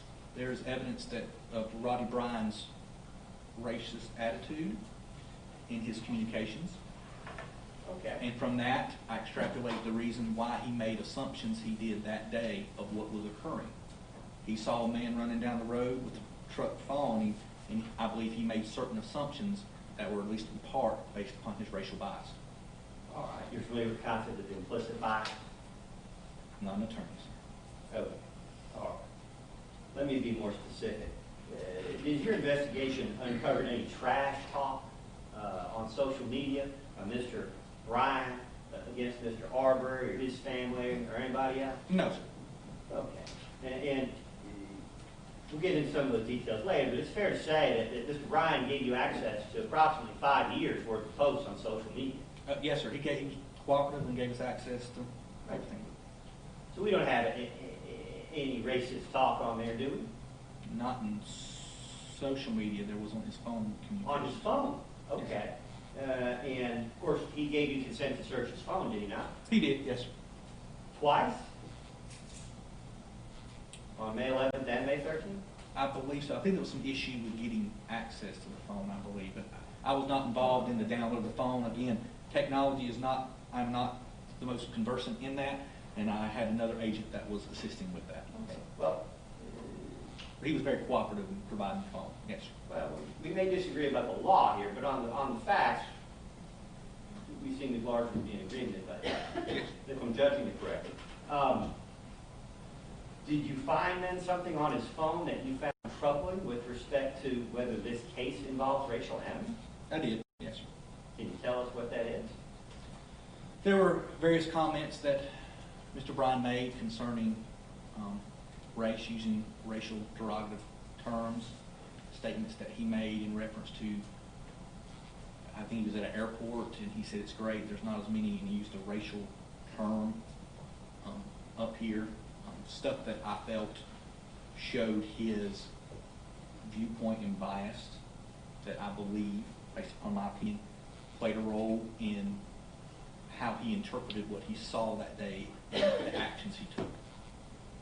Well, we can agree that people's life experiences do affect how they see things. Absolutely, yes, sir. And is it fair to say that there were several thousand Facebook posts over that 5-year period?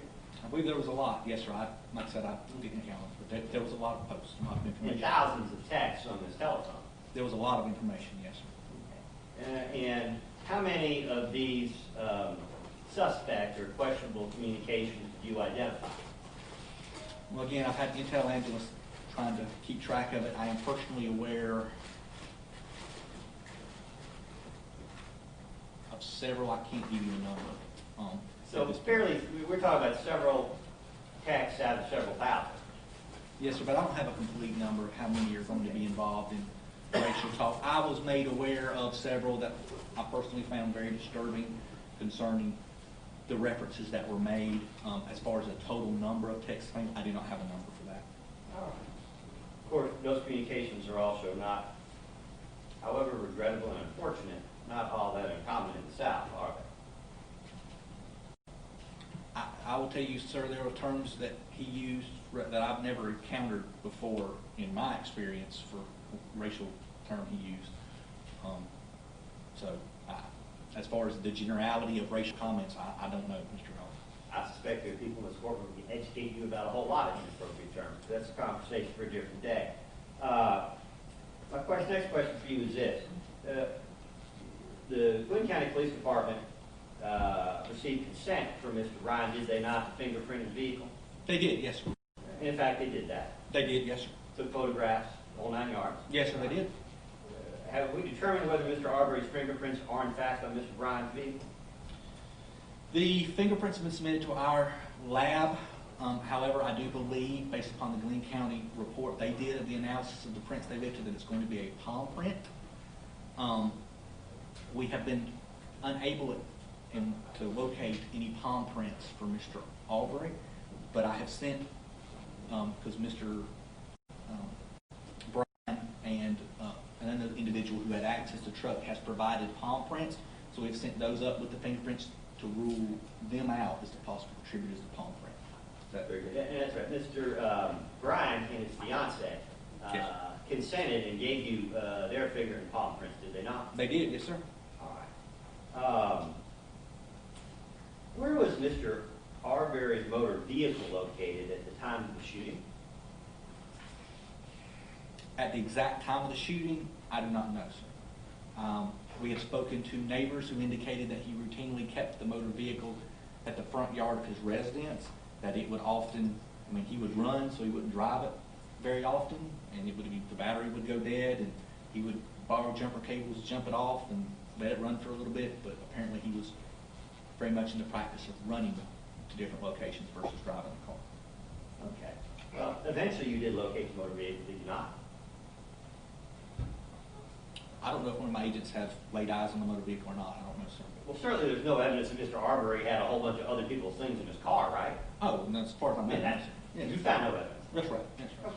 Very good. You have seen the full video that was provided by Mr. Bryan to the Glynn County Police Department on February 23rd? I have, yes, sir. All right. Both in that video and the one that was released by someone other than Mr. Bryan, Yes, sir. there appears that Mr. Arbery dropped something along the way prior to being shot.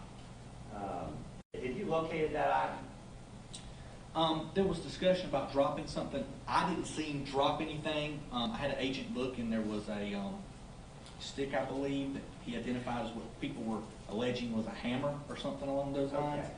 Okay.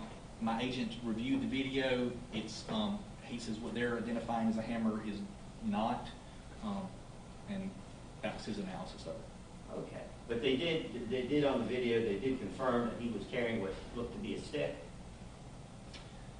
That I do not know. I know there was discussion of it being a hammer that's on the road. They're saying drop, and my agent said, no, that is a stick that's on the road.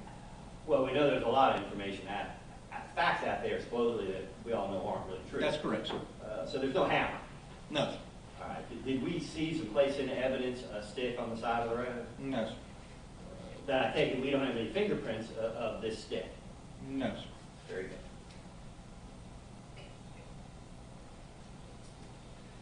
There were some questions earlier about the autopsy in this case.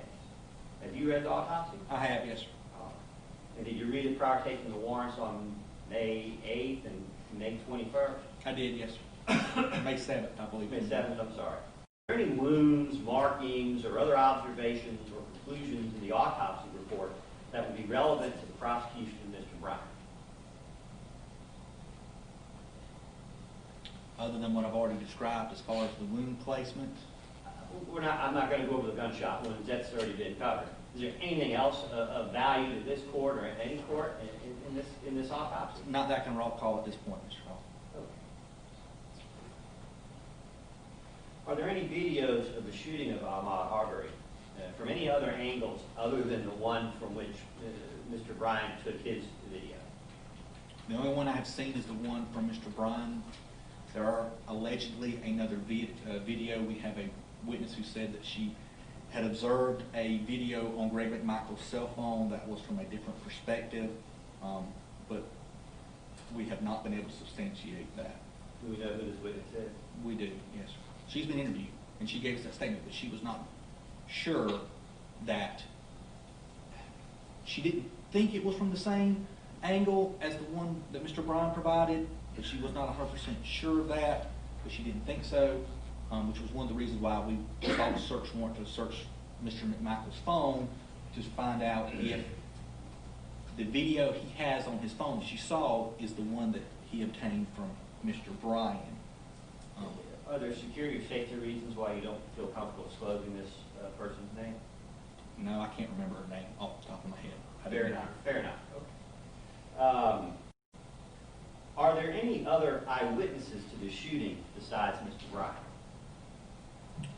This is Greg McMichael, who would be the only other eyewitness, and Travis McMichael that I'm aware of. Okay. So is there any evidence that Roddy Bryan was armed during the events of February 23rd? Mr. Bryan, no evidence of that, but he was allowed to leave the scene, I believe, before.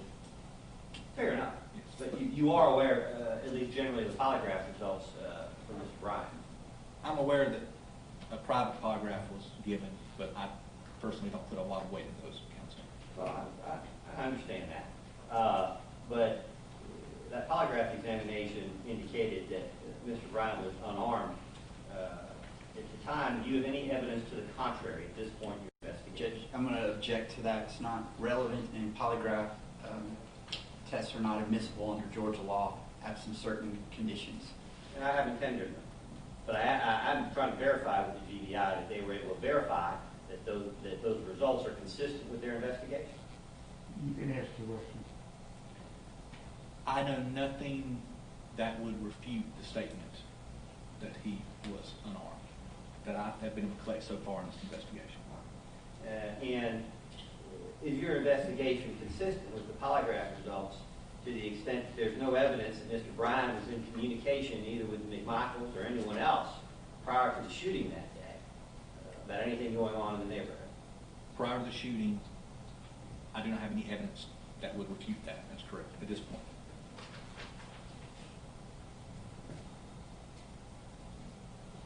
Now, going back in time, Mr. Bryan submitted voluntarily to an interview with the Glenn County Police Department at the scene of the shooting on February 23rd, did he not? He did, yes, sir. And he invited Officer Minshew, I think it was Officer Minshew, to come sit in his car and look at the video in his car. Yes, sir, that's correct. And there's been some question about the number of videos. The first video in this case that was released to the public, that is a video that was actually prepared or produced by the Glenn County Police Department themselves.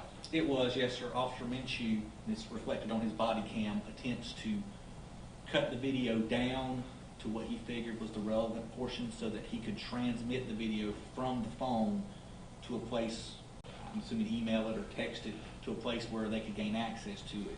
I believe he was unsuccessful, which is the reason why, or one of the reasons why a download was requested and granted by Mr. Bryan of the phone to extract the full video. But it captured both videos because they've already been created. But this isn't a case where we're questioning at this point the authenticity of the video made by Mr. Bryan. No, sir, I am not. There's no evidence Mr. Bryan has edited or altered any videos in this case. Not that I'm aware of. After speaking with the police at the scene of the crime, Mr. Bryan voluntarily goes to the Glenn County Police Department to interview again. Yes, sir, that's correct. And you've given a lot of testimony today. Basically, there's the statement on the scene to Officer Minshew. There's a statement to the Glenn County Police Department. Now, there's two subsequent statements on May 11th and May 13th with Agent J.C. Seacrest at your temporary operational headquarters or whatever? Yes, sir. Okay. The first statement to the two statements to the Glenn County Police and the two statements to the GBI. Are they all basically consistent? Yes, sir. I would agree with that. They're basically consistent. There's no question in this case as whether Mr. Bryan has ever lied or attempted to deceive your agency or any other about this matter. I've got no evidence that he is liable in reference to that. Then I'm going to save you going through each statement, all that stuff. We've been here a long time. But basically, Mr. Bryan has fully cooperated with your investigation. He has, yes, sir. Is there anything that he's requested, anything that's been asked of him that he's been unwilling to do? Not unaware of, no, sir. Who was it that alerted the GBI to the existence of the security camera at his house? He did. Okay. And who was it that invited you all to his house? He did. And when the Glynn County Police Department interviewed Roddy Bryan February 23rd, did they ask him what was said after the shooting? No, sir. They did not. Not that I recall. Did y'all ask? Or did Mr. Bryan bring that to your attention on May 13th? I believe Mr. Bryan brought it to our attention. But for Mr. Bryan's cooperation, there's a good likelihood evidence would have been lost or not discovered in this case. I don't know about that, counsel. Okay. Very good. Let's talk about the motor vehicle. Mr. Bryan gave consent to the Glynn County Police Department the day of the shooting to fingerprint and examine his vehicle, correct? He did, yes, sir. And, of course, he gave consent, I'm sorry, back up. He gave consent for y'all to search his car, his house, everything you wanted for firearms, and you've done that. Yes, sir. All right. On the motor vehicle, did you ask to search the event data recorder on this motor vehicle? I did, yes, sir. And what does that do? That's the computer system within the vehicle. It would log different information in reference to the vehicle. It's the computer brain of the vehicle. It can log all sorts of information. And we can gain access to that and possibly gain relevant data concerning speed, direction of travel, Bluetooth devices that are hooked up to the radio into the thing. All sorts of information can be obtained from it. And we were able to obtain that information in this case from Mr. Bryan's vehicle. We were, yes, sir. And that's turned out to be important in your investigation. There was what I consider to be relevant data on that, yes, sir. Well, were you present? I can't recall. Were you present for the reenactment? No, sir, I was Mr. not. Bryan? No, sir, it was not. Was there some difficulty ascertaining the path of travel from Mr. Bryan when you were conducting your investigation? For us, yes, sir, we were attempting to piece together the various statements of where people were and how to travel, which is what I outlined earlier. So we were having difficulty doing that.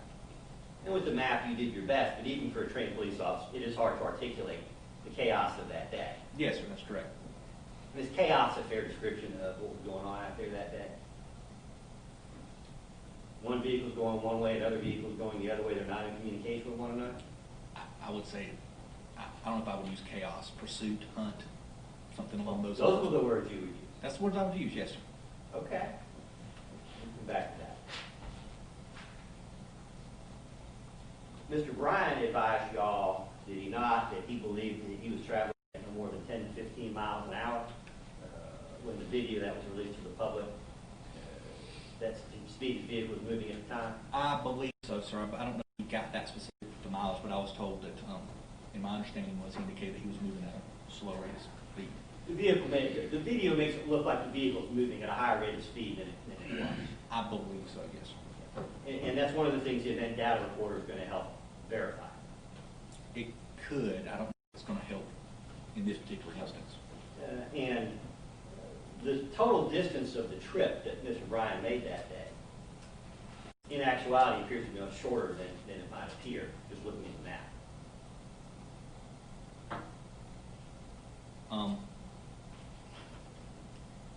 Yes, sir. I would guess so. If I understand your question correctly, the map may look further, but when you actually drive it, it doesn't seem as far. That's what you're asking. Listening to someone describe it, it sounds like Mr. Bryan's vehicle went a lot further than it really did that day. Okay, well, we're going to try to take this from a different perspective. Okay. I'm not going to play with maps. I'm no good with them. Okay.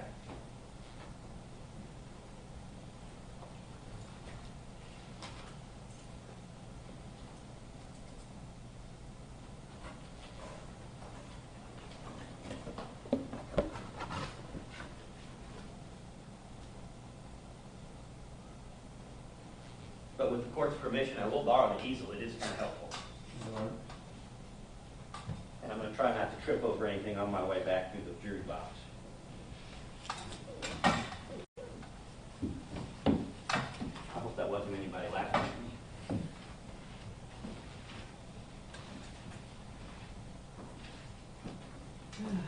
Okay.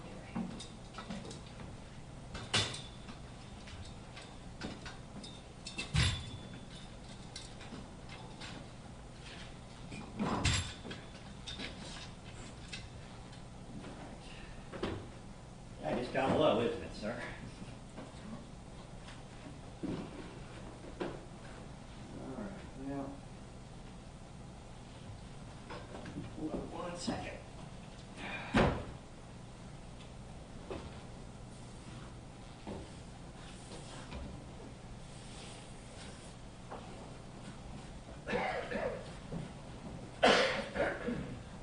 Okay. Agent Dial, if you need to take this in your hands, that's perfectly fine. Okay. I'm going to give you this marker, okay? Okay. Your Honor, I'm sorry to interrupt, but I can't see and make it out on the monitor. Can I reposition so I can better see? Thank you. And if there are any suggestions as to the better way to set this up, I'm all ears. No, sir. All right. However you choose to do it is fine by me. Officer Dial, I'm showing you what's basically a blank piece of poster board with a long line across it and timeline written at the top. Okay, sir. The goal is, on my left and your right, put the time of the shooting. On my right and your left, put the time that Mr. Arbery goes into the house, the English residence. Okay. You are familiar, and I'm going to leave this with you, and I'm going to step back out without trying not to injure myself or anybody else.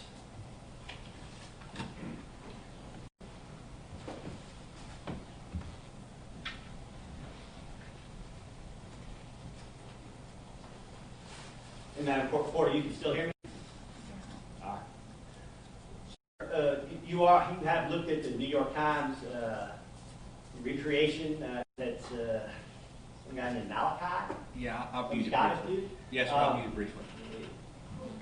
We all know he didn't get it exactly right, but he begins with the video from inside the English residence, or the video across the street, where Mr. Arbery walks up to the, jogs up, we'll just leave that for another day, comes up into the house.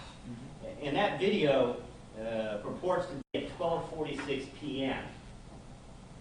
Now, there's some question as to whether that's accurate or not. Yes, sir, I don't believe that that's accurate. Your recollection is, what time does Mr. Arbery walk up to the house? Well, the problem is finding a consistent time here. So the best indication I have in this investigation of a consistent timeline that we can establish is utilizing the 911 call data. That's 1 clock.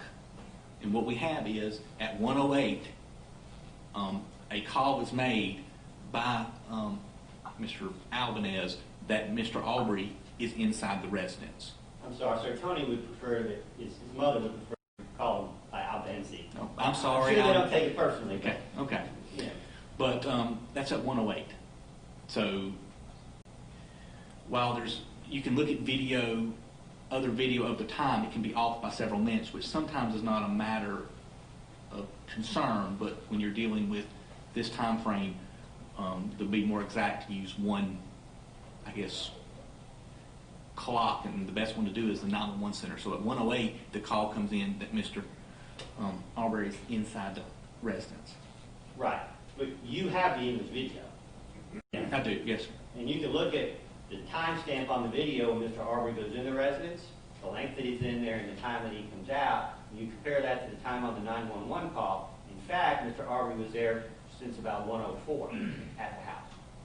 Yes, sir, but like I said, again, though, you're talking about looking at the time on the video as it compares to the 911 call time. I understand.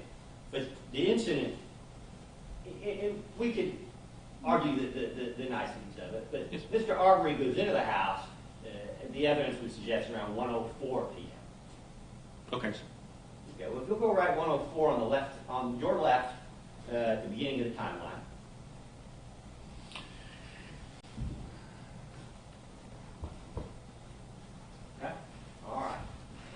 911 call is at 108?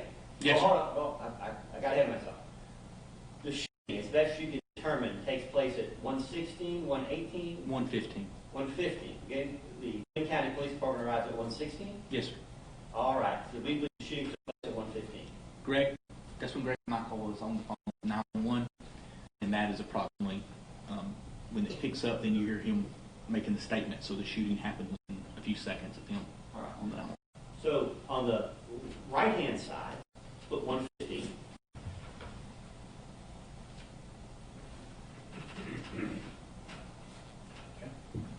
And the New York Times, which is certainly not evidence, but their investigation suggests the incident is 12 minutes in length.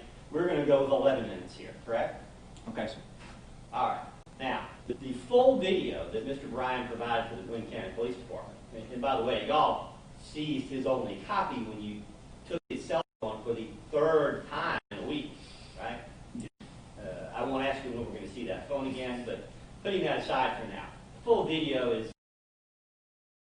I believe that's right. Yes, sir. All right. Can you move 2 bits, estimated as best you can there? Come back where Mr. Bryan's video begins. Understanding this is not a trick, it's not science. Yeah, I know. I'm not very good at estimating like that. You said it was 2 minutes and 30 seconds, I believe. I believe it's 2 minutes, 30 seconds. Maybe if you want to double check your record, maybe it's 2 minutes 40. Somebody may have a better idea of that. No, I think you're approximately correct, Counselor. So, okay, well. All right. So somewhere between 112 and 113 is when the video goes on. Am I correct?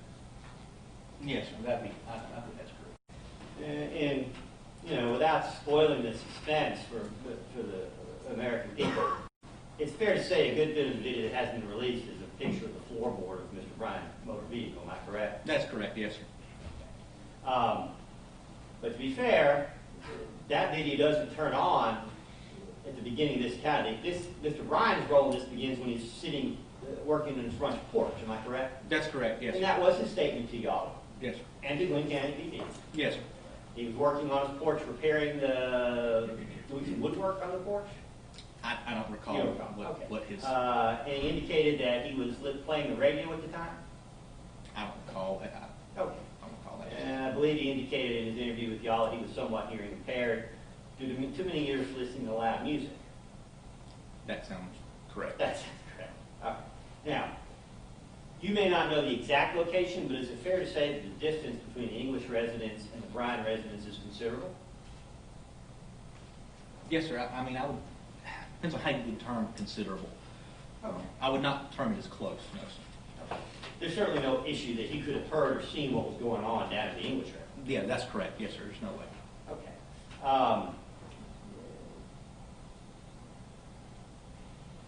Based on the recreation of his path of travel by Officer Sechrist and the other agents on May 13th, which I believe, that was video recorded, was it not? It was, yes, sir. And I'm sure there's reasons why you don't want to share that today. That's a conversation for a different day. But, well, if you do, we could set the equipment up, but I don't think we really want to go there today, do we? Okay. Most of Mr. Bryan's role in this case, it starts from his security camera video. Have we been able to identify the timestamp, the reliability of the timestamp on his home security system? I have not, sir. Like I said, the home security system is with my technology people that are going to do an analysis of it, go through that. So I'm hoping that's information I'll be able to obtain from them, but I do not have it as of yet. Based on the video reenactment that was done with the GBI and all the previous statements, the time frame for Mr. Bryan's involvement from when Mr. Arbery and the McMichaels go by his residence to the video camera turns on, maybe a minute? I'm not certain of that, Counselor. Okay. Certainly no more than 2 minutes. From the time when... From the time they go by his house until to then the he's video pulling camera out? comes on. Okay. The video, the home video. Yes, sir. Oh, whoa. Yes, sir. I don't know about that. I don't know how long it would be from the time that he's in front of their house until he starts his... I'll put it in a different way. Based on the recreation, how many feet did Mr. Bryan's car travel from the moment he pulled out of of his driveway to where the video camera comes on? That I don't know, sir. I believe he's on, the camera happens when he's on Holmes Road, when he turns it on. So, all right. So let me, one moment. Yeah, I don't quite see the point of all this, Counsel, so let's get with it.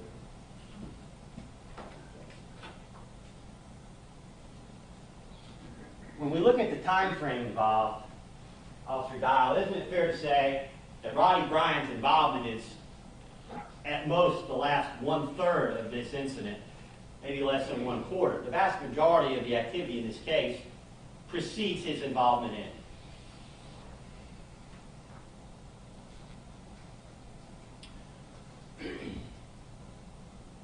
I would say the last half of it, Counselor. I don't know if I would go as far as to say the last third of it. It's a conversation perhaps for a different day, but Mr. Bryan's missed at least half of the action. And no disrespect to Mr. Arbery, half of the activity, half of the events, he's missed half of that before they go by his house. I think that would be fair, yes, Counselor. And there's no way he could possibly know what's actually happened. No, yes, sir. I think that's correct. Now, in your testimony, you indicated that Mr. Bryan made several attempts, and I'm not trying to put words in your mouth, but several somewhat ambiguous, several attempts to block Mr. Arbery's path or change his direction. Yes, Okay? correct. The first of those occurs when he pulls out of his driveway, am I correct? That's correct, yes. Now, you watched the video yourself, had you not? The reenactment video prepared by Agent Secret. I've seen parts of it. I don't know if I've seen the entire of the video. Well, you've been out to Mr. Bryan's house, have you not? I have, yes, sir. And there's a tree and a big bunch of bushes there on the left as you pull out of his driveway. Yes, sir. Okay. So when we say that Mr. Bryan was trying to block Mr. Arbery, did Mr. Bryan not tell you, and isn't that consistent with your observation, that his view down the street of the McMichaels truck and Mr. Arbery was very limited? Yes, sir. My understanding was his intention was to turn left, but then as he pulled out, he saw Mr. Arbery, so he pulled in to try to block him back. Well, So when if your question is when he came up with the mental decision, the plan to block him, I believe that was when he was intending to turn left, saw him, and then decided to try to block him in. so he didn't turn fully left. He turned partially left. Well, I don't know if he actually made the turn. He didn't get that specific in the interviews that I'm aware of. He just indicated that he was pulling out, Okay. saw them. That's my understanding, Counsel. Well, we're not going to quibble over those details today. He pulls out in the street, and Mr. Arbery runs to the drainage area that's to the side of the street. Yeah. Okay. That is the first time that you contend that Mr. Bryan tried to block the path of travel of Mr. Arbery. I believe that was what, I believe that was the statement that was given. Yes, sir. That your investigation, that's what you believe. Yes, sir. Okay. What's the second time that Mr. Arbery tries to block the path of Mr. Arbery? Mr. Bryan indicates that he tried several times to block him in his statement that he gave to the Glenn County PD on the day that this occurred, that there were multiple instances that he tried to block him in. Is also referenced at the time on Holmes Road that he tried to block him in as well. Well, I'm trying to go through them one at a time. We've discussed where he pulls out into the street, and Mr. Arbery actually turns out to be right there. We've discussed that. What is the next time? And I understand from the Glenn County, the statement given to the Glenn County Police Department is very difficult to get into some of those details. Am I correct? Yes, sir. They didn't. You're asking me to parse out exactly the location of where he made this move, whatever. That was not covered in the Glenn County Police Department interview. It was just his statement that he tried multiple times to try to block him in, to stop him, detain him, whatever phrasing you would like to use in reference to that. Well, Mr. Bryan never used the word detain, did he? He did not. No, sir. He said Stop, block, stuff like that. Yes, sir. Okay. Which to me means detain. Well, we may disagree about the legal consequences of the facts, but that's neither here nor there at the moment. But when Mr. Bryan came to see y'all on May 11th, of course, that conversation was to fill y'all in on events since he had left the Glenn County Police Station on February 23rd. Those were the parameters of the interview. That was the parameters of the interview, yes, sir. But that, By mutual agreement. yes, sir. Okay. So y'all didn't have an opportunity that day to get back into the events of February 23rd. That's correct, sir. I think that was the agreement that it would not explore that part in that day. But then on May 13th, after the polygraph results came back and were furnished to the GBI, Mr. Bryan agreed to answer all of the questions. Yes, sir, I believe so. But there was some issue as to Mr. Bryan's ability to articulate the path of travel, which had been your concern. I don't know if there was problems with him articulating. There may be problems with us having a good understanding of what he was trying to relay. And I don't know where the fault was, but I think the decision was made to videotape and have him drive back to help us get an idea of path of travel. Yes. So when he goes back to Satilla Shores with the agents and takes them back through for this video reenactment of his path of travel, at that point, y'all have information. You can answer more specifically. What's the second time that Mr. Bryan attempts to change or block the path of Mr. Arbery's travel? Counselor, I don't know if they went into those kind of details. That was not imparted to me of the exact location of where he tried to block them in. Like I said, my understanding and my review of the interview Glenn County did on the day that this occurred, he admitted to making multiple attempts. Now, you're asking me where these occurred at. I do not know if those were covered during the recreation or not. Okay. Agent Dial, I'm not trying to put you on the spot. There's 40 gigabytes of evidence in this case. I mean, yeah. No one wants to be in your shoes. Yes, sir. Okay? But to be fair, you actually haven't watched the video reenactment that Mr. Bryan spent the afternoon working with your agents on. No, sir. I've watched some of it, but not the entirety. I could testify too early. Okay. So your testimony that Mr. Bryan attempted to block or change the travel of Mr. Arbery several times is based solely on the Glenn County Police Department interview. No, sir. The agent that did the interview with Agent Secret reported back to me the salient details of his interview with Mr. Bryan. That's how that works in an investigation. The agents do interviews and they report back to the case agent, whichever, what salient information they obtained. Later on, they then prepare a report. Later on, when I get the report, that's when it's reviewed and gone through. Okay. That's how the process of investigation goes. And we all know Officer Secret is a very capable agent. Very much so, yes. But for the sake of the judge, he's trying to ascertain whether there's probable cause to support the arrest warrant that alleges control the direction in detention, confined in detention. We've talked about the one incident when Mr. Bryan pulls out of the driveway and finds Mr. Arbery is not down the street being chased by the McMichaels. He's coming back right in front of him, literally. We've discussed that. Okay. Yes, sir. He pulls out and tries to block him according to the state. Okay.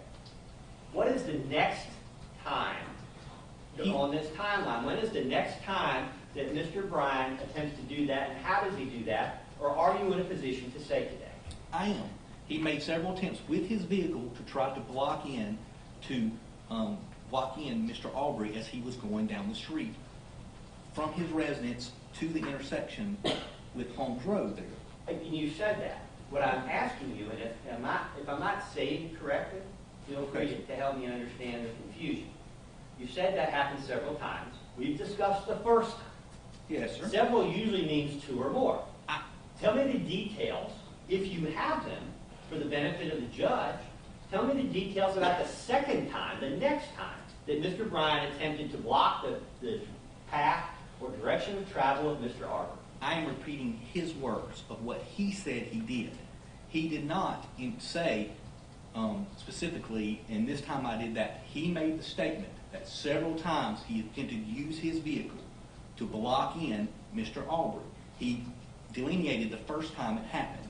Then he said several times. That also is confirmed with Greg McMichael's statement, which indicates that Mr. Bryan was trying to block in Mr. Arbery. Well, that's good.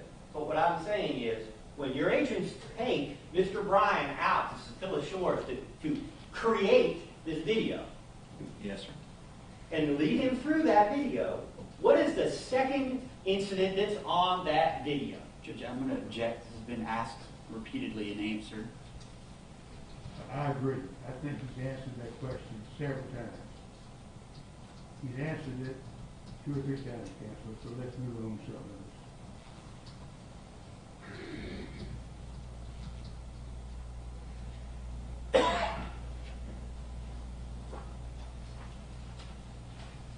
You testified earlier about the attempted carjacking of Mr. Bryan's vehicle. I'm going to object to the characterization of attempted carjacking. That's mischaracterizing the testimony and evidence that's been presented here.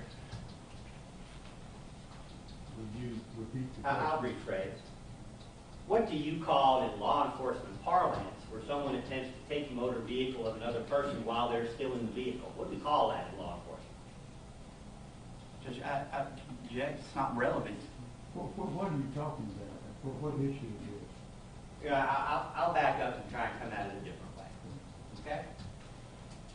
When Mr. Bryan spoke to the Glenn County Police Department on February 23rd, he indicated that there was a time when he felt that Mr. Bryan was trying to get inside his vehicle. Mr. Arbery. Mr. Arbery was trying to get inside. He felt Mr. Arbery was going to try to grab the door handle and open the door.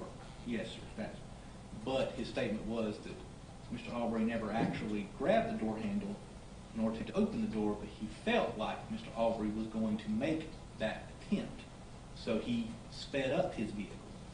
Okay, well, see, this is what I'm confused about. You say he sped up his vehicle, but he sped up his vehicle in reverse. That was his statement to the GBI on May 13th, wasn't it? Okay, sir. I don't have that detail, sir. Okay. And when he talked to the Glenn County Police Department on February 23rd, his testimony then and subsequently was that he felt he made a terrible mistake because Mr. Arbery turned back towards him and he felt Mr. Arbery was going to get in his vehicle. I know he testified that he felt that Mr. Arbery was going to get in his vehicle, but I also know that he also continued to pursue Mr. Arbery after that event. And we'll come to that. But at the time that Mr. Arbery is in contact with Mr. Bryan's motor vehicle, Mr. Bryan is traveling in reverse, attempting to get away from Mr. Arbery. He can't get any closer.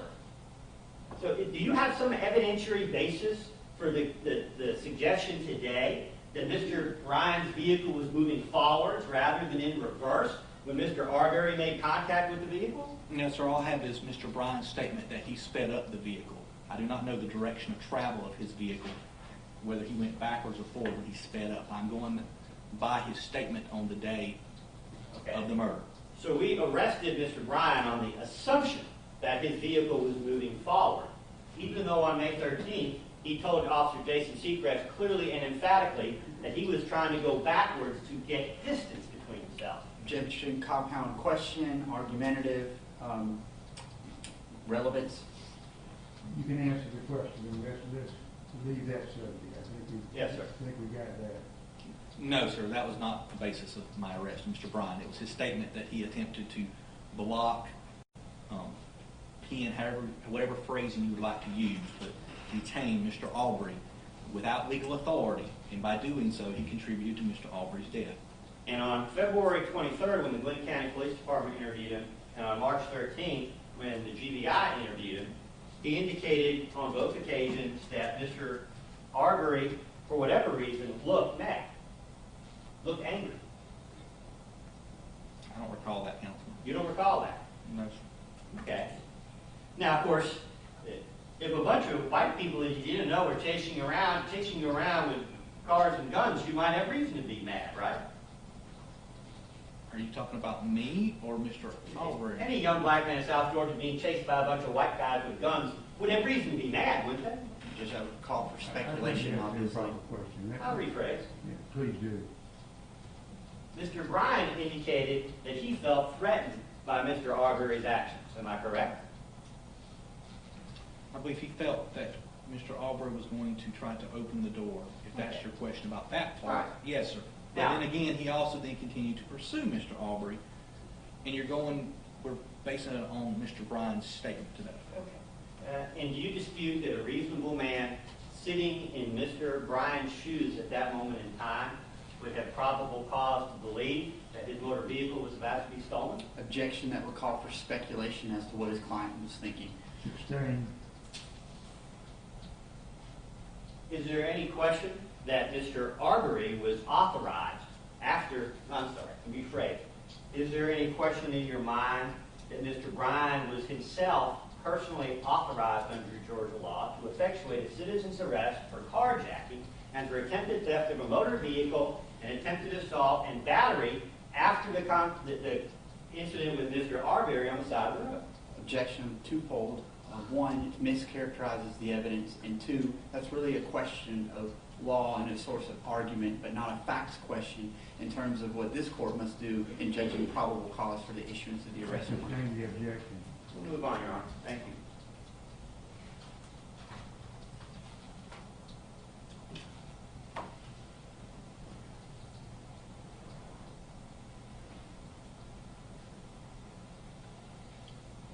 All right. So, your testimony today about the interview with the Glenn County Police Department on February 23rd, nothing that's happened since February 23rd in your investigation has changed in any meaningful way your understanding of the case with respect to Mr. Bryan's involvement.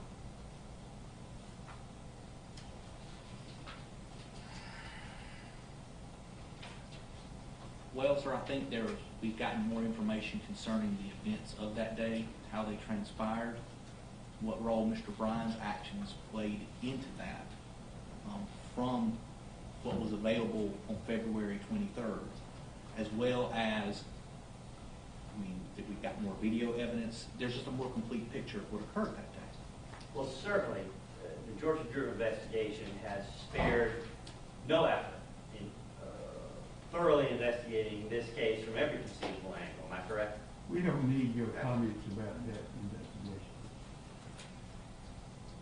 Thank you, Your Honor. So what's the question?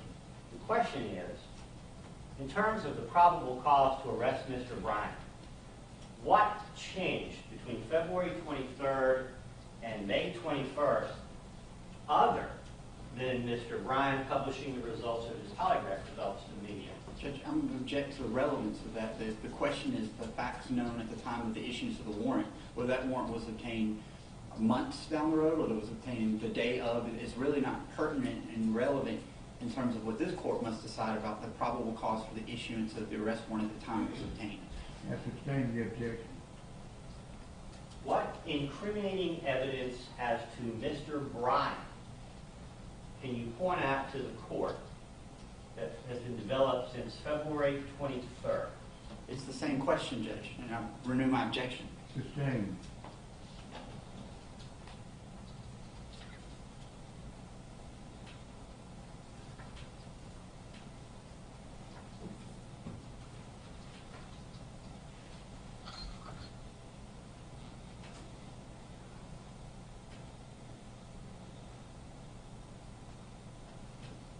No further questions, Your Honor.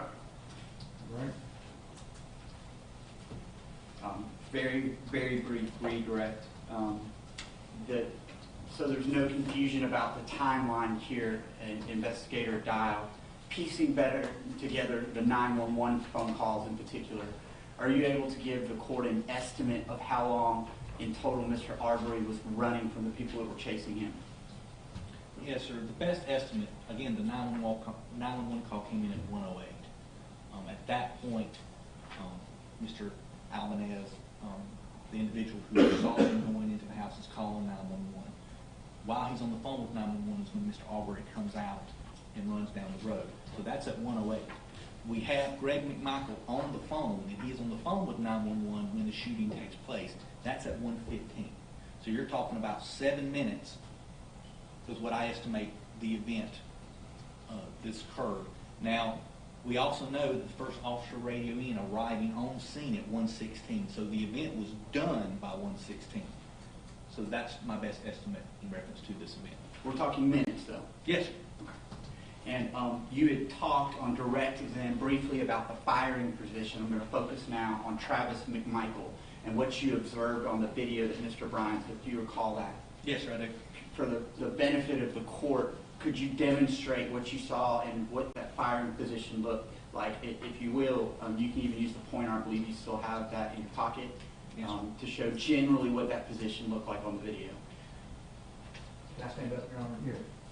While on the video, which if you focus on Travis McMichael's arms, you see the arms. With a rifle, you often have your arm extended, front arm, and that's what I saw. This is what I would refer as a firing stance. This arm is extended out, holding your rifle. Is that prior to any contact that you see between physical contact between Mr. Arbery and Travis McMichael? Very much so, yes, sir. For the purpose of our record, so we're not silent for our court, for what you did is you stood up on the witness stand, accurate? Yes, sir. Okay, and you extended that pointer and you held up both arms as if to aim that pointer towards me across the courtroom, correct? Yes, sir, that's correct. All right, you can take a seat, please. Judge, this is as much a point of clarification as anything else. I assume that this court has copies of the actual arrest warrants to pass upon? Yes. Okay.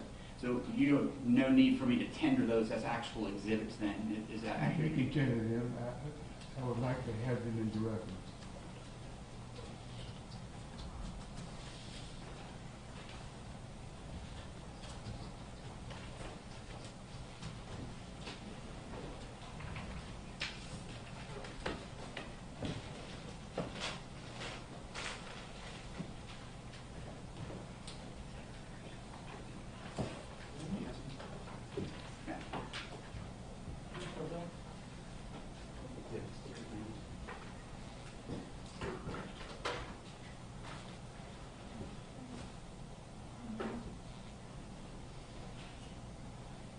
All right, well, the court now inquired from the defense, how about 3 exhibits, just putting them together by defendant? Any objection to that? No. No objection, no objection. Okay. Just 3 exhibits, please, ma'am. Yes, ma'am. So, state 1 would be Travis McMichael.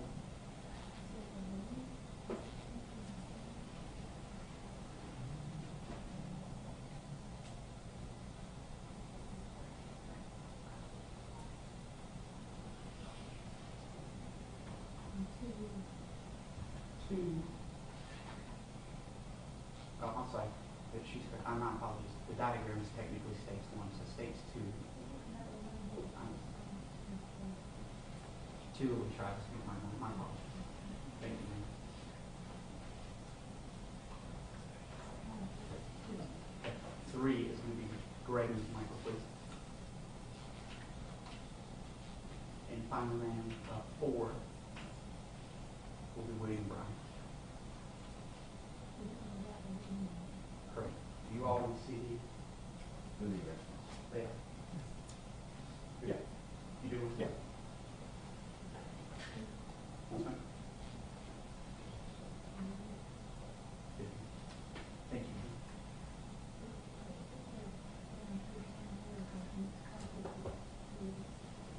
Understood. Thank you, ma'am.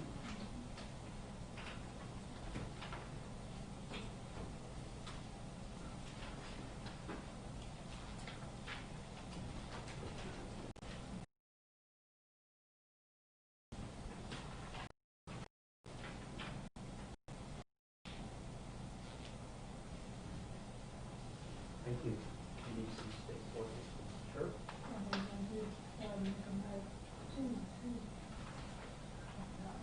2 is Travis McMichael. 3 is Greg McMichael.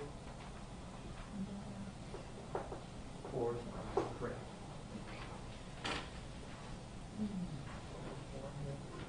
One is technically the demonstrative aid, but we're going to substitute that photograph.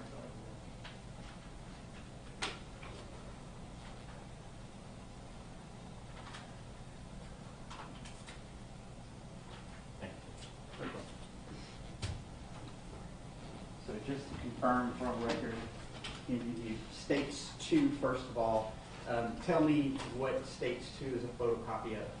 It's a photocopy of the state warrant and dismiss and the warrant in reference to Travis McMichael on charges of felony murder, and there's a second page also of the state warrant and amendments for Travis McMichael on the charge of aggravated assault. This is State's Exhibit 3. Confirm that that's a photocopy of the arrest warrants that you obtained for Greg McMichael. It is, yes, sir. Stage 3 is the warrants I obtained for Greg McMichael for parts of the crime of felony murder and as part of the crime of aggravated assault. And finally, State's Exhibit 4. Identify that photocopy, please. Stage Exhibit 4 is the front and back of the warrants I secured for William Bryan for felony murder and for criminal attempt to commit false imprisonment. For the purpose of our record, I'll tender 2 through 4 this time, Your Honor. Admitted. Did you hand into the clerk of the I'll be happy to.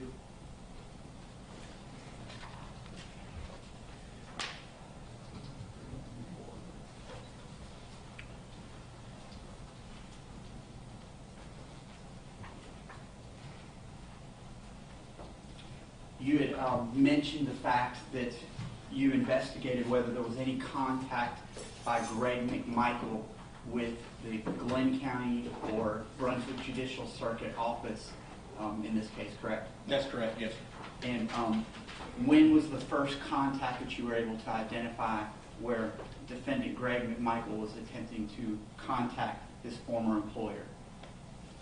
That would have been the day that the shooting occurred.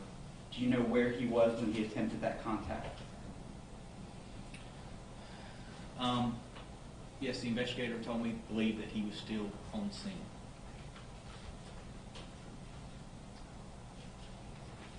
I believe.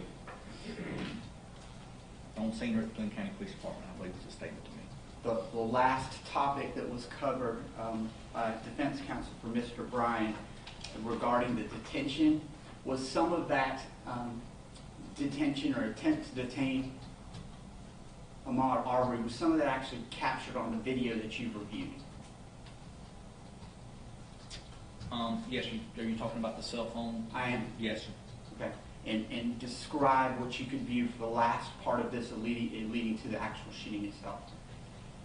I'm sorry, could you describe that again? You're talking about? Sure. Did any of that video capture Mr. Bryan using his vehicle to attempt to redirect Ahmaud Arbery? Yes, when the video opens, his vehicle is coming forward, Mr. Arbery's running, then he comes and you hear the car turning. All of that's depicted in the video. Okay. And then thereafter, I think there's been some testimony that for a period of time, the video is on the floor, on his leg, or down, correct? That's correct, yes, sir. You can still hear the car gunning, though? Yes, sir. You can hear the motor moving and running here in the video. And then the last portion of this chase, that's actually captured on the video as well? It is, yes, sir. All right, thank you, sir. Court's permission, I wrote down one thing, and I wanted to follow up based on, thank you, Judge. Special Agent, you were asked a few questions about Mr. Arbery's vehicle. Yes, sir. That he kept at his home there, at his mother's residence. According to the neighbor that was interviewed in reference to it, yes, sir. What kind of vehicle was that? I can't recall offhand the make and model. What kind of car Mr. Arbery drove and jump-started and did the battery? You don't remember what kind of car that was? I don't, no, sir. I don't recall. What about other cars that were kept at the Arbery residence? Do you know what those are? I do not, no, sir. Nothing further. Thank you. Anything further? All right, you may step down. Thank you, Your Honor. Thank you. Nothing further from the state, Your Honor. All right. Nothing further on behalf of Travis McMichael. Nothing on behalf of Greg McMichael. Nothing further on behalf of. As far as any witnesses are concerned, That's correct, Your Honor. We don't have any witnesses that we intend to call. so are we saying that we have finished with the hearing? That is correct, Your Honor. As far as you're concerned, what about the state? Yes, Your Honor, we have no further evidence, only argument as needed. Let's make argument then. Judge, because the state bears the burden of persuasion, we will waive opening and reserve closing. All right, we'll hear from the attorney. Yes, Your Honor. It briefly appears that the history of issues in the neighborhood is what caused Travis McMichael to seek to stop and talk with Mr. Arbery. That escalated with Mr. Arbery running at him in an aggressive way that caused Travis McMichael to fear for his safety. Mr. Travis McMichael used self-defense when he was attacked by Mr. Arbery. Therefore, I ask that you not bind over the warrants on aggravated assault and felony murder. Thank you, Judge. Your Honor, as you've heard, the warrants against Greg McMichael charge him with aiding and abetting Travis McMichael in the discharging of a shotgun shooting Ahmaud Arbery. Thus, the question comes down to the intent behind Greg McMichael's actions at the moment the shooting occurred. So while we may agree that leaving his home that day with a firearm may not have been a very good idea, for the reasons that he did it, though, he was trying to intercept someone. He had a thought or feeling, a gut instinct, I think was Agent Dial's word, but we heard actually he had some visual evidence to believe this may be a person that's been here before that I want to stop and question or have the police question. So for Greg McMichael, aiding and abetting, the evidence should not be sufficient to carry over these warrants. We should just let the grand jury, if the state decides to present it to the grand jury as it's been charged in these warrants, let a grand jury pass on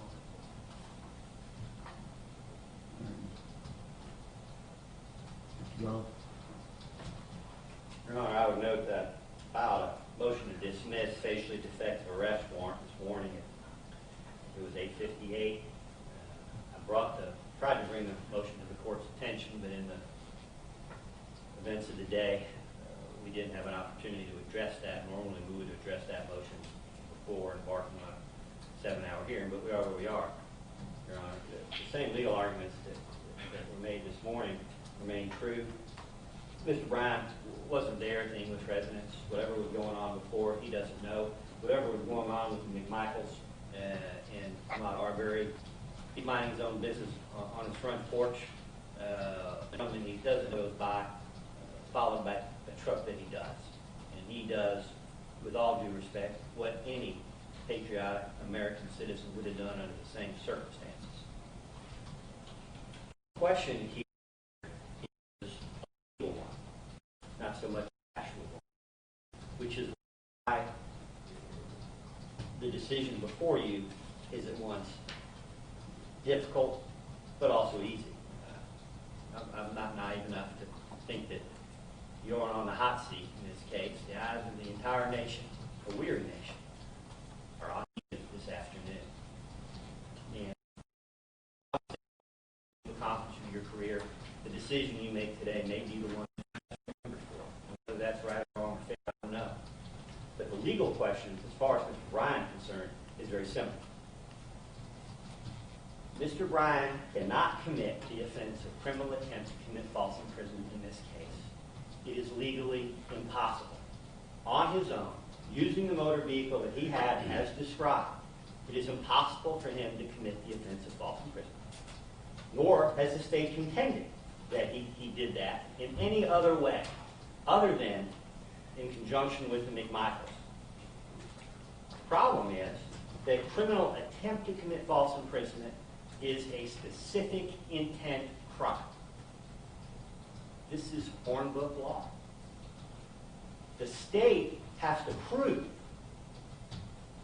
here by probable cause, later by beyond a reasonable doubt. Their burden here today is to prove to Your Honor probable cause to believe that Mr. Bryan, who had no communication whatsoever with the McMichaels prior to the shooting, none whatsoever,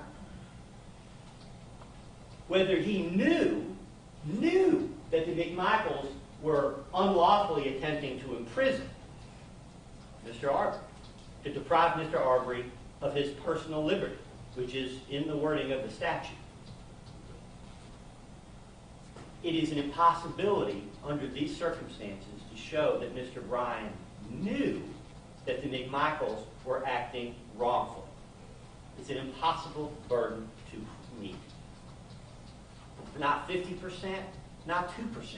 There's not a scintilla of evidence to show that Mr. Bryan had the specific intent to commit the offense of criminal attempt to commit false imprisonment.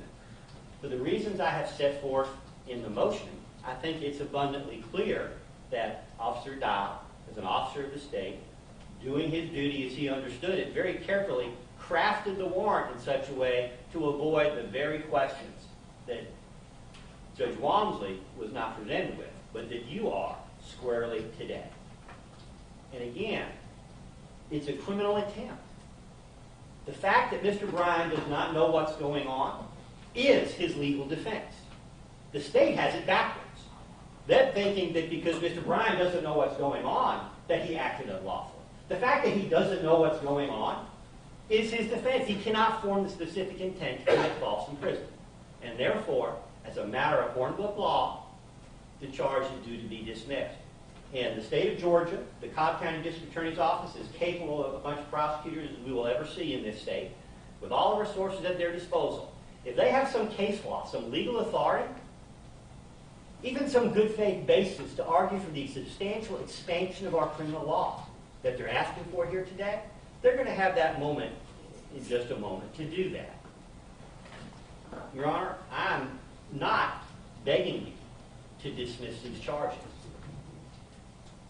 We expect that you will follow the law, just as the Arbery family has had a right to expect that everyone in the criminal justice system would follow that law. They're expecting justice. They're demanding justice. Well, on behalf of Mr. Bryan, I'm also demanding justice. We are respectfully asking this court to dismiss the criminal attempt to commit false imprisonment. Since the criminal attempt to commit false imprisonment is the only predicate felony supporting the felony murder charge, once the court dismisses the criminal attempt to commit false imprisonment, the dismissal of the felony murder charge follows. I would also point out that there has been no evidence presented to establish the causal relationship necessary to sustain the felony murder charge anyway. How Mr. Bryan's actions on that day have any causal connection, any proximate cause to the shooting remains a mystery to me. I think McMichaels has argued the same point. But we don't even get there. You don't have to go through the tortuous history of felony murder in Georgia because the underlying felony doesn't exist. Mr. Bryan committed no crime. He acted lawfully, and as we would hope any concerned citizen in our country would do under the same circumstances. That doesn't mean that the McMichaels won't have their day in court, one or both. And surely the Arbery's have every right to their day in court and for justice, whatever that means. But my point today, as I represent Mr. Arbery, is Mr. Arbery committed no crime. Whether he could or should have done something different, there's simply no crime. There's no false imprisonment because there's no evidence to establish specific intent to falsely imprison. And for that reason, we're asking you to do that. You know, it's been said in the book of Amos, which some people consider the Bible instructive, some don't. The book of Amos says, "Let justice roll down like waters and righteousness like a mighty stream." Latin, the Romans had a different phrase. Fiat justia ruat caelum. I'm probably mispronouncing that. And translated into English, that means let justice be done though the heavens may fall. And I fully understand the consequences for the community and for the court of dismissing the charge against Mr. Bryan. And I'm so glad that I'm sitting here and that I'm not in your shoes. But that is the result that justice demands in this case. And that's what we're asking for, nothing less. Thank you. In response to that, I do, Your Honor, and I'll be brief. I first want to remind the court, as I normally would in matters such as these, what the legal standard is, and I know you are an expert in that standard. We are dealing with probable cause here. This has seemed to be almost a mini trial that has happened here today, but I know that this court is keenly aware of the standard of probable cause, more likely than not that a crime was committed, and more likely than not that the defendants that are now stand charged were legally responsible for what happened. And you've heard abundant evidence to show that the state has met that standard. On February the 23rd of 2020, victim Ahmaud Arbery was chased, hunted down, and ultimately executed at the hands of these men. He was on a run on a public roadway in a public subdivision. He was defenseless and he was unarmed. Arbery, the evidence has shown, was shot down, unarmed in broad daylight in this quiet neighborhood. And literally the video shows that the blood of that man is on two of these defendants' hands. So we'll look to the defendants' arguments that they've made here and take them one by one.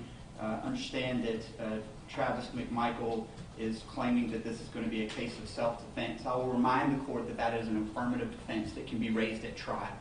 I would suggest to the court that the defense of self-defense really has very little bearing on the probable cause standard that's now before the court. We understand that defendant Travis McMichael at some future date may very well want to try to articulate to some other finder of fact that this was a case of self-defense, and we would welcome that opportunity to combat that defense. But I would remind the court that this is a case of involving probable cause at this point, and this is not a situation where justification warrants the dismissal of any warrants in this case.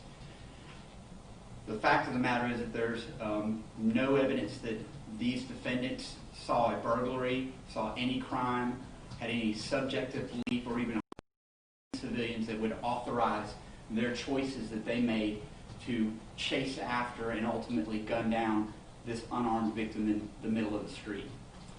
As for Greg McMichael, I understand clearly that the argument here is that he is not a party to the crime, and I'll remind the court the legal standard that applies to all of the defendants in this case, not just to him.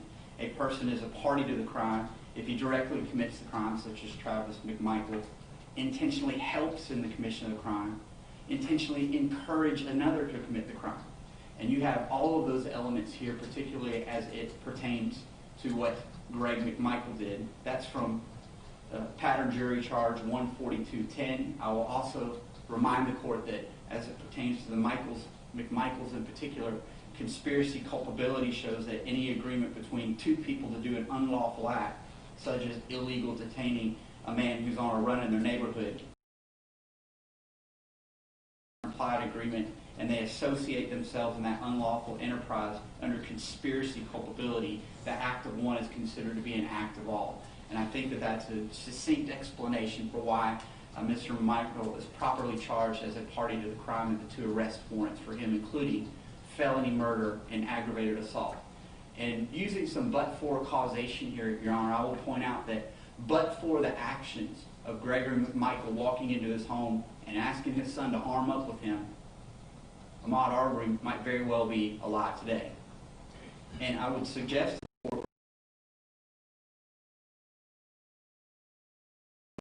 what he did, those are asinine assertions.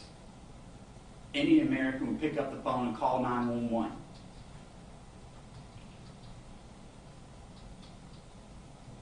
We heard a biblical quote just a minute ago. I got one. How about love thy neighbor? As to the impossibility of defense and the challenge to look at the law regarding what it means to be falsely imprisoning somebody, we'll meet that challenge by citing the black letter law of the code section, Official Code of Georgia 16-5-41, where a person arrests, confines, detains without legal authority. The completed crime of false imprisonment has occurred. You, at a minimum, have heard an attempt by Mr. Bryan to attempt to do those things, and I would suggest to the court, you have a completed crime here. Mission accomplished. Based on the actions of Mr. Bryan, mission accomplished. I believe that you could bind this case over not for attempted false imprisonment. You could probably bind it over for false imprisonment based on the evidence presented before this court that these men engaged in using their trucks to corral an unarmed civilian running through a neighborhood for no good reason at all. So, to meet that challenge, we cite OCGA 16-5-41 as our legal authority. And I again will pose to the court the question under but-for causation, that but for the actions of Mr. Bryan, perhaps Mr. Arbery would be alive today. But for his choice to jump in this chase using two pickup trucks in a neighborhood, perhaps Mr. Arbery would have been able to flee his tormentors. And make no mistake about it, Mr. Arbery was tormented, he was hunted, he was targeted, and these men admitted that. You can't turn around and use the words self-defense and justification as some sort of magic talisman to make those facts disappear. Ahmaud had zero obligation to stop in the face of these two pursuing pickup trucks, one loaded with two armed non-law enforcement civilians who literally chased him through a public neighborhood and a public roadway and gunned him down in broad daylight. Judge, we believe that we've presented sufficient evidence to support the probable cause for these arrest warrants. We understand the defense arguments that they're making as to each of the defendants here, and we look forward from the state's perspective to our opportunity to address those thoroughly and in a future jury. Anything further from your judges? No, Your Honor, thank you.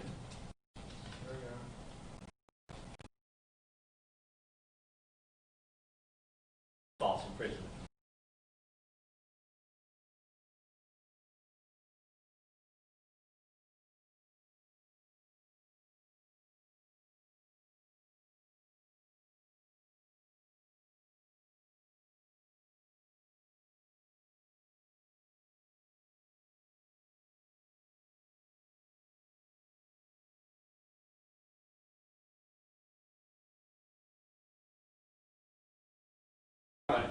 If this, Thank you, you may sit. thank you, Your Honor.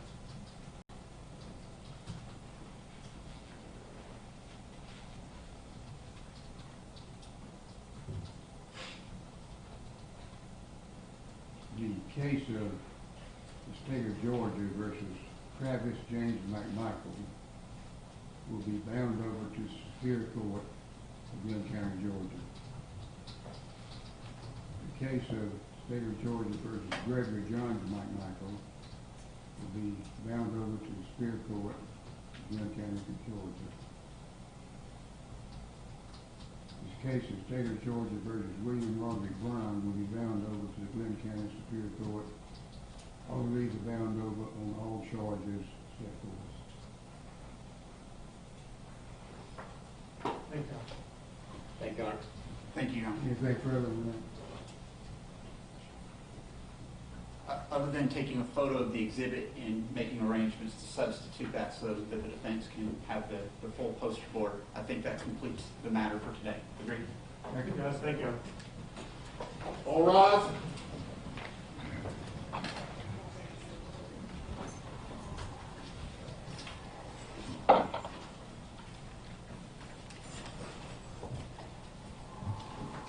Stand at ease.